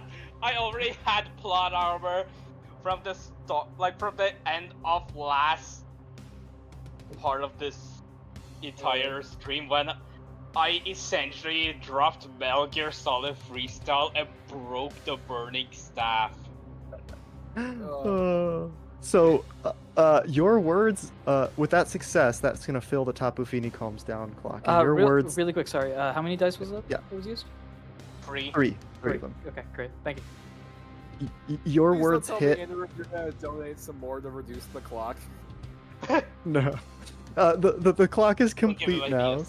So Tapu Fini, unless because I think we're sort of gonna be wrapping up this session. Alex can't do anything else. He is exhausted. You all once again in your mind hear the voice again saying, "You may be right that there has been a lot of harm caused here. I will stop what I'm doing for now, but that doesn't make it right." And Tapu Fini actually says, "That doesn't make what you're doing to my family right." And dips back down into the water a little forcefully, maybe, which another one of those ripples happens, but it's a little bit larger. It's not dangerous, but behind you, the rest of most of that cliff, now that everybody has evacuated, has collapsed. We'll do what we can to No, fix you don't get hurt, but all of the Oh. Pokemon have left now. Alright. And well, it I is guess, calm. Wait, they got crushed by the cliffs? Looks Nobody like I got- successful after all. Nobody got crushed by any Oh. cliffs. Oh. Yeah. Okay. I do have one last thing I'd like to say to Tapu Fini before she drops back in the water. I will do all I can. I will do all I can to fix what's been going on with you and your family. I will not rest until this job is done. Okay. And Tapu Fini just gives you like a look and a very, very slight nod, of like kind of respect, be like, all right, you kind of cool, I, and then dips back. And then you capture So with that, Tapafini, he and now you got collapses on the Tapafini as your partner. torpedo. Dips back into the water. Oh. Tapafini officially joins you as your second partner. Ba-ba-da-ba-ba-ba-ba-da. As the mission starts to wrap up, and with now things mostly calm, you all are gonna start to head back to the base. But I think we're in like montage kind of time here. As the two of you, Serpent and Salix, are like walking ahead. Before Roger catches up, I think somebody who you haven't seen before, they're dressed in like a matte gray not suit, but like jacket and hat. They're wearing matte gray clothes like that. They have a little bandana over their face, their mouth. Comes up to you and says, I see what you were doing there. I might have an opportunity for you if you are getting tired of the Rangers. Wait. Oh no. Wait, hold on. So this is one of those gray suit guys? Not gray suit as in gray suit people who are part of the electric company.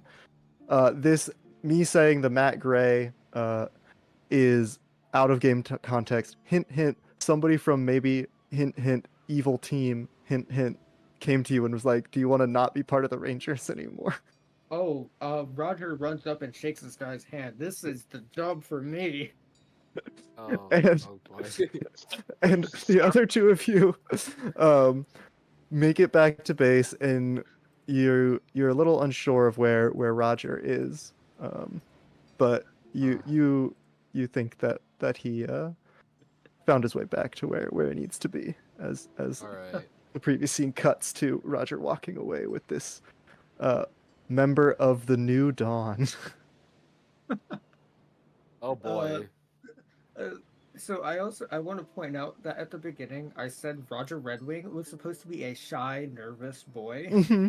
Yep, I was. You also said lawful. I haven't. This is written not down very as lawful of you. Yeah, this is more chaotic neutral type of energy, if not chaotic evil. I literally I went the honestly thought- chaotic evil route. I thought Okay. Salix was chaotic with the way he grabbed that freaking Sharpedo and roared like a bucking bronco. But then, I Uh-huh. I Roger's kind of love just the dynamic between just Celix and Serpent being just a tutor student that just happen to work really well together. yeah. And then there's just me, the murder hobo. My very Yeah, your first character's thought a as complete Roger. 180. I know. I was like, oh, I'm a shy little boy. But hey, there's a boulder and a cliff here. I could kill all the Pokemon and get it over and done with. Somebody from this company comes in and says the mission is to stop these people from destroying our thing and keeping our people safe. Ends the mission. The things being Like disruptive just, are if it was gone, just but so if is it the was- cliff. if it was And- just and- Roger, it'd be You like call him the freaking god. I yelled at a god and succeeded. Oh my gosh. what the So- hell were? Okay, I'm sorry. Just what the absolute duck were you thinking about? What the gold duck were you thinking about? Well, I was extremely was stressed. terrified he was gonna I'm mess blinded everything by up. rage. Uh, Oh, so Serpent and Salix get back to base, and what is like a final image of them that we'll see as they head off to like rest and recharge, hopefully. I have one last question. Yeah. With everything that's transpired, can the Sharpedo come with me? I think yes. It's not necessarily your partner, but I think the Sharpedo has come to like you enough that it has decided to work with the ranger base to Let's kind of freaking be like go! a ride Pokemon like you had in Sun and Moon with the ride Sharpedo. Yo, wait. Yeah, Wait. baby! Hey, Daisy, I got an idea. Yeah. What if that Sharpedo works like how the Dragonite works in Ranger 1? Oh, remind me again what happens? Like how in Ranger 1, you unlock the ability to just move between the places with the Dragonite. Oh yeah. Yeah. You can basically just like go around the whole island. Yeah, Oh goodness. that was like what I was thinking about. Like, you could just travel between like the different bases Oh. using the Sharpedo. So, player pool dice really coming into effect here. Yeah, I think I used the most of Absolutely. them. Honoru, you wanna hop back in and say how we are going to transition on to the next section? Yeah, I think Passing out, and I'm about to ready to collapse myself. I I do think have one final question Yeah, go for it. before we go Yeah. to break. So, Daisy, Yes. you previously answered my question before about how to make the perfect grilled cheese sandwich. don't answer the question. Yes. Don't answer the cancel. I'm gonna kick you out of this. I was personally offended. You do not make grilled cheese with butter. How dare you? I don't believe I said butter Was on it? the grilled cheese. It was butter in the pan, mayonnaise on the bread. Is that what you Yeah, said? That's how That that's is what I Whatever- said. Yeah. Whatever you said was wrong. So I must Okay, ask- that's so- fine. No, It's right I'm for me. saying- I'm saying this in a joking sense. Oh, okay. Oh boy. So, because your opinion is so trustworthy, I must ask you, how do you make the perfect pizza? Oh gosh, the perfect pizza. You order it.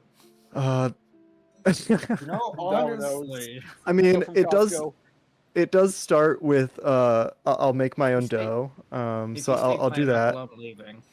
Okay. Well, I mean, you're gonna be leaving in a few minutes anyway. I am a pro pineapple person, but my favorite combination is pineapple and jalapeno. Surprisingly, Ooh. very good. I feel like that would work. Vegetarian, good. very good. I mean, granted, I can't eat spicy food, so I can't eat jalapenos. But hate me for this, but on top of pineapple on pizza, I also have ranch on top of that. Hate me all you want. I've I actually wouldn't hate me all hate you you. want. heard of Would that. not. Okay, no. That's actually not crazy. It especially if you have like a buffalo style pizza with like hot sauce and stuff on top of it. Oh, Ranch, yeah. I've never tried it before, but I've wanted to with like the chicken barbecue, whatever pizza. I forget what it's called, but ranch actually would go amazing on that because I always use ranch on like buffalo style stuff. Okay. So, not Yes. as crazy Oh, as it boy. sounds. That being said, we should transfer Yeah. to Absolutely. Hi, how's it so we going? don't talk about pizza for the next hour. Yeah, we Yeah. can, we'll save Absolutely. that We'll for save we'll save that for a different episode. Maybe the Q&A episode or something Yeah. like that for Not a Scratch. So for everyone at Yeah. home that's watching this, first off, thank you so much for sticking with us, whether for a minute or for the entire stream. I think just to add this in, I feel like Aaron would have just gotten back to like regular form with Igglybuff, and then just walks in like, "Hey guys, I'm feeling better. Holy Sharpedo!" And that's where it cuts Literally. off. Long story, don't ask. Yeah. Like, there's just an actual Sharpedo in Salix's arms. Yeah, I think you're just holding on to a Sharpedo, just like smiling as a Sharpedo does. All right, Yeah. so as an update for people at home, for you guys that are here with us, the GM dice pool is currently at 1. The player dice pool is at 20. We got a bunch of clocks that are going to be updated. Just as last time, clocks can be updated and all that sort of stuff. We're going to take another break here. I'm going to transition over here and change the music right there. You might see a message that's up. So we're going to be taking a slightly longer break. I think the last one was 20 minutes. This one is going to be 25.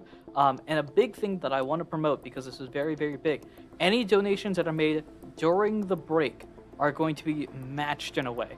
I'm going to match it in a particular way. So every $4 that the audience puts in, I'm going to be adding $1 in. So if it ends up being 100, I'm going to put in 25, etc., etc. This is enough so that I feel like I'm matching it while also not going bankrupt. So that's gonna be the case here. That is for the next 25 minutes. So any and all donations, you'll notice that I've added the little donation bar thingy thing as well. This is going to be during the break. The lo-fi music that you might be hearing right now is going to be playing in the background as well. For the players that were here, Mochi, you've been here for 2 sections. Pure Glaceon and Spirit, you've been here for 1. I forget. Pure Glaceon, are you sticking around? Only if Spirit is.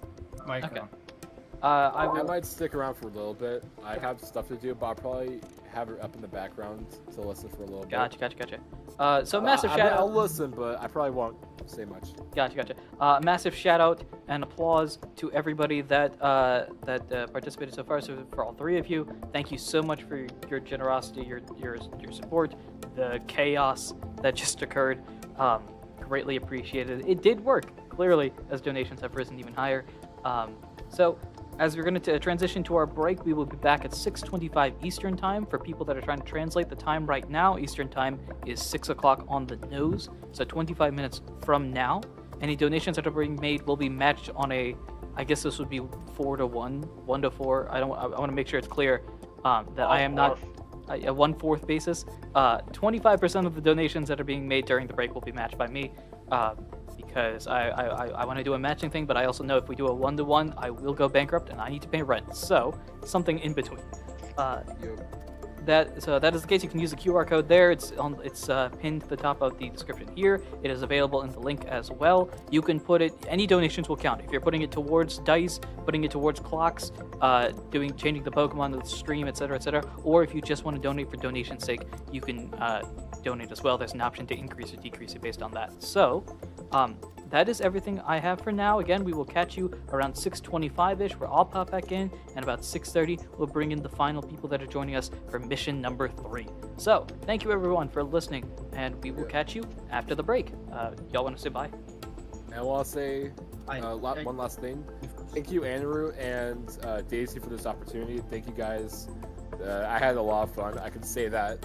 At least for me. This was a crazy adventure, and I was glad I was able to come along for the ride. This was fun, yeah. Thank you all for playing. I will you guys take care. I will not also say thank you all for listening, for enjoying, and for the ups and downs and the breaking of a machine. Thanks to Glaceon over there. Yes. Yep. If you want to hear more about that, I run a sister podcast to this one called Mystery Dungeon: A Path Through Time. Go check us out on Spotify, Apple Pods, and Google Play. I am the DM on that show, and things get chaotic. So again, thank you, Andrew and Daisy, for having us. I appreciate it. This was a lot more chaotic than I expected it to be. Yeah. Yeah. And That was fun, though. I want to say thank you all for having me, and for everyone watching, you might hear about me later, or not. We might not. We might see, or I might just pop up in the next thankmas in 2024. Who knows? All right. We'll see. Thanks for the chaos, and everyone take care. See y'all soon. All right, And thanks. I everyone. was Mochi, playing Serpent, the Solid Snake knockoff. You can't say that now. Oh no, you said the Yeah, thing! You said the thing. All right, we're cutting. Thanks said the everyone. thing! I'm muting everybody. Great. Until next time. Until 25 minutes. Adios. Take care. Yeah. All right. I'm muting everybody else, so they are now muted. They can still hear me. I can't hear them. For everyone that's listening here, catch you at 6:25 again. If you want to be precise, 22 minutes from now. So we will catch you after the break. Enjoy this lo-fi music that is technically mine.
hello, hello, hello. For all of you that want to donate, 60 seconds-ish on the clock. Basically, when this screen disappears, that donation thing ends. Unless, of course, things are adjusted and stuff like that. People are throwing donations last second, but we've got seconds on the clock. Boom, boom, boom. 4-to-1 donation matching is done here. If you want to throw any last ones in it, I'll be generous if you toss it in and it's like a minute or two late. It's all good. Hello, Dakota. Welcome. Any moment. Once it happens, though, we are locked in. Once it disappears, it's gone. Matching will never exist again for this particular event. Ooh. The danger, the fear, the pain, the inability to match. Oh, that is it. That is time. We will do the final calculations. Boom. As we jump over. Well, I don't want to jump there. I want to jump here. Keep the lo-fi music that should be playing, I think. I do not. I don't know if you can hear this. There's the lo-fi music is playing on my computer, as well as to you, and I think they're off, but I'm not sure what exactly it's about. Why don't we, while taking this opportunity to do so, why don't we take a look here and see what new stuff is available for everybody out here?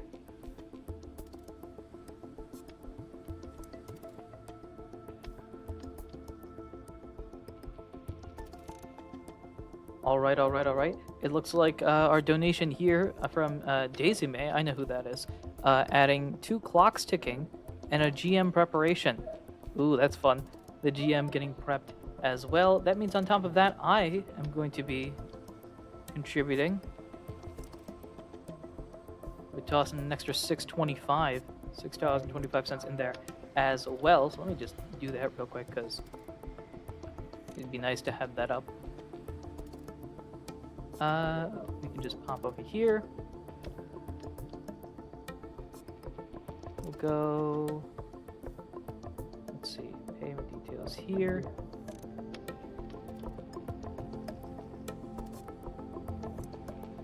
Okay, and now let us make the official adjustment.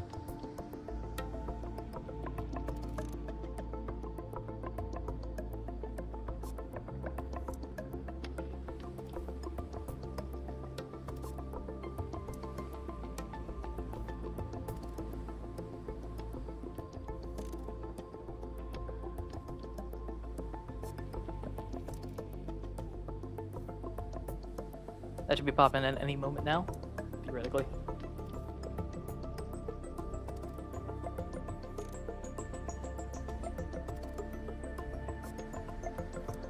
Any moment. I think it should be up. Just toss the extra $6.25. Oop, that's not enough.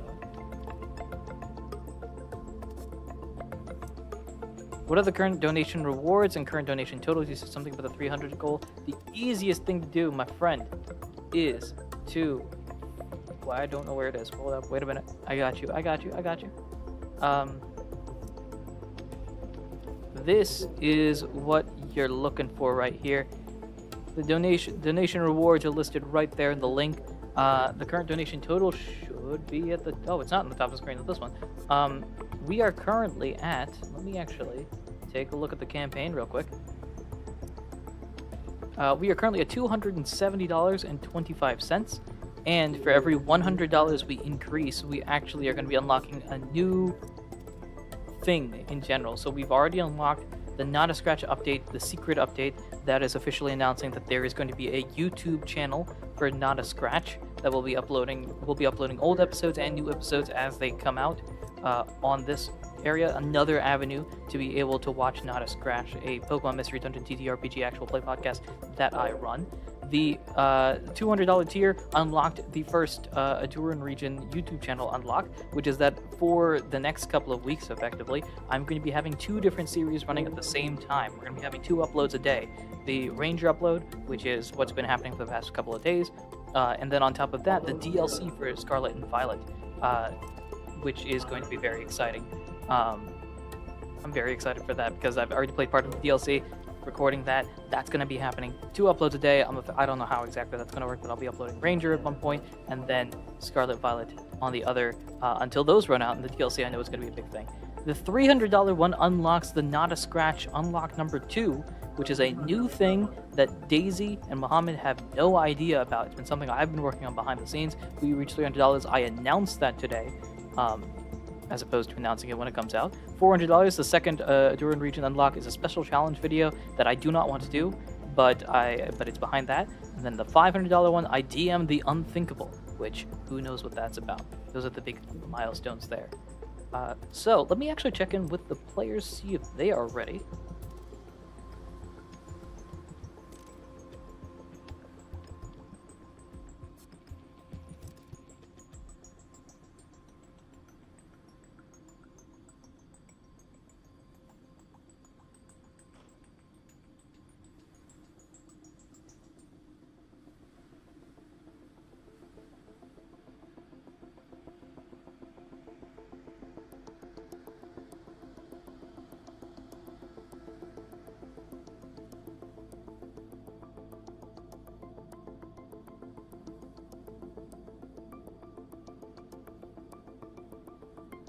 All right, everyone. So it is now officially time to get started with everything. I will be introducing the players shortly. If you've got any friends that have taken this time to go get their water, like water break, juice break, adult beverage break, or just grabbing a snack, whatever it is, don't bug them too much, but just kind of like softly drag them over to the stream again. And while we're here, since this is a perfect transition time, if you want to promote it anywhere you can through the socials, please do so. Mission 3, if it's anything like the first 2 missions, are going to be hectic as heck.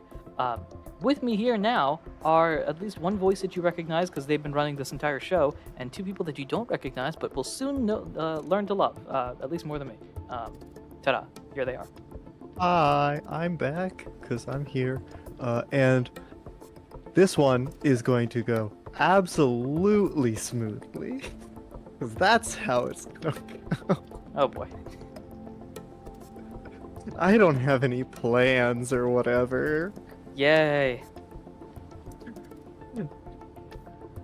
I definitely didn't line my pockets with donation assists over the break. That is true. The main donation that was given, a $25 one, added 2 ticks to a clock, to 2 different clocks that Daisy knows about, because Daisy's the one that donated it, which I get. We'll probably find out in a second. And then also GM prep die, because those are cheaper, and because Daisy wants to stack the deck against us. Speaking of us, I'm not the only player that's here and back. We've got 2 players that are brand new. If either of you want to just randomly pop in. Yeah.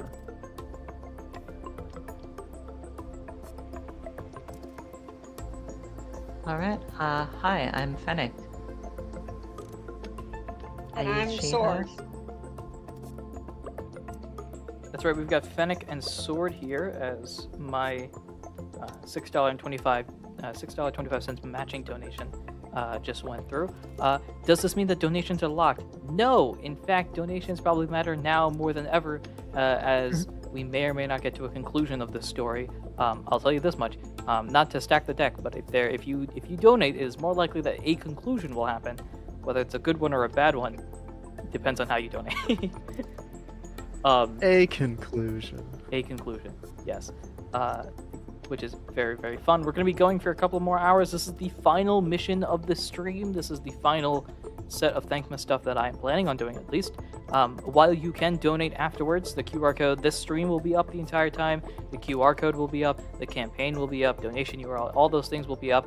Obviously, with this campaign one-shot massive adventure being over, it doesn't really, adding die don't really help too much. Adding dice doesn't really help too much. But donations will still be open. For them to matter, though, this is the best time to do it right here, right now. So I've got all the introductory stuff. We've done all the donation updates. So I will toss it over to Daisy. Yes, Run this hello. I am running. It's tiring because I'm not good at running distance, but I'm still doing it. As I was saying before, I am powered by Dr. Pepper. This is not a sponsor.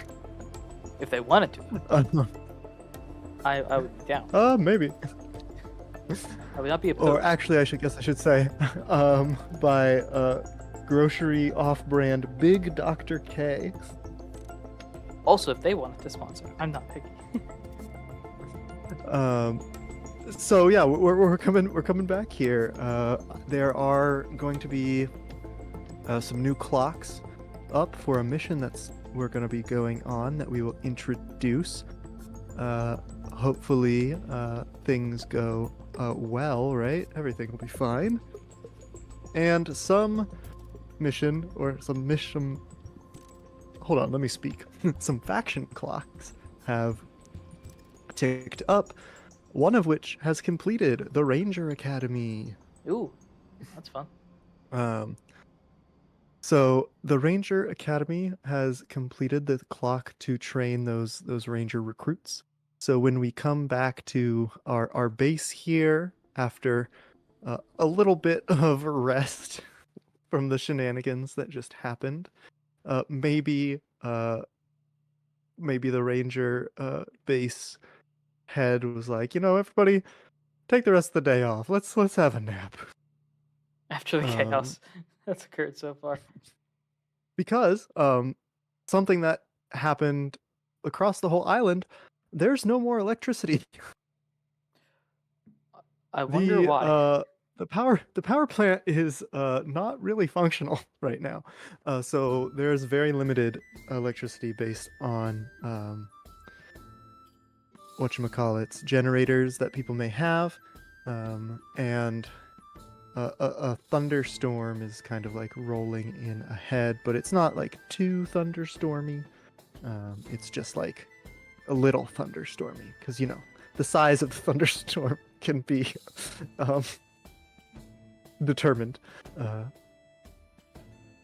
But our base is kind of quiet as people are coming through to rest and whatnot. There's a big Sharpedo off in the back in the river. And we are going to have a view. Let's look at our two rangers that are with us right now, as I guess they're watching a graduation ceremony, ? For two of our baby ranger recruits. Fennec, will you give us a description of your ranger, please? And kind of like give us an idea of what they are doing, kind of just like to kick back, or how they feel about ranger recruits, some rookies. Sure. Kind of graduating. My character's name is Holly Brown. I want to say she has like medium length brown hair. She's not very tall. I think she's probably a bit kind of... I want to say she's like politely sitting and watching the ceremony, but isn't too interested in it. All right. And who is your partner Pokemon, and are they with you right now? I think the partner Pokemon would be there. Her partner is a Galarian Ponyta named Rhiannon. All right. Wonderful. So you're kind of just relaxed, sitting there, watching this ceremony. Yep. And then, Sword, will you introduce your character a little bit and describe how they are kind of interacting here? Are you interested in the recruit ceremony? Are you kind of just off doing something else? So my character is Leroy. He's about average height, short cropped red hair. He's watching, but also being distracted because he's just like that, always distractible.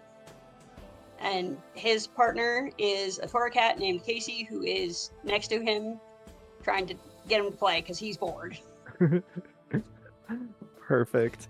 Torracat kind of like playing with some I don't know, maybe trying to pull the top part out of your styler and play that with that around, knocking things around. You're also a little distracted because there are some new rangers to the island that are visiting. Uramean Island is a little bit separate from the mainland of the Corette region where we are. And so you are like the only ranger station on the island. But some rangers have come across and are talking to. Honoru, will you reintroduce your character after you come back from the hospital? I feel like is this many days afterward, or is this next day? How far of a? This is probably like 2-ish days. Okay, So got it. you weren't like drastically hurt. You You're just right, were like Yeah. bent. So I think walking in is Aaron, who's of slightly average height, slightly above average height. Has it has like a lot of cuts throughout his standard ranger uniform. And he gives off like the way I described it earlier, which is sort of the vibe is 45-year-old divorced father that's just kind of done with everything, but also still cares about specific things, namely the bouncing Igglybuff on top of that. I've described him as a hat, which to me feels like an Indiana Jones-esque hat, almost a fedora. And Igglybuff just kind of like, maybe not bouncing, but kind of like rolling. How those hats have like the indent. Igglybuff is kind of just rolling around on that as I'm probably like leaning up against the wall, just kind of watching how things are going. I thought you said that you described the Igglybuff as a hat for a second. The Igglybuff wants to be the hat. Wants to have that. And you said Indiana Jones style, and I was like, wait, Igglybuff's not that shape. Igglybuff, which I believe I named them Buffy. So Buffy's up there, kind of just rolling around at the little indent, being like, "Wee," the little like 6-inch slide that I can effectively make. Yeah, and what's your idea about these rookies, these recruits? Because these are also the same two that dragged you out of the forest when you got honked. Ultimately, it's appreciation. I think through the recent events, he's more frustrated than anything that he couldn't do much.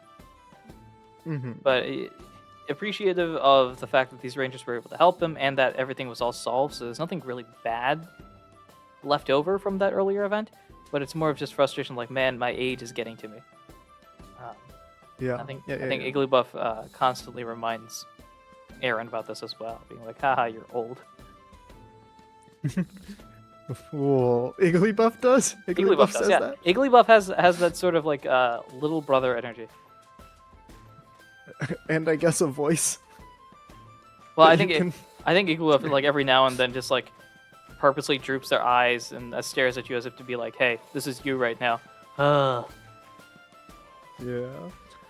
Cool. So the ceremony kind of comes to a close, and these two rookie rangers, their names are Rex and Raquel. They are actually twins. And they both have like dark curly hair. Rex has it like cut a little short. Raquel's got it like pulled up back into two different buns, and they come up to you, Aaron, and are just like, "Hey, what's up? We made it." Gives you big thumbs up. How you doing? I think Aaron probably offers his hand out just to be like, welcome to the squad. Appreciative of what you do. Igglybuff offers the hand out too, and then slowly realizes my hands are not this long, so just puts it back and just kind of gives like a salute.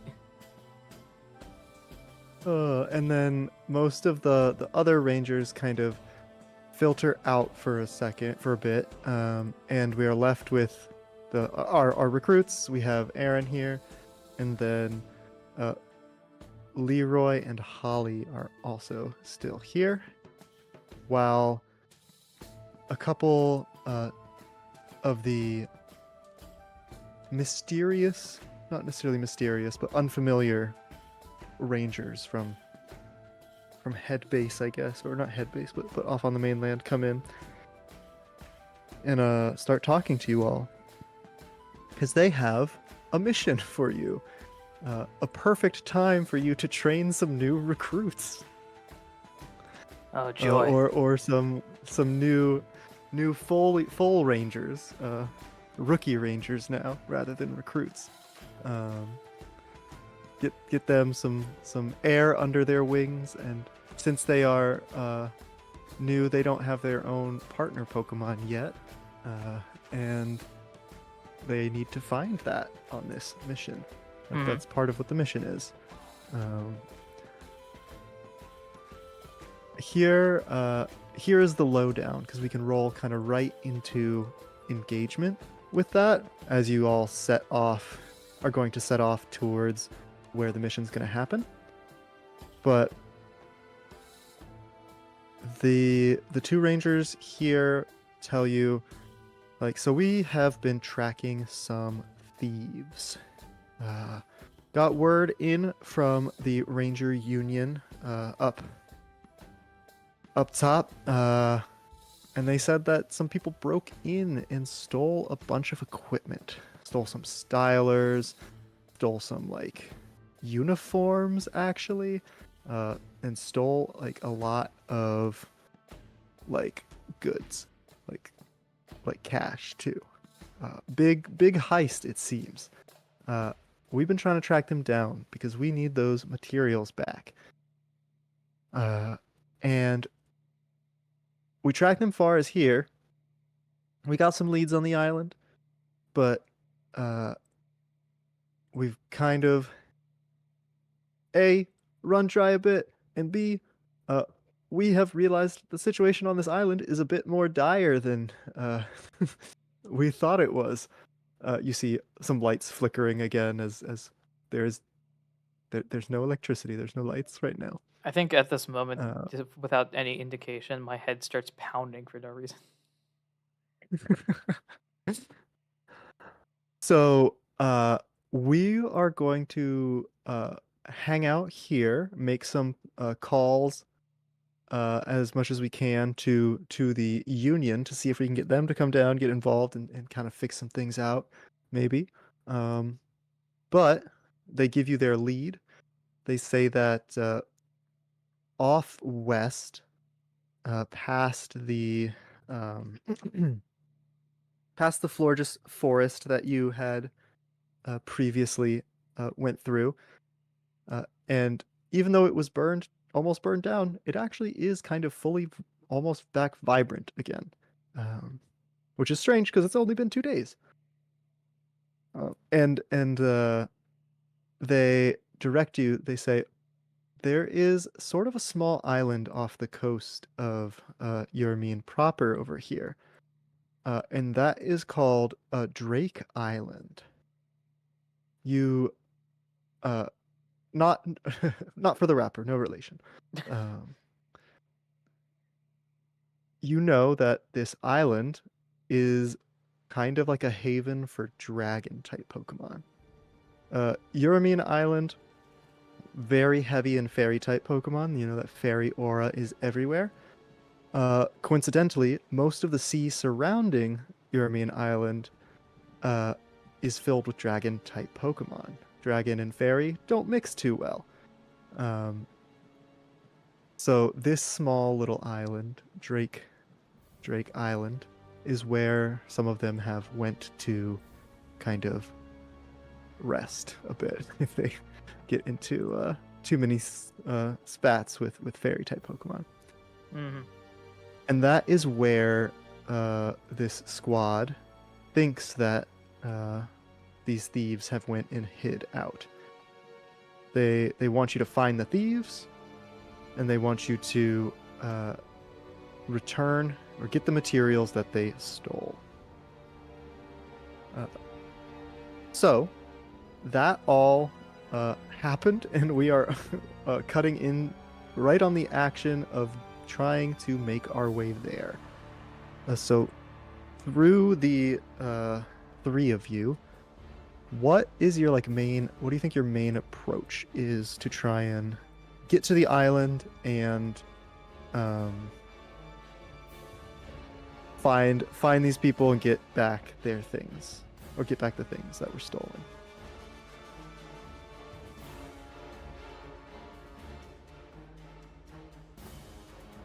Fennec or Sword, do you have an idea of how you might approach that?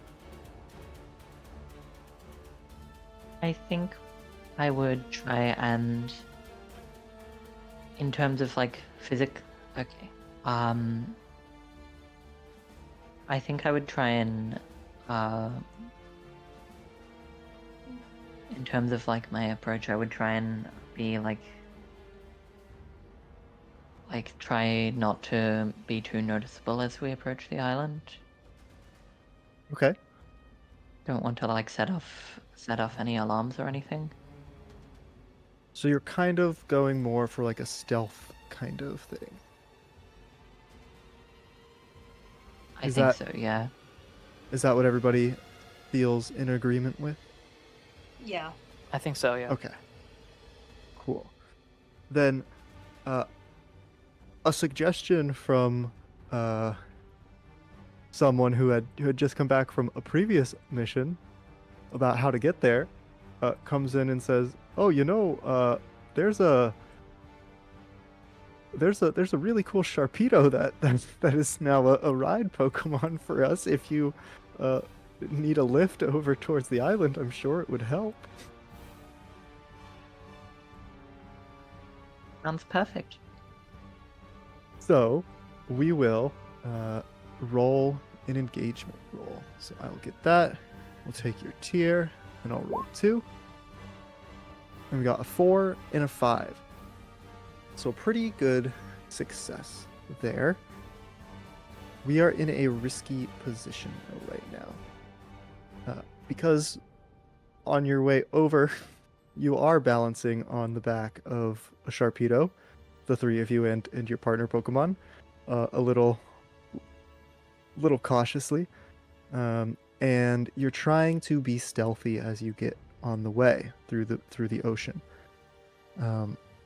But about halfway, maybe closer to full way there, the water starts to stir a bit, and you begin to be circled by 3 Gyarados. And Sharpedo has to stop. Well, I can't say I wasn't expecting this, but maybe not this specifically. We are in a risky position of not wanting to fall off. How are we reacting here? Sorry, I didn't mean to cut you off there, Fennec. Oh, that's okay. I think I would try and use my styler to try and calm the Gyarados. Okay. So, we are trying to calm this Gyarados here. What does that look like? What action from that list of actions do you feel like you are taking here? I feel like that could be a sway roll. Okay. You're trying to sway. You have 2 in sway. Okay, so the position is risky as you're trying to sway. You throw out your styler. And it starts to go around and around. I'm going to say that this is risky standard as your position in effect. So it's still a little dangerous because you're out on the water, you're out on the Sharpedo. But this is a pretty solid action. This is what you do as a ranger. You help calm down some Pokemon. Do you want to either take from the player dice pool to increase the effect, increase your position, and take another dice? You can do all 3 of those if you want. You can take 3 from the pool to do all 3. Someone can assist I- you for another dice. You can also take 2 stress to gain a dice. I don't think I'd want to take a die from the pool. I think if someone wants to assist me potentially, Okay. Yeah, or I could just take the roll straight up. I'm down for assisting. I will say, we have 20 die to use, and we are the final Oh, group. okay. So Yeah. So if you want to burn can through just them, feel free to grab the grab previous as much as you want. the previous mission was burning through them, like hotcakes, and I think they used 13. So I feel safe. Oh, okay. Yeah. Worst case scenario, Would I you will like to stack use the them? deck. I will stack the deck by donating.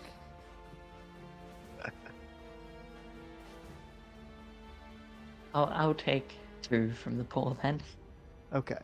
Are you gonna gain a dice and something else, or are you gonna do position and effect? I think I would. You may need to remind me what those are. Sorry. Yeah, no worries. So, right now you are sitting at 2 dice and risky standard. So, the position risky, position in general determines how bad the consequences might be if you fail. So, risky is kind of the middle of the road, the regular-ish kind of result. The effect, right now you're sitting at standard, determines how much you'll affect on the actual obstacle. So a standard effect is pretty normal. If you bump it up to great, then that means that you're really kind of kicking into gear. Limited effect means that not a lot is happening, but you're still doing something. Okay. Yeah. I think I. So if I take from the dice pool, I can make it a better position for myself. Yeah, you could do all 3 of those things. You could gain an extra dice, you can improve your position, or you can improve your effect. I might do all 3 of them then. In that case. Okay, so we'll take a dice. We'll take so three from the pool for that would be 3d6 at controlled great. Yeah. Okay. So I will roll those. let's roll those 3d6. Yep.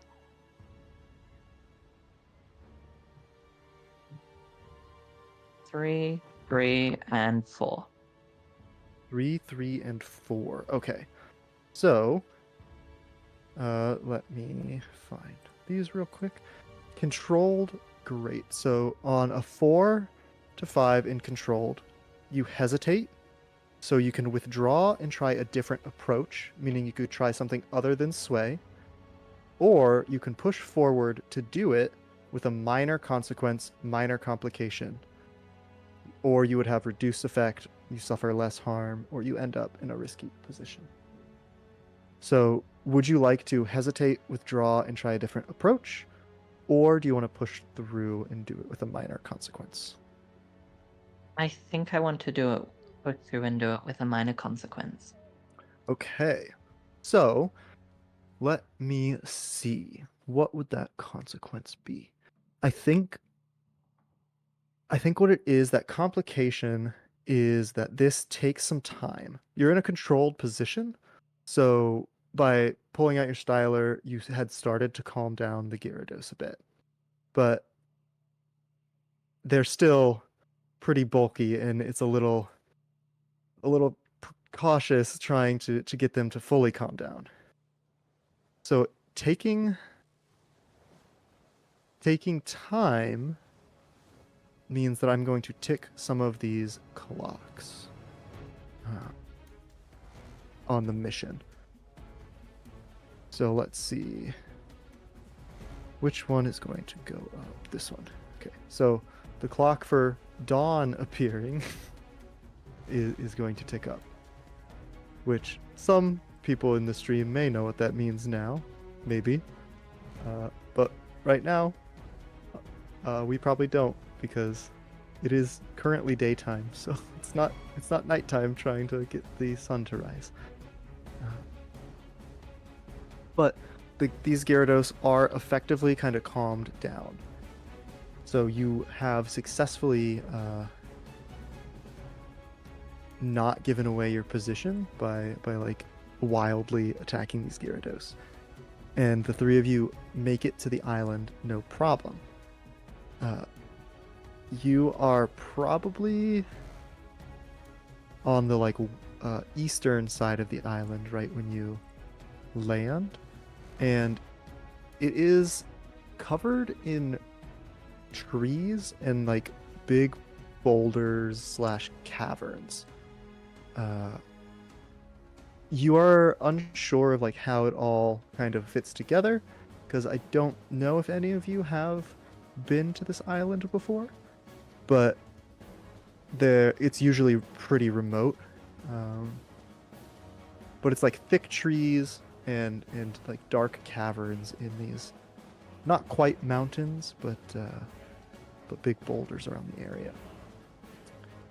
And we are asking ourselves now, how are we going to act on our objective, on our obstacle of finding these thieves and trying to get our items back? So, Sword, since we just saw some action from Holly, what is Leroy doing right now as we land to try and like figure out where they are? I think Leroy is going to try and track them. So Okay. Are that would you be, I think, trying to hunt? Yeah, okay. Yeah. So let's see about hunt. Right now, I think the position is controlled because we successfully got here sneakily. So there isn't much of a threat unless you terribly fail a roll and things go poorly. But at a controlled position, I think you'll have a standard effect here with a hunt. Do you want to spend from the pool to get extra dice, extra position, or extra effect because you've already at controlled position? Or do you want to take stress to get extra dice? Or ask for I would assistance? take from the pool to get extra dice and better effect. Okay. So right now you're sitting at 2d6 controlled great effect on this hunt. What you can spend 2 stress, which stress is just an extra pool of like resolve or reserve that you can use to do things. If you get too much, bad things happen, but you can bump it up to 3 dice if you want, or you can just roll with 2. I think I'm just going to stick with 2. I don't want to take stress quite yet. That's totally fine. So that would be 2d6 at a controlled great effect. And so roll 2d6 and take the highest. This is how many player dice if we're using them? 2.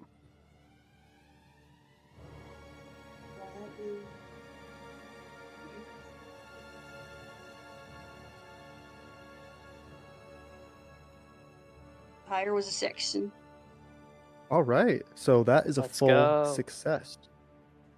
Controlled controlled great effect on that.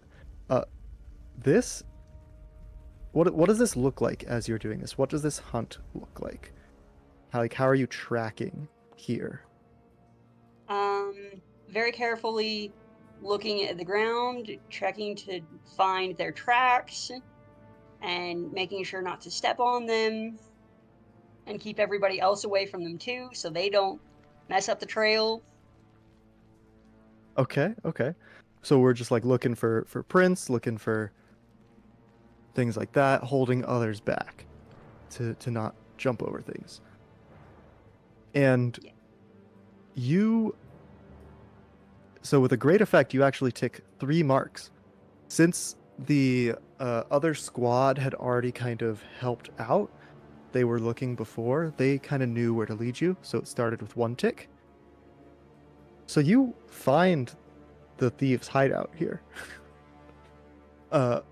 You find a like semi-constructed, looks like,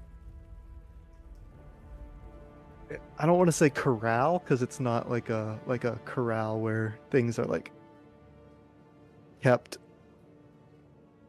like poorly, but it looks like almost like a dog daycare if you would go to a doggy daycare, where Yeah, there'd be like a big open fenced in field for things to run around and play in. You see that kind of like out in a clearing with a partially constructed like building next to it, and there are a few dragon Pokemon running around. You see a like Bagon running around. There is a little Axew running around chasing the Bagon. And so this is what you see like from the woods. You don't see any people yet, but you can tell that this is where people were staying. Have you like exited out of the woods, or are you still like hanging back, or like communicating all of this? Right now I think I'm just telling everyone else what I'm seeing. Okay. Aaron, how are you responding to this information? You kind of also followed along, Mm-hmm. and you notice what I described. Right. Would I wouldn't recognize. Well, no, there are no people here. Did you mention that there were people? I don't think you did. No, so you haven't seen any people milling about, but Leroy was able to kind of tell that this is where people have been staying. You know, there's what you might see actually is next to the little partially built building, there's like a coat rack hook, and you see Gotcha. a ranger uniform that has a spray painted like dark black outline around like the whatever the ranger symbol is. Mm-hmm. So I'm not gonna say these are the thieves, but I'm pretty sure you're right. These are the thieves. I think Igglybuff gives a nod of like, of course they are. I figured it out, and could I?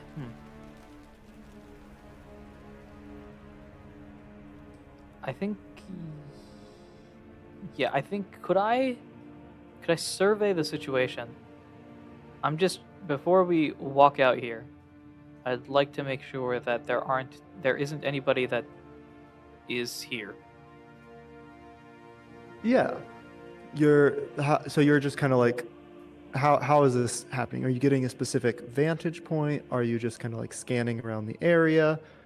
I think Are you looking down at ground or something? I might use the Pokemon to my advantage here. Igglybuff kind of just like, I don't know if I place them on a tree or if they climb the tree themselves. I'm not sure how athletic Igglybuffs are, but Igglybuff, get up there, stay behind, stay hidden, look around. And so while Igglybuff is getting like a sky view, I'm getting a ground view, and I'm just trying to see, is anybody home because it's Okay. this compared to my idea is it's this. If there's nobody home, we kind of waltz on in and pull out our magnifying glasses to figure out what's next. Yeah. So that sounds like we're still in a controlled position because we haven't come out from behind the trees yet. But sorry, I just looked at the chat. It is kind of quiet. We'll see. So you're in a controlled position, and we'll start with the standard effect. So controlled standard, and what is your survey? So survey is 1 dot. 1 dot? Okay. Once again, same options. If you want to spend from the player pool, you can add a dice, add an effect. You can spend stress for dice. I know your favorite thing to do. Yeah, I'd prefer not to, personally. Seeing as we have the dice here. I think okay. So we could spend if we pull from the pool, we can spend it on what is it? It's effect and the other two. Position or dice. You're already at a controlled position though, and there's Right, not so- much of a higher place you could go with that. Right. So it's sorry, it's effect, position, and You can get an extra dice. and then free dice. Yeah. I think we have them, so I might as well. I think I will pull 2 from the pool to go for effect, and then bonus die. I'm not gonna go stress. So I think with this it would be 3d6, right? Because I have the one. You have the 1, then you're taking the dice, so that's 2. Did you take stress to increase? Well, I'm taking 2 die. I'm taking 1 for effect and 1 2 for die. bonus, right? Is that meant? Yeah, so that'd be a bonus die, and then so right now you'd be at 2d6 controlled great. 1 point for dice, 1 point for effect.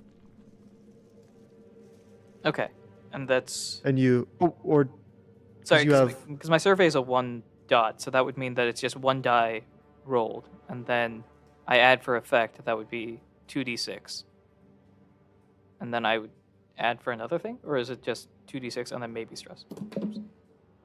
yeah, if you wanted another dice, you could take stress. I don't, so I think I'll just take the 1 then. So 2d6 controlled great. Right, and that would take a 1 die from the pool or 2 dice from the pool. 2. 2 dice from the pool. We've been calling it a dice pool where it's more of just a point pool where one of the Right. things you can spend on is a dice. Oh, okay. I see. All right. That Yeah, makes yeah, sense. All right. So we'll add. We'll subtract 2 from there. So this is going to be 2d6. Correct.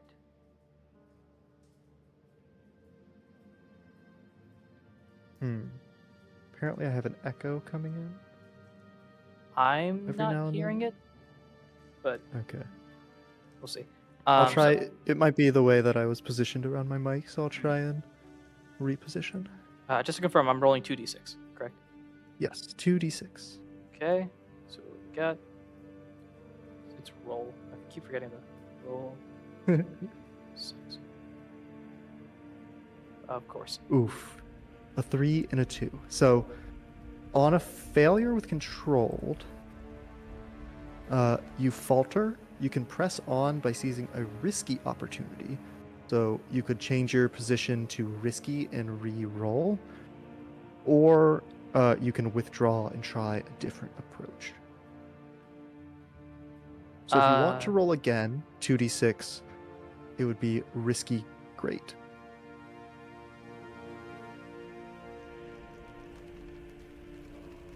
I will ask my teammates here. What do you recommend? Based on my dice luck today, the dice don't like me, so I don't know if that helps in the suggestion. But what do you guys recommend? Just today? Just Um, today. no. Always. My dice have not like me. I think since Arc 3 came out. So Hmm. It may be better to I don't know. It might be better to try a different approach then. Yeah, I think try a different approach. okay.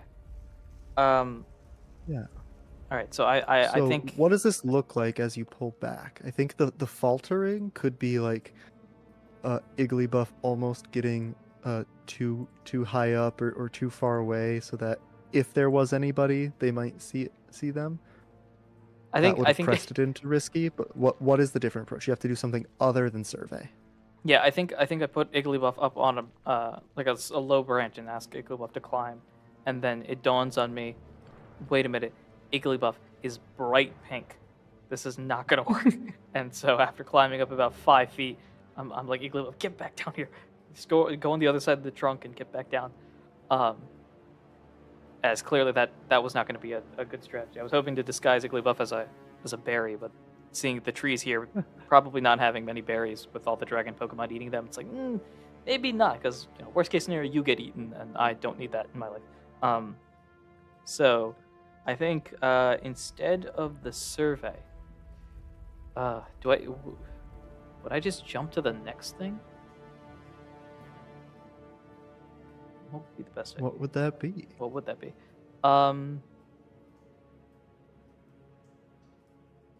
Some suggestions if you want. You could prowl to like physically get closer and look around things. That's what I was thinking. Yeah. Uh, Prowl. You could try and study. Ideally, I'd like to study, but I can't. I'm not sure how to manipulate, because study feels like it is almost like a history check of like using prior knowledge. How would you figure this out? Yeah. And I can't really find a reasonable way to do this without going fourth wall breaking. So I think I might prowl, actually. Saying, okay, yeah. clearly we don't have a good vantage point from where we are right now, so let me try to get closer and still be hidden. Mhm. So a prowl, you were at controlled great. So I think you're still at controlled great, right? Let me take a look at the wording again.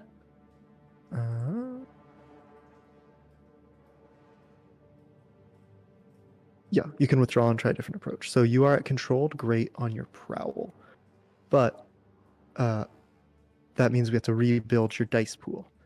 How much do you have in prowl? 1? Prowl is also 1, yes. Okay. So that means you have to the same options. You can pull from the pool to get same things, extra effect, but you're already at great. So you could take one for an extra dice. You could also take stress for an extra dice. So I have an idea. I don't know. It depends obviously on the group here. But there is the option to, if I understand this right, have a group action where everybody rolls the same Yes, that is action, true. highest result counts for everybody, and then I would take a stress for everybody who fails. Mm-hmm. Would either of So- you be opposed to? Do either of you have a reason not to get closer? Do you have some strategy in mind? Not me. I think I'm fine with that. Okay. Then in that case, I think I will group action prowl, which would mean that all 3 of us are going to roll prowl. The highest one is the one that happens, and then for each fail that occurs, I would take 1 stress. Yeah, okay. So, Sword and Fennec, what is the prowl for Holly and Leroy? Your prowl stat. 1 for Leroy. Mine is, I have 0. Okay, so here's how 0 rolls work. We'll all roll prowl. So, Honoru, were you still taking a dice from the pool for yours, or just with your 1? Before we do that, would I be the only one that's allowed to access the pool, or could Fennec access it currently? That's a good question. Yeah. Oh, that I didn't particularly think about. What do you feel on that, considering it is your role? For clarity, if you have 0 points in an action, you would roll 2 dice and take the lower one Right, so like rather disadvantage. than the higher. Yeah. I don't mind saying that we can have other people spend too. So if you wanted to roll just 1 die, Fennec, you could take from the pool as well. Okay. That's better than I take die from the pool, so I roll more and take the lowest. Yeah. So, Yeah. So if you take 1, you could roll 1 die. and then just take that. And then- I might take 1 in that case, yeah. Yeah. That's what I'm thinking. Yeah, we give Fennec a die, so that all 3 of us, I think, are rolling a single die. Yeah. So each of you would roll 1, and then if any of them are failures, the action would still go through if one of them succeeds. But if any of them are failures, Aaron would take stress for each failure that appears. Yeah, so I think that's the best idea. So I will subtract the dice pool by 1 on my end. That drops us from 13 to 12 now. And then all 3 of us are going to roll a single d6. Yeah. Okay. I can feel the tension. 2. 3. 5. Oof. So we got a success, but unfortunately, Aaron, you have to take 2 stress All right, that's. because there were 2 fails. I'm wondering. I feel like this is still better having, because the way I've interpreted this is that all 3 of us are able to theoretically, or all 3 of us are getting through, and I just take the 2 stress points of damage. Yeah. You would Okay. take the 2 stress, which would basically be like you see something about to happen, and you're like, oh, no, no, no, no, no, don't do that. I just gotta like pull them before they set off. Insert trap here. Yeah. Um. Yeah. Okay, yeah. I would rather do that because That's a creaky floorboard. Assuming the roll would have been the same, me by myself on this side with full stress versus all 3 of us on this side with me having slightly less stress, I would prefer the latter, so I don't mind this. All right. And also to help signify that, the stress here, I did tick a clock up 1 based on time because we had to kind of pull back and reset and go again. Which clock ticked up 1? I clicked dawn appears by 1. Oh boy. Um.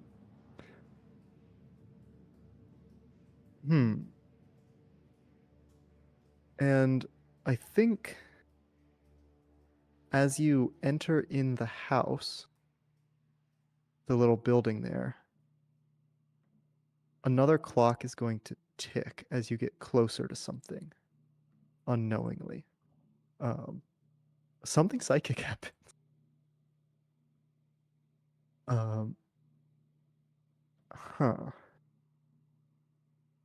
How does it feel when you step across a barrier and seemingly enter into a different location?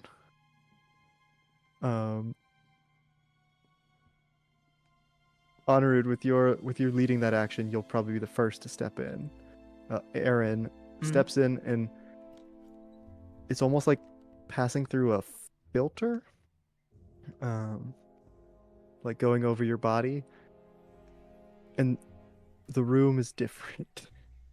What is one thing that's different inside this room? Like a little strange, a little weird, a little psychic.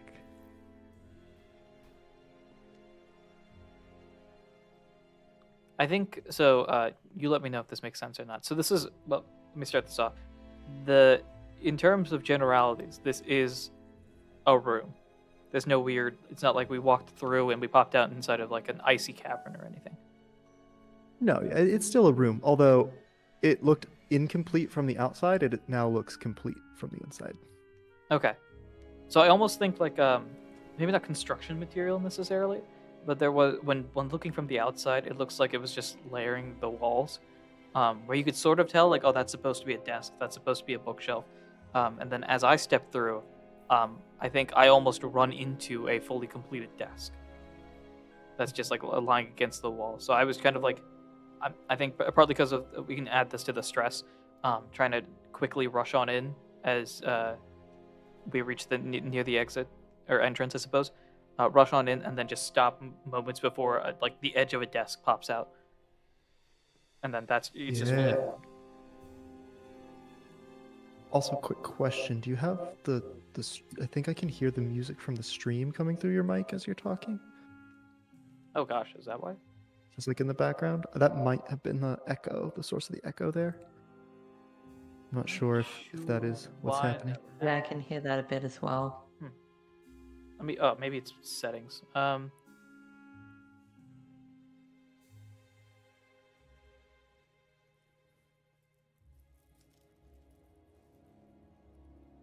Okay, well, while that's being figured out then, Aaron walks in and basically trips over a desk.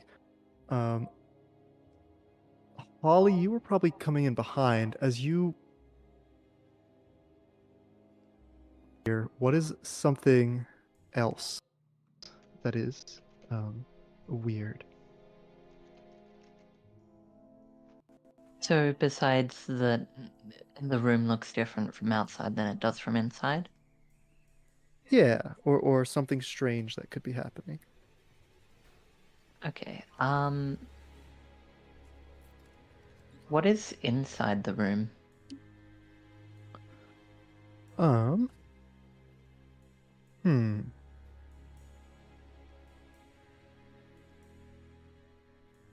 That is a good question.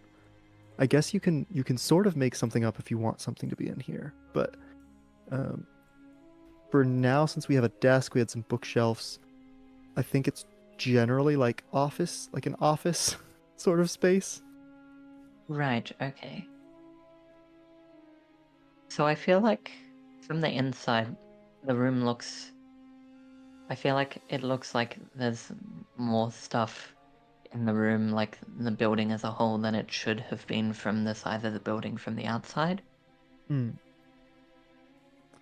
Just more things kind of packed in here. Like the space looks bigger than it should be, I think. Yeah. Okay. I think specifically what you notice is um it it looks larger, and then the surface of the walls look a little different. Instead of wood like it looked on the outside, there was some it's like pink stone actually. Mm. And that kind of extends backwards. And then Leroy, as you walk in, what is something that feels off, feels psychic-y here, feels weird? Maybe the texture of something just isn't quite right. Okay. Like the texture of the floor, it looks like one thing, but when I put a hand to it, it feels like it should be something else. Yeah. Um, I'm thinking maybe it almost feels like there's like a layer of water that you're like moving through on the surfaces, maybe. Like so, it's like slow and slick. Does that sound like the right Yeah. direction of texture? Mm-hmm. Okay. And you you're in this space, and it just feels a little off. I'm going to ask each of you to roll a resolve resist. So resisting is when something weird happens, or you want to resist a consequence. You roll a number of dice to resist it, but take stress for it. So since there's weird stuff going on, each of you are going to have to resist to continue on not being like phased by this.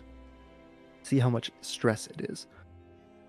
So Leroy, it looks like you have one tick in command, or no, one tick in attune, Yeah, one and and two. nothing else underneath the resolve category.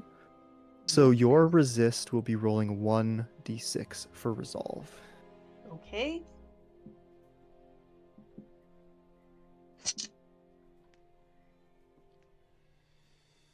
That's a 4. Okay. So you go ahead and mark 2 stress on your player sheet as 6 minus 2 is 4.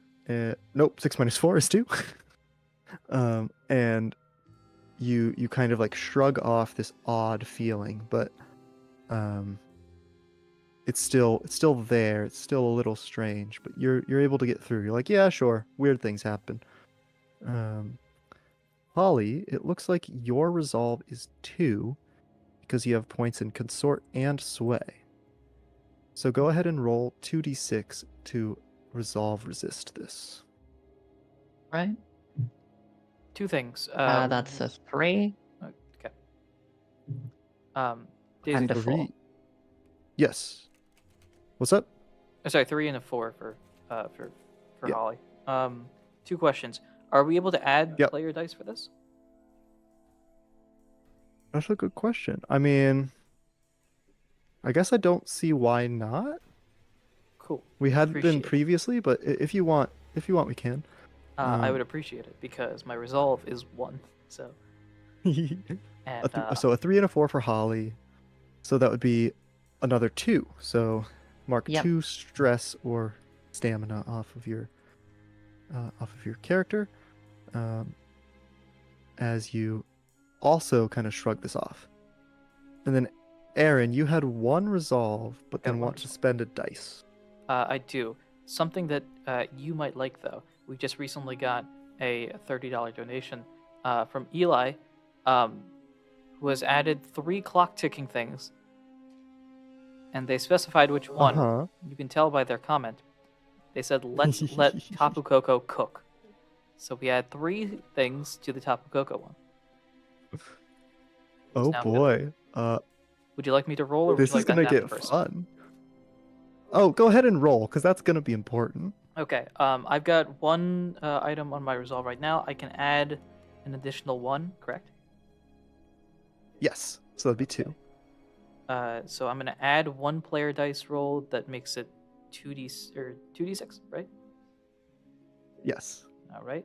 So let me change player pool. We are down to 11 for my fellow players here, Yes. and I'm going to roll. Get to it here. /roll 2d6. We're gonna take the higher. I'm saying this out loud so that it doesn't bite me in the butt. We get a 5. A 5, okay. I'm not instantly stressed out because last time I did this, I got 2 nat 1s. So let's not have that. So that's 1 stress for you. Correct. You can go ahead and mark that. I'm down to 6. Don't worry, because you'll probably be about to mark more. Yep. Let me. I'm so excited.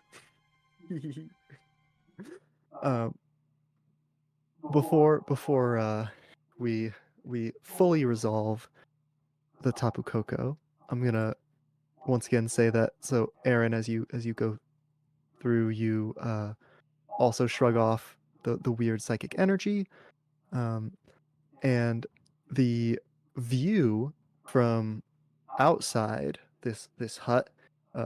We kind of zoom out. The players, the characters in there, don't see this happening. Even if they look out a window, they don't see it happening yet.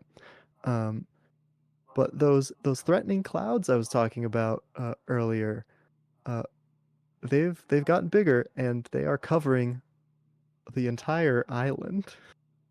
And they're very staticky. Some lightning starts coming out of there. Some thunder's booming. And I guess you can hear a rooster cawing. It's the only noise that I would attribute, I guess. Because it's chicken time. And in a lightning flash, you can see the silhouette of Tapu Koko in the clouds. Oh joy.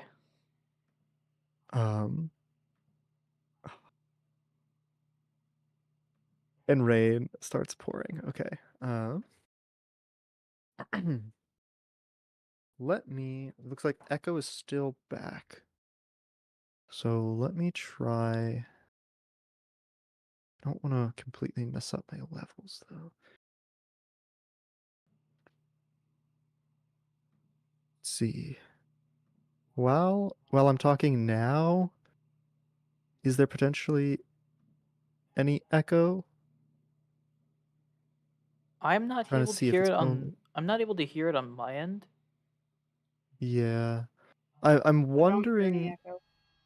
I'm wondering if it is just like reverberating through your audio, Anirudh. when I was talking, but if it Oh, it's is gone. on and off, hopefully, okay, hopefully I can.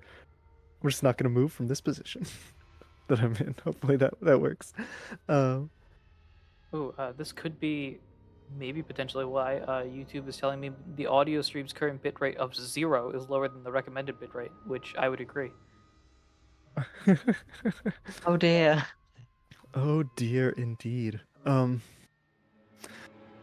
Okay.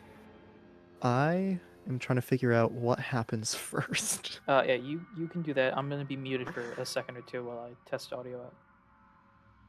Um, the pressure has kind of been building up in this session so far, and it's about to crack, I think. So thank you, Eli. Um, you uh you hear footsteps now in the in this room you're in, or kind of room. It looks like it extends further back, like Holly was noticing that pink sort of rock, and it sounds like splashing, kind of. And you notice 4 figures kind of like running down towards you out of essentially what looked like a very deep extended cave. And they look panicked. They push past you, not even really noticing you until like a second moments of notice, like, wait, there's people here. Why are there people here? You do see all 4 of them wearing that similar uniform. Like I said, like the ranger uniform, but a like a black outline around the symbol. And they do have stylers on their arm, but they have also been spray painted matte black, so they don't look like your colorful ones. These 4 people push past you, and like they disappear as they run basically through the wall, because the wall was finished when you walked in here. Unless any of you have any other big concepts, big ideas, are you following? Because these are them. These are the thieves. Yeah, I guess we're following. Yeah, if these are the thieves, I think we better go after them. I don't see why Okay. not. Yeah. You leave the weird psychic area again. And I'm gonna have to have you roll another resolve resist. Because you step outside, and hovering above the small island you're on, you see Tapu Koko. Oh there. joy! Oh, Huzzah. You said And another I'm resolve, gonna- correct? Yes, another resolve, please. Okay, I'm gonna dip into the pool again for this because I might as well. I'm currently at 6 stress, so there is the theoretical possibility that bad things could happen.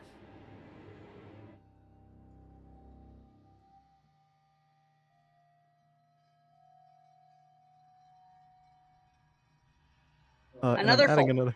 another clock. That doesn't sound good. I'm going to try and roll something other than a 3 or 4 on this dice. That's a So- 2 and 5. Ooh, okay, good. So Leroy, you rolled a 4, so that's another 2 stress for you. So you're up to 4. Holly, you rolled a 5, so that is 1 stress for you. So you're at 3. Okay, Yep. y'all are pretty good at facing off some legendaries. Aaron, what is yours? Are you taking another dice from the pool to roll I 2? am. So with my already 1 resolve, that means I'm rolling 2d6 and taking the higher. Mm-hmm. Please give me something good. A 6. Ooh, no stress. You have been prepping for this moment. I've been waiting for this since Igglybuff was born. You were ready to walk outside and look a chicken in the face. I knew it was you the whole time. So, I added another clock onto the board. It says Coco is pissed. I don't like this clock. Because Double Coco's very mad right now as thunder is raging down. You see a bolt. Oh, not thunder. Lightning is raging down. Because that's how that works. Although Pokemon doesn't seem to care about lightning versus thunder, I guess. Anyway, a lightning bolt strikes the building that you just left. There's no fire. There's no nothing. It's just gone. Clouds are swirling. Those 4 people who ran out are going to like grab the Bagon and the Axew who are running around, and they're like cradling them and like looking up at Tapu Koko. Scared. Y'all have some time to act since you successfully shrugged off the stress, or got the stress and shrugged off that stun. What's happening? Holly or Leroy, I think you were the first to kind of like jump out before Aaron. What even is your thought to do in this moment? I think I am going to try and ignore Tapu Koko and focus on stopping the thieves. Okay. What does that action look like? I think I'm going to want to try and like I'm probably going to try and get my partner Pokemon to try and like grab them with telekinesis or something to try and stop them from moving, something like that. Ooh, okay. What action do you feel that fits? That's a great question. I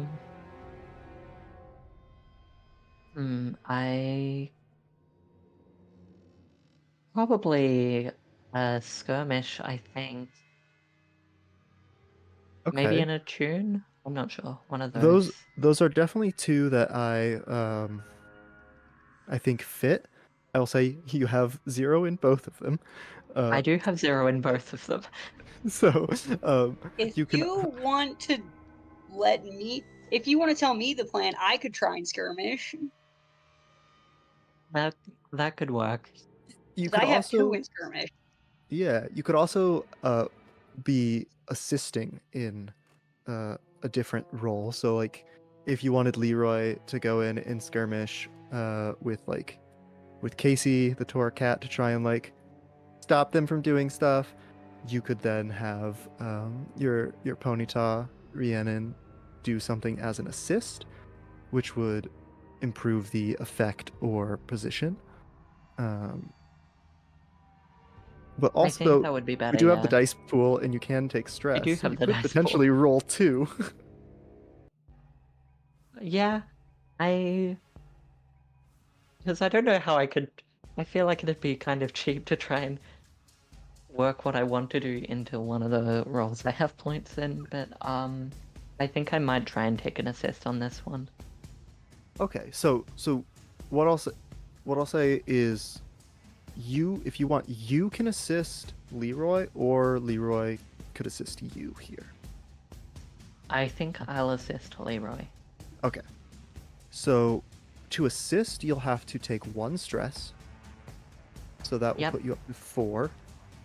Yep. And then Leroy, will you describe how you and Casey, your Torracat, are running into to skirmish with these 4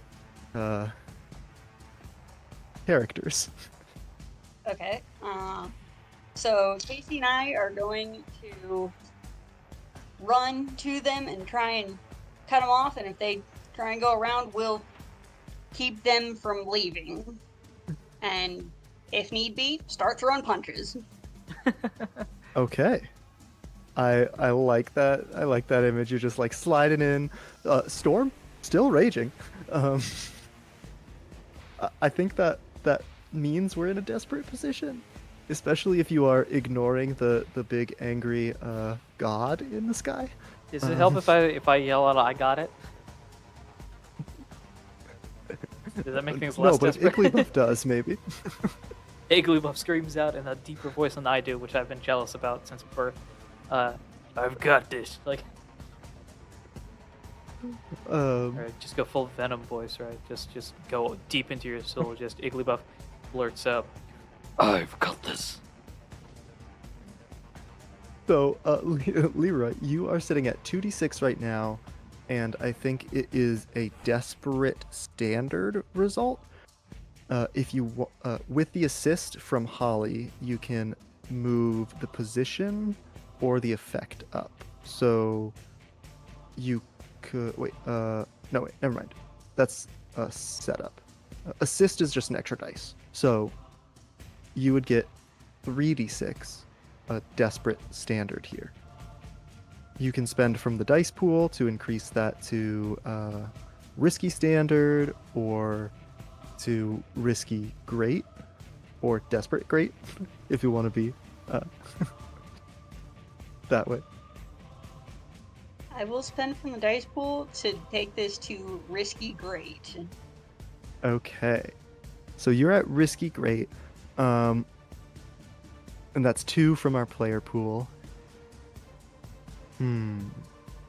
I have 2 in my GM pool, and I don't know if I want to save them, but this could be the spot to do it. You have 3D, and it's risky great.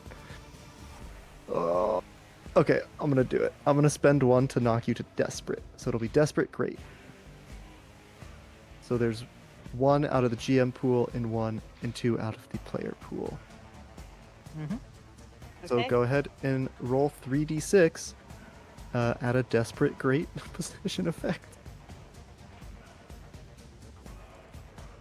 Thunder still clapping in the sky, lightning bolts flashing, ominously illuminating Tapu Koko, who does a rooster scream.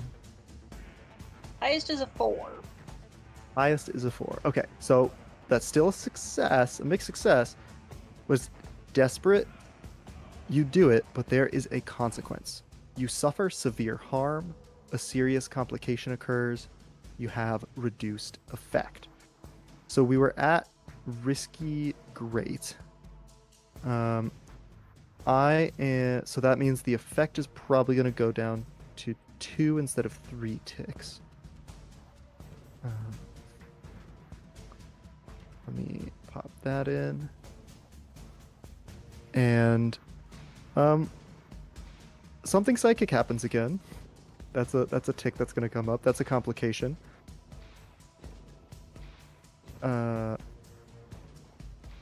And we are desperate here.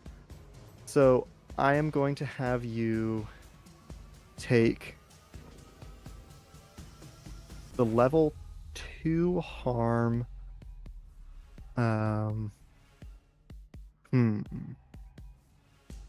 What is something that is like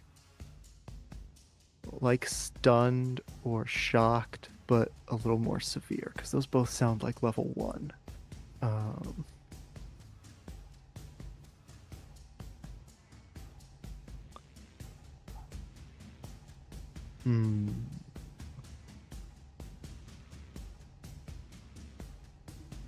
I think you are going to take... You're going to take the level 2 harm, Terrified. Because you are blocking their path. Oh wait, actually hold up. I ticked the wrong clock because you weren't on the Tapu Koko one. You were affecting these. So that is 2 there. You weren't paying attention to Rooster, and you almost got hit with a lightning bolt, and your hair's on end. But you have gotten in the way of these people trying to flee, and kind of tried to like grab them. You and Toracat were able to kind of like wrestle around the oh my goodness, my brain is is faltering. Wrestle around the ones who hadn't scooped up the Pokemon. So there were 4 of them. 2 of them grabbed the Axew and Bagon, and you have grabbed the other 2. If you want to resist the consequence, the level 2 harm, you can. You would once again be rolling a resist. I would probably suggest doing it unless you think you're going to end up getting 5. Because at a level 2 harm, you have less 1 dice for everything. But actually also we have the dice pool. So you can always grab from there. Up to you. You can either resist I'll try it. or keep terrified. I will try and resist. Yeah, how do you feel like you are resisting? Are you resisting through like sheer will and trying to like power through this fear? Are you resisting with like prowess and physical ability by just like being quick enough to get out of the way or being attentive to other ones? Or are you trying to like use insight maybe? I think I'm just trying to be fast enough that I can not get hit, or I can avoid any kind of lightning or whatever. Cool. So that sounds like you're resisting with prowess. So you can resist with 2d6. You can also take a dice from the dice pool if you want for that, but that's up to you.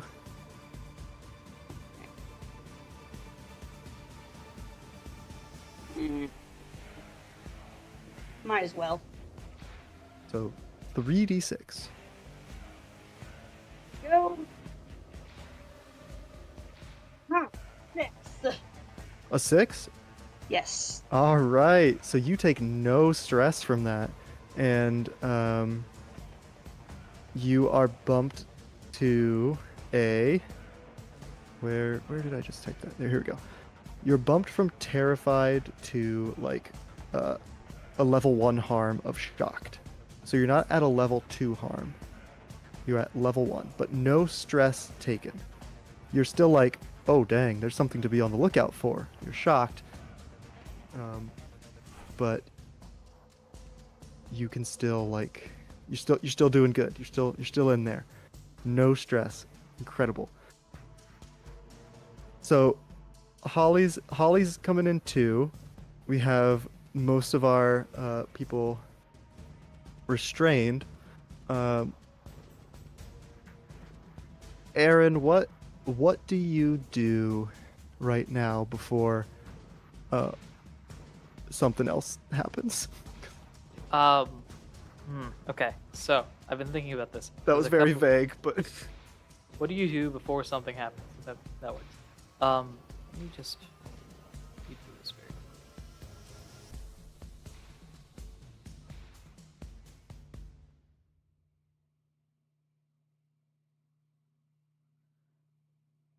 Okay, so very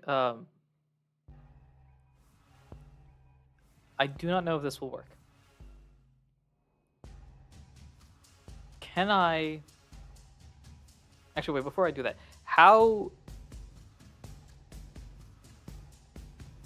much of a success was the action that Leroy just took?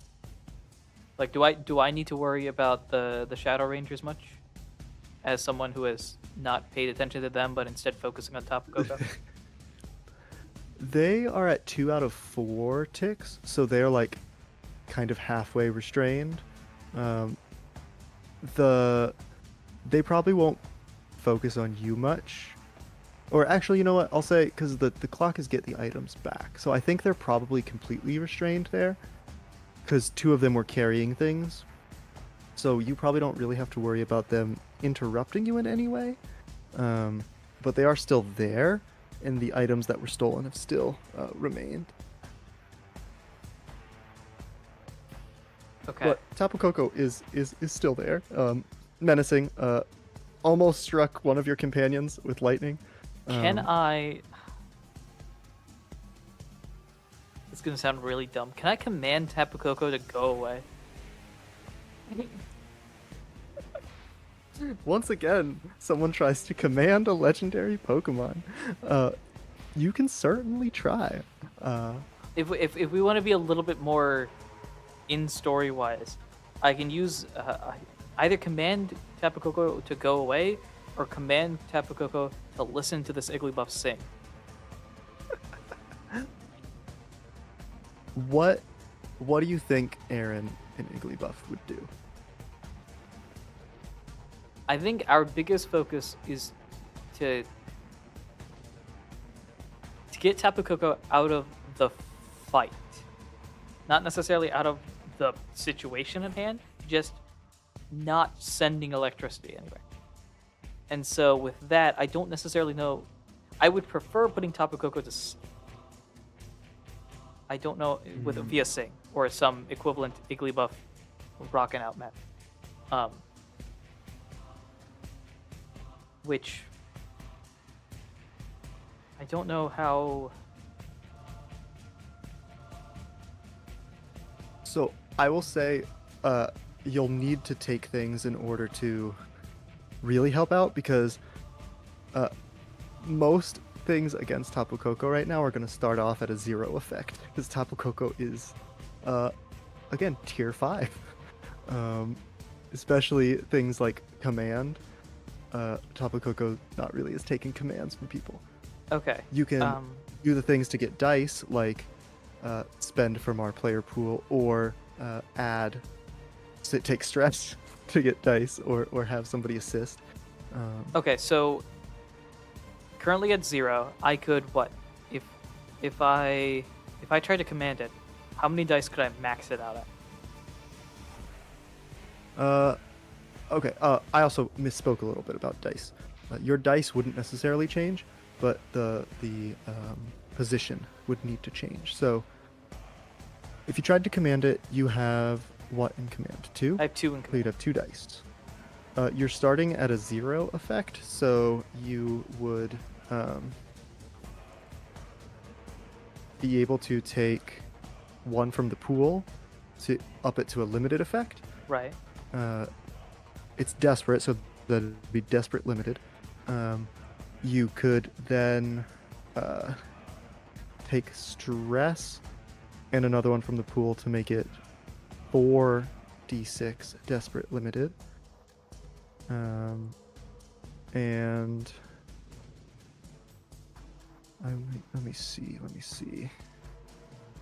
You can get a bonus die, help someone. Action. You could have somebody help out in a way. How do we get more effect here? I'm trying to see. If you had time for another player to set up an action for you, you could increase the effect. But right now it's looking like spending 2 from the pool and taking 2 stress will get you 4 dice desperate limited.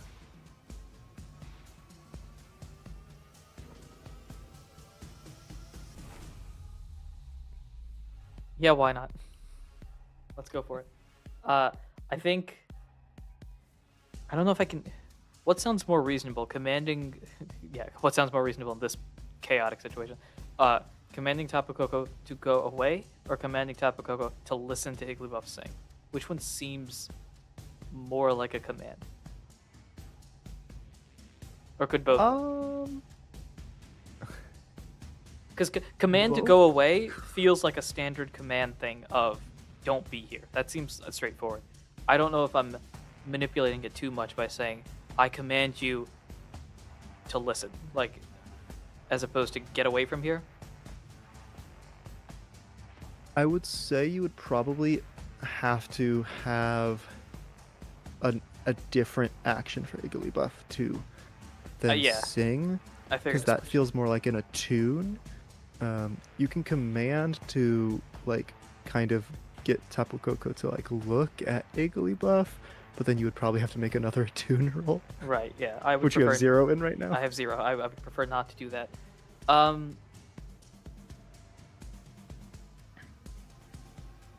What my first thought was command Tapu Koko to be like, your enemies are the one that look like the Shadow Rangers. Attack them instead. Which Who knows who Tapu Koko's enemies are? well, I'm assuming I Tapu do. Koko isn't colorblind, so at the very least, it'd be like, hey, this outfit, not trying to harm you. That outfit is trying to harm you. Whether or not that's reality or not remains to be seen. I think one problem at a time. I'll ask the team. Do either of you, beyond the fact that this idea is just generally chaotic in a nutshell, would you prefer I send an angry Tapu Koko your way or away?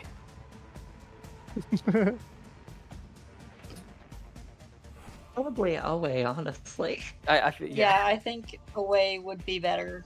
Cool. All right, so I'm maxing out as many dice as I can by myself to command Tapu Koko to get away. Like whichever direction they are in, I'm pointing in the I'm pointing to like New Zealand, not here, just there. So you have taken 2 from the pool, and taken 2 stress to add an extra dice. So you have four dice, and you are rolling Desperate Limited. Right, so I take 2 from the pool.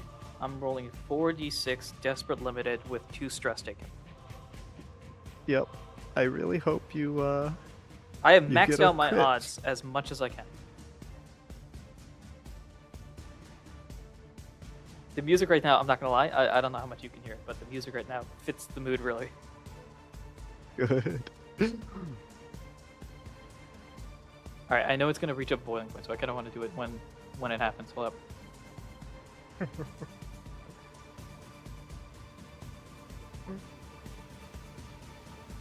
All right, That's a 6. that's a 6. Not a crit, but that is a 6. Not a crit, but that means success. So, which Desperate is real rough if you don't always get a 6. Right. We mark our limited effect on our clock for Tapu Koko, who's pissed. We get 1 tick. Whoa. And much like when the other crew was facing down Tapu Fini, the success is you are commanding him.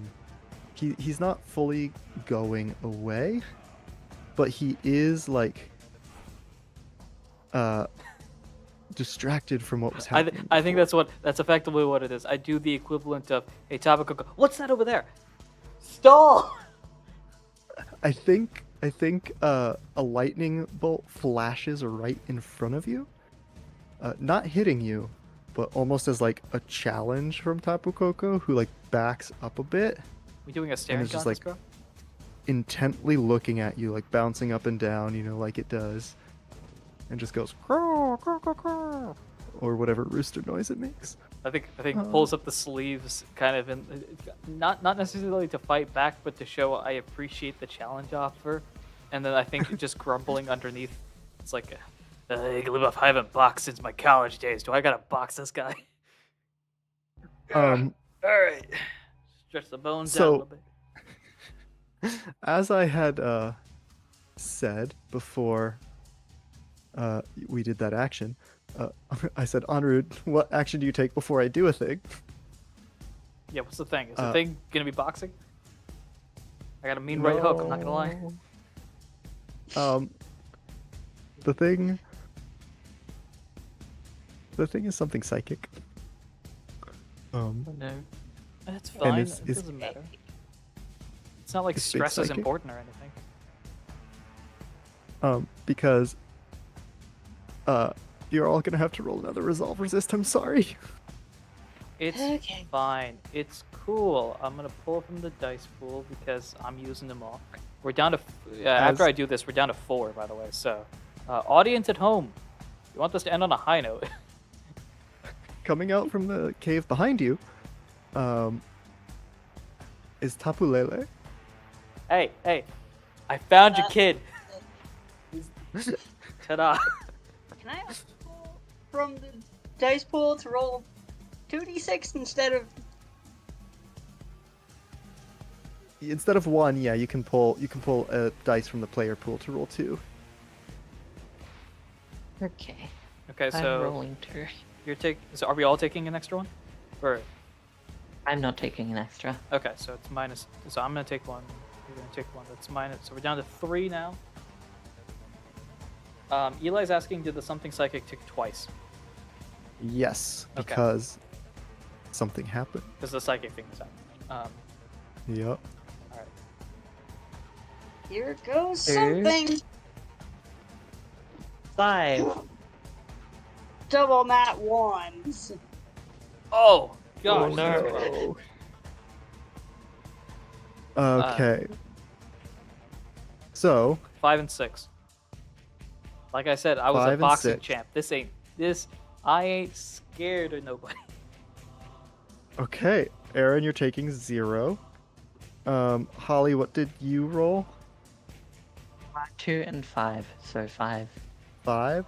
So you take 1. That puts you up to 5. Yep. And then Leroy, you rolled nat 1s, right? Yep. Okay. Here's something that happens because on top of that resolve, another strange thing happens, and you all get to reduce your stress by 1. So, Leroy, that would put you up 4. So instead of 9, you're teetering at 8, which is still very risky, but you're not out yet. Aaron's feeling great. Is this effectively a heal of 1, or are we taking an extra loss? No, you're removing 1, so you're healing 1. Okay, gotcha. Alright. Yeah. Oh, so I'm actually up 1. That's right. See 2 Tapus. I like to think, because the way that I built Aaron is like a combo of leadership and study guy. So somehow I feel like, because I have a 2 in study, so not necessarily for role purposes, but just like I've been preparing for a fight with the Tapus since I wrote my PhD paper, and now it's here. And now I got 2 of them. Time has also been ticking, so more clocks are going. It's just clocks on clocks on clocks. Speaking of clocks, Eli is asking, is it possible to turn that something psychic backwards at all, or is that just a clock? I'm like, it happened. It's happened. So if turning it back would mean Tapu Fini goes away, or Tapu Lele goes away, which isn't fictionally something that might happen. What would end up happening is with Tapu Fini, oh my gosh, why do I keep wanting to say Tapu Fini? Fini Is is Tapu Fini also here? Which one? This is Tapu Lele. This is the psychic one, Fini's water. Okay, yeah, you want the second. Okay. Yeah. More clocks. This one is Tapu Fini is convincing.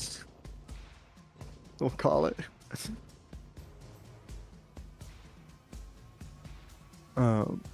Lele. Yep, Tapu Lele. There we go. Man, Tapu Fini jumps out of the water, and Tapu Bulu comes out of the ground. They're all here. No, not yet. Not yet. Okay, I didn't want to fight all 4 of you. I wanted to fight 1 of you, preferably with my Igloo. This is a little too much for me. I'm not gonna lie.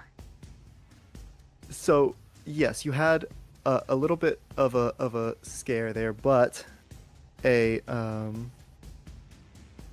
little bit of a respite, because while Tapu Fini is terrifying, the wave that is washing over It's not you, Fini, it's Lele. Tapu Lele. I think I just don't like saying that word. What, Layla?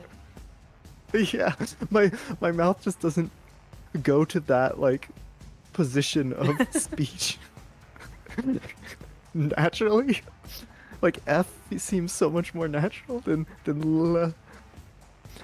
Okay, so for Ta- audience Tapu purposes, Fele. just to confirm, Lele is behind us. That's the psychic one. Coco, right? Is it Coco? Yeah, Coco is in front of us, and I'm currently having a loud argument with it. Yeah, and Tapu Fini is not here. Tapu Fini, the water one, is not here. We've already dealt with Tapu Fini. We chucked a computer at it, I think, if I remember correctly.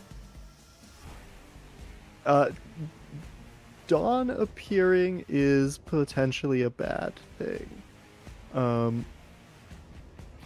For transparency purposes of what we saw in the last arc, the people who call themselves the New Dawn are like the quote unquote evil team here, who recruited Roger Redwing after the Yes. catastrophe of the last incident with Tapu Fini, because that one was Tapu Fini. So Dawn showing up, they have some motive that was unclear. Out of character, we also know that they are the ones responsible for the fire in the first mission.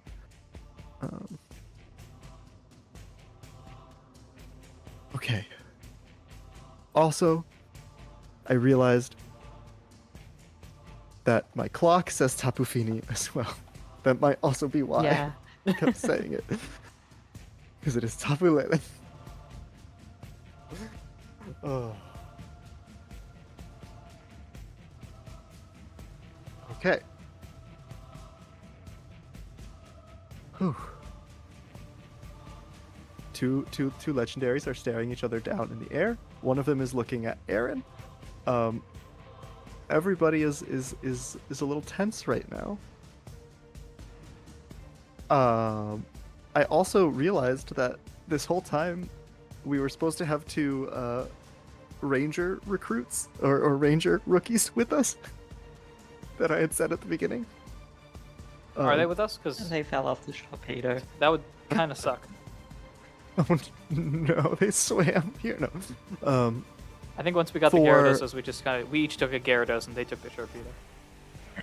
For interesting purposes, I actually think maybe both of them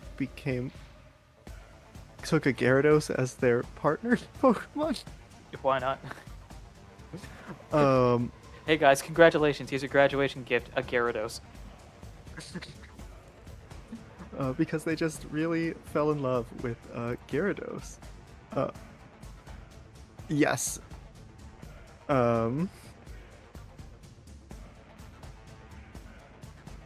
Brain processing. Because I think they are going to join in.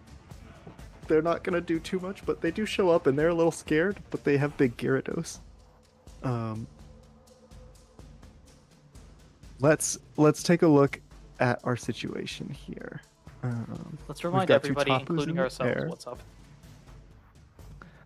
We've got some Shadow Rangers who are tied up, or maybe not necessarily tied up. I don't know. Would Leroy and Holly tie up these Rangers, or would they like catch them and be like trying to talk to them? I think Leroy would be more inclined to just tie him up. Yeah, Okay. if we have things on us to like, if we have like stuff on us to capture them. No, I don't know what word I'm thinking for. Restrain them. Mm-hmm. So they're there with you, tied up, and the ones that were holding the Axew in the Bagon, just start pleading with you. They say, please, you have to get out of here. You have to take them with you. Holy This is not smokes. a good space. Maybe it's a slightly better space. As we've gotten a $50 donation from Eli to help again. This adds 4 items to the ranger prep. Does that math work out right? Make sure that's right. That's not what I want. Yeah, that's right. Okay, so 4 dice to the rangers. So we've got 4 extra dice. And then the dawn clock goes back 2 ticks. So I believe that makes it empty. Ooh. The dawn clock is at 3, so it'll drop it to Okay, so 1. it drops to 1. And then we've got 4 extra dice in the pool. Ranger folks. Okay. A little extra pressure off. I think we to represent what's happening there, we flash to a boat in the water that gets struck by The 3rd Gyarados. a lightning, Well, no, and we that also works, yeah. we I was just wondering what happened to that we 3rd see- Gyarados, because we're all here. The 2 of them are with the partners. I can imagine one of us is just like, hey, 3rd Gyarados, if anyone shows up, don't. And then Gyarados is like, all right, bet. we see them floating on top of a Gyarados, I think, but maybe it was their own. And I think one of them that starts swimming towards the island is notably Roger Redwing. The others are like, all right, we're piecing out, but Roger is determined.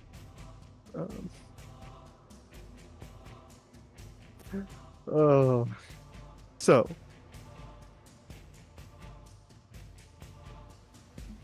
Papu's in the sky.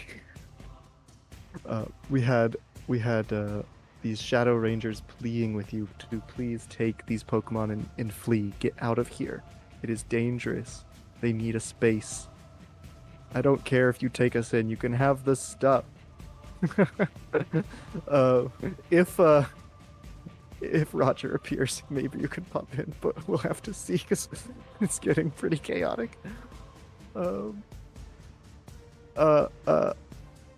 What's our response here? The Shadow Rangers are saying, take the stuff back. I don't care. Just make sure these Pokemon get to safety. There's more in the cave, and then another one is saying, don't hurt Lele. They're not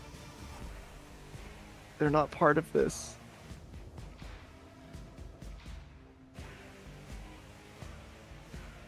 I think I'm going to try and go back into the cave to get the Pokemon out, because this doesn't seem like a situation that's really good for any of us. We're all in a that- predicament here. and that we can really deal with. I think like we could judging the situation, I don't think we can fight legendary Pokemon. I think we can try and rescue the Pokemon in there, though. I think that's what Holly's going to do. So, the rest of the crew then, are you wanting to maybe switch to an evacuate plan, or I guess specifically Aaron with your mighty resolve, still trying to stare down Tapu Koko? Would I overhear? I'd be able to hear what the Shadow Yeah, I Rangers think say. so. Yeah. Even though it's like raging thunder, for some reason you can all still hear. Maybe it's the psychic echoing, or my echoing, I guess.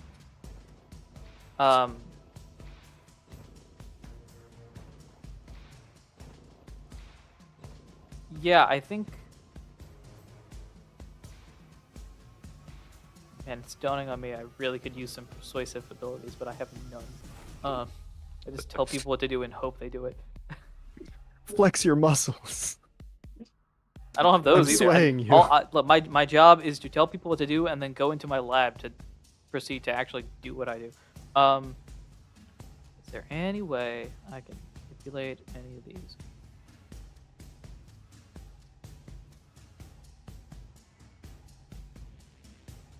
Yeah.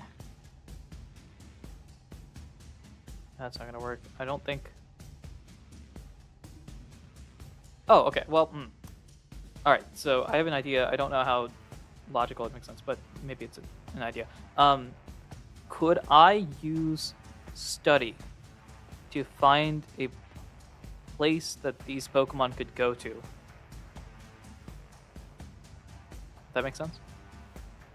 Using the lay of the Do you land. 'Cause mean- the way that I've established my character is somebody that knows this region really well, the specific area really well. So could I don't know, could I have a destination in mind for where the Shadow Rangers want this? What am I saying? Do I have a destination in mind for where we could put the Pokemon that the Shadow Rangers have stuffed in the cave, basically? Do you mean on the island, or like the small island you're on, or like the main island? I would. It doesn't sound like there's. Do the Shadow Rangers have? Did they care if they were on or off the island, or did they just say don't be here with the dangerous? They said take them away. The island you're on right now, this lakeside Drake Island, is relatively small. So like anywhere on here may be in danger. Right. I think in that case, I'm trying to think of somewhere in the main island that would be a safe place for them. I think regardless, I don't think you'll have to study for that, because you'll know that is far enough away from what is happening here. Okay. All right. Mostly, I'm asking because if you all are changing your plan to get out, then I would have to put on a clock that says escape Drake Island. I think, and I'll ask my other players, Holly, Leroy, are we switching our plans here? I feel like we found what we were looking for, so now it's just a matter of, like, we found the bad guys. We'll go take them. Take the Pokemon too. Maybe, solve two problems at once. Yeah, that sounds like the best course of action. I think we probably better just get out of here before it gets worse. Right. Okay. Yeah, I think that's the idea. I'm gonna drop a clock then. 4-step clock that says escape Drake Island.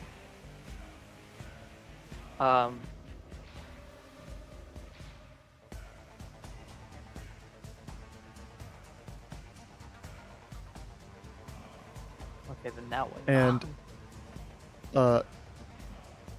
I forget who had asked. Was it Leroy or Holly who asked to run back to the cave to get the other Pokemon that the Shadow That was Rangers me. mentioned? Okay. So, would this be an action? Yeah, I think. How are you making sure that you get them out safely? I think I might look and see if there's another exit that maybe goes out somewhere like further away from the conflict. Okay. I might suggest, would you want to lead a group action? Sure. Okay. This could be, if you're, I mean, whatever action you feel like you're doing more of, either leading a survey action maybe, or my other thought could be finesse, but also if you can make a case for any of the others. I think survey probably fits the best Okay. So, because I'm trying to specifically look for a way out. yeah. Is everyone good with a group action of survey? I'm down. Okay. Looks like we all have one in survey. Mhm. So right now, Holly, you're at 3d6 for survey. And Okay. I think I think it's going to be Desperate Standard. Do we not each roll for? You do Make each roll. Oh, and then That's Holly true. You do specifically each has. roll. Yeah. Does Holly No, specifically? Holly has one. Sorry. Okay, sorry. so we're each rolling. The 3 Okay. total. Yeah. You each roll. Yeah. I was just compacting in my brain. Mhm. So it's Desperate Standard right now. You each have 1 die for this group action. Do you want to grab any from the pool? I think so, yes. Okay. Take one How many from do we the have pool. in the pool? We have 7. Looks like I there's believe. 7 right now. Okay, I'll take 2, I think. Take For one. are you taking 1 for die and 1 for? 1 for die and 1 for position, I think. Okay, so that bumps you up to Risky Standard, and you have Yes. 2, and then Aaron, are you taking any? Leroy, are you taking any? I'm taking 1 for an extra die. Okay. So Minus- 2 dice for Leroy, 2 dice for Holly. Aaron? Do I want to take 1? Do you think we'd be fine with 3 dice left over? Because right now Right we'll have. now if there's it's 7 minus 3 3 left right over. now. They're holding on to 3. I could take a 4th, which would leave us with 3 remaining going forward. How? I mean, You know, I think that's probably pretty good. Because escaping is a 4-step clock. If you succeed on a standard, that's 2 ticks. So you'd only have 2 more ticks. Mhm. And once you quote unquote escape, you'll probably be able to make it to base. How much easily stress enough. do you have? Holly's running this, right? How much stress do you have? I have 4.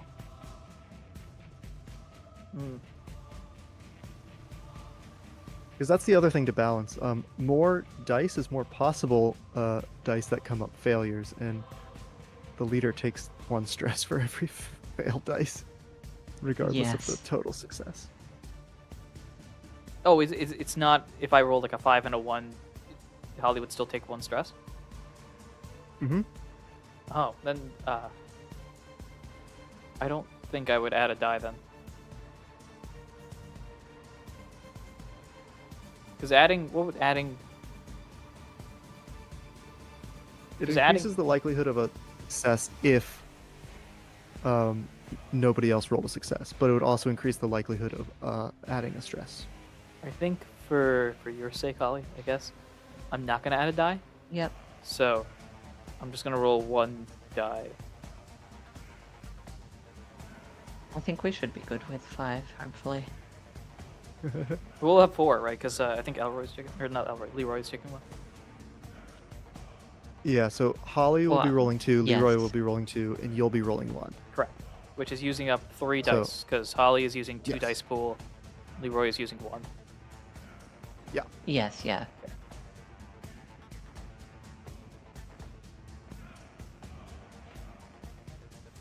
Okay. What That are? was a 2. And 6. Okay, we've got a success there. That's a We 6, also have baby. 1 Let's fail. go. Let's go. We've got another success, which means it's a critical success. Got a 5 and a 3. 5 and a 3. Okay, so Holly, you have to mark 2 stress, but Yep. we have a critical success.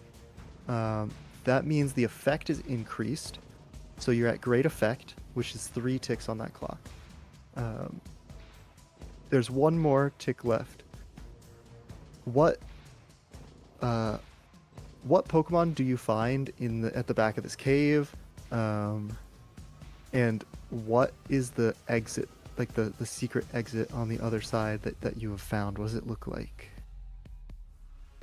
I feel like the Pokemon in the cave are going to likewise be dragon types, so maybe there's like some, probably a few more like Agon and Axew, but maybe some also like, there's some Gibble, there might be some Trapinch, could be some Dino as well, that's similar kind of like first stage dragon types. Yeah, we got a lot of those, and I think considering you were all surveying, searching, with those, a thing you notice is all of these dragon-type Pokemon, they have like, not necessarily bandages, but if this was like a TV show for sake of showing the audience that these Pokemon were hurt and being taken care of, they would have little bandages Yes. on. So Okay, so you yeah. notice that on all of these Pokemon. As you find them, you kind of gather them up, and what does the exit look like that you found? Is it just like a hole to the ocean, just bare ocean, and you have to get Sharpedo to come over? Maybe is it I don't know, a boat is there? I feel like it would make sense to be a tunnel like directly out to the ocean. I want to say there might be a boat there. Okay. Probably not like a very big one, but yeah.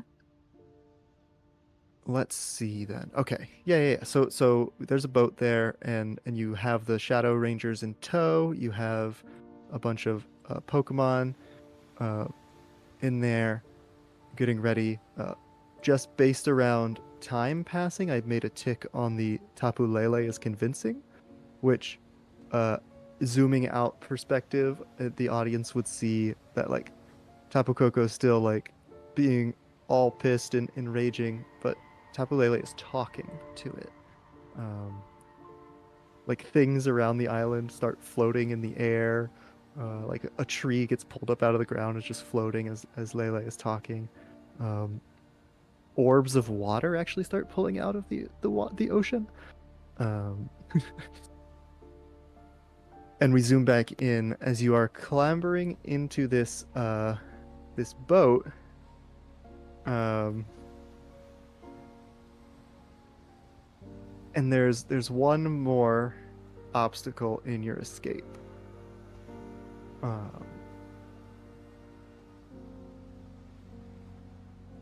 I don't know if you want to jump back in, Roger, but I think Roger Redwing is climbing up the boat soaking wet. You don't have to like do a whole thing, but if you wanted to at least type in the chat or something, if you're still here actually, what you think your action would be, or like how would you try to stop people from leaving, or try and blow past, or would you just be there trying to run past to the thing? I'll leave a couple bit of time in here to see. Otherwise, I'll I'll delay probably. yeah. Otherwise, I'll I make a think this make is a a choice. good. But This is a good point, both for stalling purposes and also because I've been meaning to do this. A while ago, we broke through the $300 milestone, which is very, very exciting. For multiple reasons. One, we broke through $300. That's very cool. Two, the specific milestone itself is not a scratch unlock 2, the new thing that Daisy and Muhammad do not know exist, but they're finding out right now. They don't have to worry. It's not extra effort from them. I want to tell all of you that as of a couple of weeks ago, I have begun the novelization process of Not a Scratch. I'm writing a book, multiple books, in fact, heavily inspired by the Not a Scratch series. The only thing is, because obviously I can't write and publish a book where Pokemon are involved, because you know Pokemon be Pokemon. I'm humanizing it, turning it into, if for some ridiculous reason it becomes the next greatest thing, it's the equivalent of like a Percy Jackson series. But I wanted to announce that now. That's a thing, Not a Scratch, but in book form. So Arc Zero is already under quote unquote production. It is going to be like a small book thingy thing. Ideally, I can get physical copies, which I know how to do it. It's just a matter of like pre-orders and all that. I'm still writing it, obviously, but that should be expected sometime early 2024, I think. I mean, I'm going to use video game terms here. of like early 2024, which would be anywhere from January 1st to like, I don't know, May 30th, I think, depending on how early is defined. But hopefully, this is going to be one of those things I work on with spare time. Ideally, it's roughly 0 comes out, and then every 6-ish months, the next one comes out. So, there you go. It's if you have seen, it is not. Dakota brings up a good point. This is not the history book. They are not going to be the same. There will be differences between that book and this book for a variety of reasons. One, Pokemon being Pokemon. Yeah, I can't implement that directly. There are some things I'm changing. I'm not taking a 1-for-1 copy and paste of the podcast and turning that into a book. But I will be novelizing it, probably cleaning up the plot points that don't make sense in hindsight and various other things to make it more like a standard book. I mean, I could go Game of Thrones and just kind of retcon myself into into making everything make sense, but I would prefer not to do that. But that is the announcement. The books are available there. And also, another thing that I wanted to add right now, if you have donated anything during this stream, or if you donate anytime during this campaign, so that's the entirety of December, effectively. If you donate at any point in time for the thankmas stream, and I can recognize who you are, so please make sure that your donations at least have an email or something that I can contact. But anybody that does that will get the Arc Zero book for free, like a what's it called? Not audio. The virtual version. What is it? Ebook? There you go. Like an ebook version of it for free. And then everybody else will pay the, I don't know, $1.99. I'll probably charge for it. But that's the announcement. Pure Glaceon, we are requesting your assistance regarding the actions of your character. That is the announcement. Ta-da. You said audiobook. Is there going to be an audiobook? The audiobook technically is the podcast. I'm not gonna lie. True. I could. I will. I'll approach that when we get to it. If there is an audiobook, I might do it like most audiobooks where it's just one guy with this narrator. So my narrator voice of, and then Kyle decided to continue on his adventure. I'm not sure what's happening, Kyle said. Along those lines. Where I just Depending on how chunky it is, I could do that too for you. Well, yes, but also Daisy, you don't show up the way that my publishing schedule theoretically works. You're not going to show up until 2027 or something. This is true. If you want to be Rose, if you want to be someone else, maybe. At the very least, that's a thing. So yay, ta-da! I'm excited for it. And yes, Roger is the last obstacle before they escape the island. You don't have to jump in voice unless you want to, but what we're asking what you think what is his obstacle? What is his puzzle? What is his thing that they have to overcome as they are in a boat with a bunch of Pokemon, and Roger swam here from half of the ocean.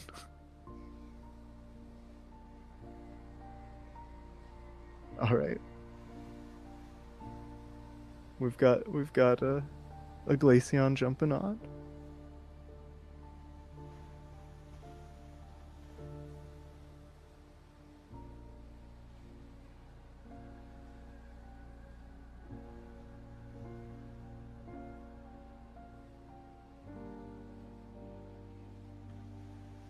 Maybe.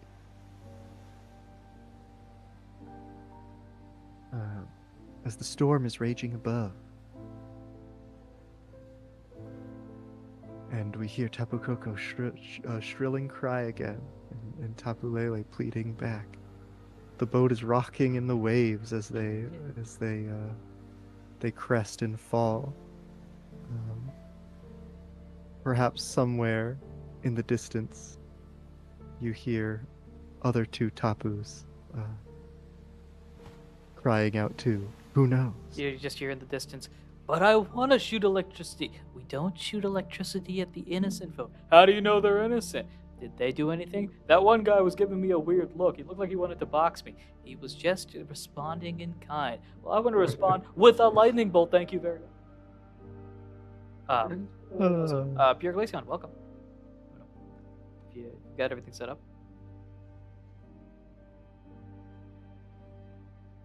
Sorry about that. Had some technical difficulties. I was playing a game while I was listening. Hi. I missed the last 30 seconds because of stream delay. You needed my assistance? Yeah, we're just asking. So, oh, I got some echo there coming. Hold on. We were just asking how Roger might respond or pose an obstacle to the characters who are trying to escape the island right now on a boat full of Pokemon who need to get out. Okay. As you climb up the boat, dripping after swimming half of the way here. Okay, has the characters managed to destroy the power plant? We are way far away from that actually right now. We are on this island all off to the west over there. Drake Island Oh man. that they're trying to escape. Far away from that. Yeah. Quick, Different quick mission. thing. Yes. Glaceon, you're very quiet, and I've tried to boost you up, but even that's still a little too quiet. Are you far away from a mic, or? I turned my gain up. Is that better? Not particularly. That's okay. That might be of something because I'm on my tablet instead of my PC because I have a game up right now. I don't know why I can't change my gain. Gain up is not working. Can I turn my own volume up? I believe there's a way that you can, No, I cannot. either via the mic itself or So maybe I this have one. a gain knob on here, and I currently have it at max. Is that not doing anything? It's not, but it might be where you're. This might be a bit odd. If you put your, if you speak into the mic's area, it's definitely gonna get louder, but it might look weird. Is this any better? That is better. Yeah. You have the static though. Yeah. Yeah, because I was literally speaking a millimeter from my mic. Right. So maybe 12 millimeters instead of that. Is this any better? I am now 2 inches away. This is pretty good, I think. That Fine. seems good. Okay. Yep. This. Okay, I have my mic on the edge of my desk. Okay, so Igor is on this. Not Igor, jeez. Roger is on this island, part of the evil team now, and he is trying to stop the people from escaping. Can Roger see what the crew's escape plan is? Well, so hold on, my cat is bumping into my mic. They're on a boat, and you've basically just like crawled up on it. A couple of thinky things, real quick. Mostly just because- need like one Oh. visual action Oh, well, this is easy. for them to Roger, overcome. you basically handed this to me.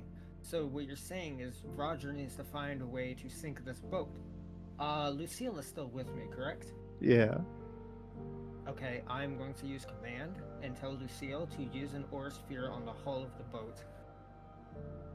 Okay, so Casey, Ranger Party, you see really quickly. Yes. Because depending on this, maybe something will change. The Tapu Lele clock. Right? Tapu Lele clock. The Tapu Lele clock has been cleared. We have added 3 additional spots to the Tapu Lele clock. Oh, So the Tapu Lele clock is full. And that does change a lot. and Fennec also with the $20 donation. Fennec, there's no incentives put here. Did you just want to donate for donation, or? No, I just wanted to do that. I just didn't want to affect anything while I was playing. Gotcha. All good. Thank you for the donation. I wanted to reach the milestone. Did we get to another milestone? All right, we'll get to that when we finish this because we've been sticking on this scene for a while. So, here's a cool thing. The Tapu Lele clock fills completely, which then triggers something else I had that completely fills the Tapu Koko clock. The Tapu Koko clock is full, which means that anger is now directed. So we actually don't have to get a roll here, because we see this Lucario winding up an aura sphere. But as that's happening, you feel a big rush just like sink across the island. And instantly all of you can clear 2 stress. Ooh, fun. And then you hear a shrill cry and a crack of lightning. And then Lucario and Roger are not there. I don't know where they went. I think Tapu Koko has Oh them. god. Oh, okay. I'm sorry for dragging you into this So- simulation only for you to disappear instantaneously. Right, Fine. I'll go. right as right as the plan was being maniacally given, I think Roger reciting what was heard from the other members of the New Dawn, saying, "Our plan is to capture all the Tapus so we can usher in a new dawn." And then lightning crack, snatch, boat clear, water's calm. Y'all can go now. We can just Um, get in the boat and go back to Yep. headquarters. Yep. Are we not gonna talk about that? Are we not gonna? You know what? No, let's not talk about. All right, cool. We got all the Pokemon right. All the process. We got everybody. Axew, Dratini, Igglybuff, where? All right, you're on top of the head. All right, sweet. I think we're good. Right. Countdown. Yep. All right, sweet. Everybody who can row. And I think we see some of the Shadow Rangers even still like kind of tied up, like grabbing oars, rowing too. And then at some point, Rex and Raquel come swinging in on their Gyarados and are like pushing it along. But the sky is perfectly clear now. There's no more storm. You all happily make it back to your base.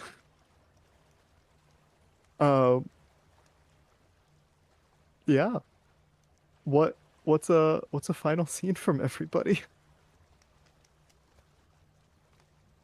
I think my scene is very small. It's just me going to my room, trying to.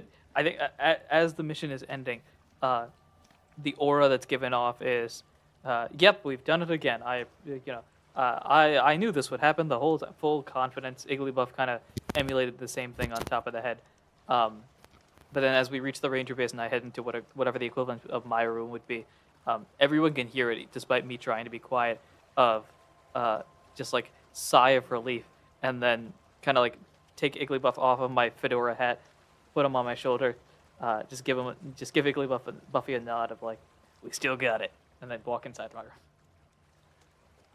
room. Okay.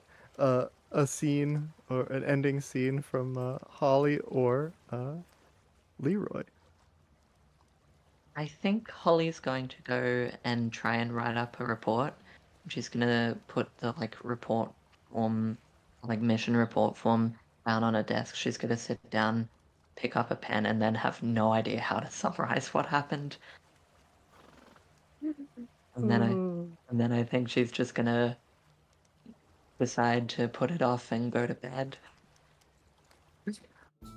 And what about Leroy? I think Leroy's not even going to bother with report, having no idea where to even start, and instead is just going to be like, forget this, I'm going to bed, I'll deal with this in the morning. And Casey, in classic cat fashion, is just going to get up on his chest and not even care about how comfortable he is, or rather, is not. Oh, I like that. And then I think the next day we just see a quick scene of whoever the captain at this ranger base is, other than Aaron, talking to the Shadow Ranger people, and looks like they're trying to make a deal, of okay, you could do ranger stuff, but you gotta be with us. you could start another ranger base on the island. Kind of like that. We can have another ranger base. Yeah, we can have another ranger base. That's wild. That's wild. That's insane. It's bonkers. I got to do it. I got to do it just because of recent times. One of the Shadow Rangers has this weird accent that doesn't make any sense whatsoever. Just talking about, yeah, you know how it is. We gotta start another ranger base. You guys we got the north side, we got south side, we got east side, we got west side. We'll do central side. That's a side, right? Yeah. What's up? And Let's get it. they have a Piplup partner. Is that right? What? Maybe. I don't. The Piplup speaking the exact same voice.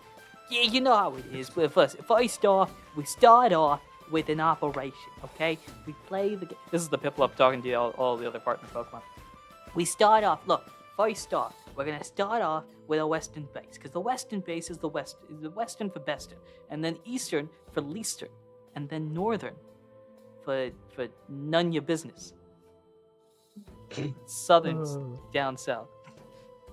And then, as the Shadow Rangers are led off by our new rookie Rangers, Raquel and Rex, who now are their leaders, our view pans to like hidden sort of base that's like built into the side of a cliff on the island, where you see a bunch of people in like matte gray evil team costumes running around. And the last scene is just all 4 of the Tapus slowly descending in front of the base. And then the screen goes dark and says the end.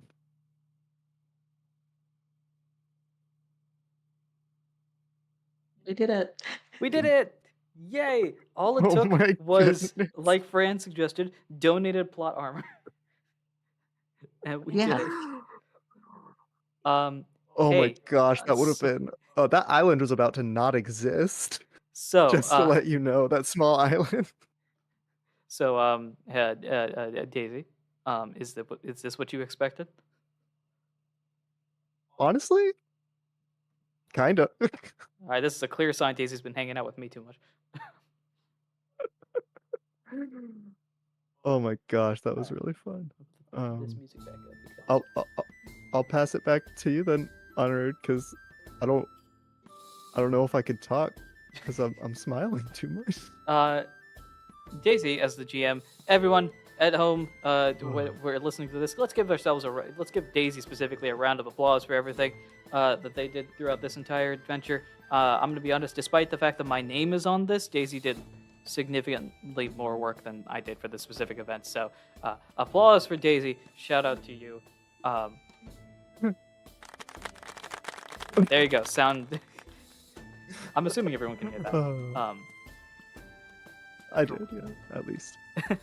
So thank you for Daisy. Thank you, of course, to our 2 players for mission number 3, Fennec, Sword and Buckler.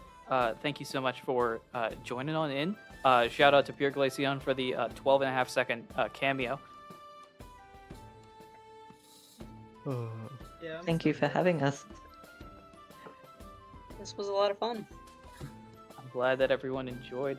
And then finally, I want to thank everybody at home. Give yourselves a round of applause for just watching through this, regardless of when you're watching this, whether it's live right here, right now, whether it's afterwards just watching the stream VOD. Maybe I break this down to missions, I'm not 100% sure, and turn them into separate videos either on the main channel or on the stream vault. Wherever or however you're watching this, shout out to you, because together in just about, what would that be, in 8 hours? In just under 8 hours, we raised just over $400, which is very impressive, I have to say, because all the other streams we've done in the past have been longer, which is why they have higher amounts. This might be, if not around, slightly better in terms of dollars per hour that were raised. And of course, that's during the event itself. Afterwards, again, as you can see, not only now, but in all of the uploads for December, the QR code on any of the Ahdurin Region videos, the QR code for this event will be in one of the corners. I'll have to figure this out when I actually make the videos. So donations can even increase afterwards. Again, while they unfortunately will not go towards this event, seeing as the event has already happened, any donation is, of course, greatly appreciated. So I'm a business guy. I'm an econ background, and studying more econ stuff. So I have to say this for my fellow business folks. All of this, I believe, can be tax write-offs. So if you need to write off some extra tax stuff, toss it our way, because why not? I think that is basically oh no, it's not. I'm lying. What am I talking about? We hit an entire new milestone that I just refuse to talk about. So this fits more for the Ahdurin region YouTube audience, where we unlocked a dangerous challenge. I'm gonna be honest. I did not want this, Fennec. I'm low-key blaming you. I'm not, but I am. That we reached this goal. It's alright. Because I didn't want to do it. Because I had briefly started it and then decided, no, I don't feel like doing this. But now I'm going to see it through. So as you may know, some of the biggest videos on this channel, everyone at home, biggest videos on this channel, the more popular ones, are the Pokemon Challenge videos, where I go through Pokemon mystery dungeons, typically, with a not normal set, like going through as 2 Dittos, which I've done both in Blue Rescue Team and Explorers of Sky, or going through with 2 Chikorritas, or going through as the members of Team Skull, or various other groups. I started this a while ago, and I didn't like it, so I didn't want to do it. But now, I'm going to see it through. I'm going to try to beat Pokemon Explorers of Sky with 2 Shedinja. I'm going to tell you right now, I got through maybe like a dungeon and a half. It is not a fun experience. But I'm doing this for you. He points towards the audience that may or may not even watch the video, but whatever. We're doing that challenge. When it'll be uploaded, ideally by the end of the month. That, of course, depends on when I finish it, which, who knows. But that's a challenge there as well. If, in case, we do reach the $500 goal limit, there is a milestone for that, where I DM something. It was a secret. I'll reveal it now. If we do reach $500, I'm doing a one-shot of straight-up regular old D&D. I don't even know who the players are. But I will do something I have never done before, and that is play Dungeons & Dragons. So, if you're interested, if you want to donate, you can do so there. I may or may not, depending on how things work, add additional milestones, whether or not they appear on Tiltify, the site that's hosting this, or just tossed in the Discord, remains to be seen. But if you're not a Discord member, you could probably join the Discord, get access to all of the Ahdurin Region content stuff, including the Ahdurin Region YouTube channel, the Twitch stream that may or may not really exist, the various podcasts that I do, which is my biggest claim to fame, etc., etc. If you haven't liked the stream, do so, because it's over. That's a good sign, by the way, that it's over. It's a thing. Thank you so much, everyone that's been listening, watching, and supporting in any way, shape, or form that you do. I am going to transition over to a screen that we have not seen for a while, and that is, wait, I gotta find it, because my screens are very small. Where'd it go? I can't find it. Oh boy, I lost it. Wait, no, here it is. Ta-da! The ending screen. Boom. We are transitioning over to the end here. Thank you, everyone, for listening, watching, and supporting. For the folks that are on the Discord call right now, if you want to say bye, go for it, because, because you can. Hi, everyone. Bye. And bye, everyone, and thank you to everyone who played. This was so much fun, and I had a wonderful time. Thank you, everyone, for listening, watching, and supporting in any way, shape, or form that you do. Until next time, oh boy, I need to start doing multiple uploads. Oh boy, all right, well, until then, everyone, take care.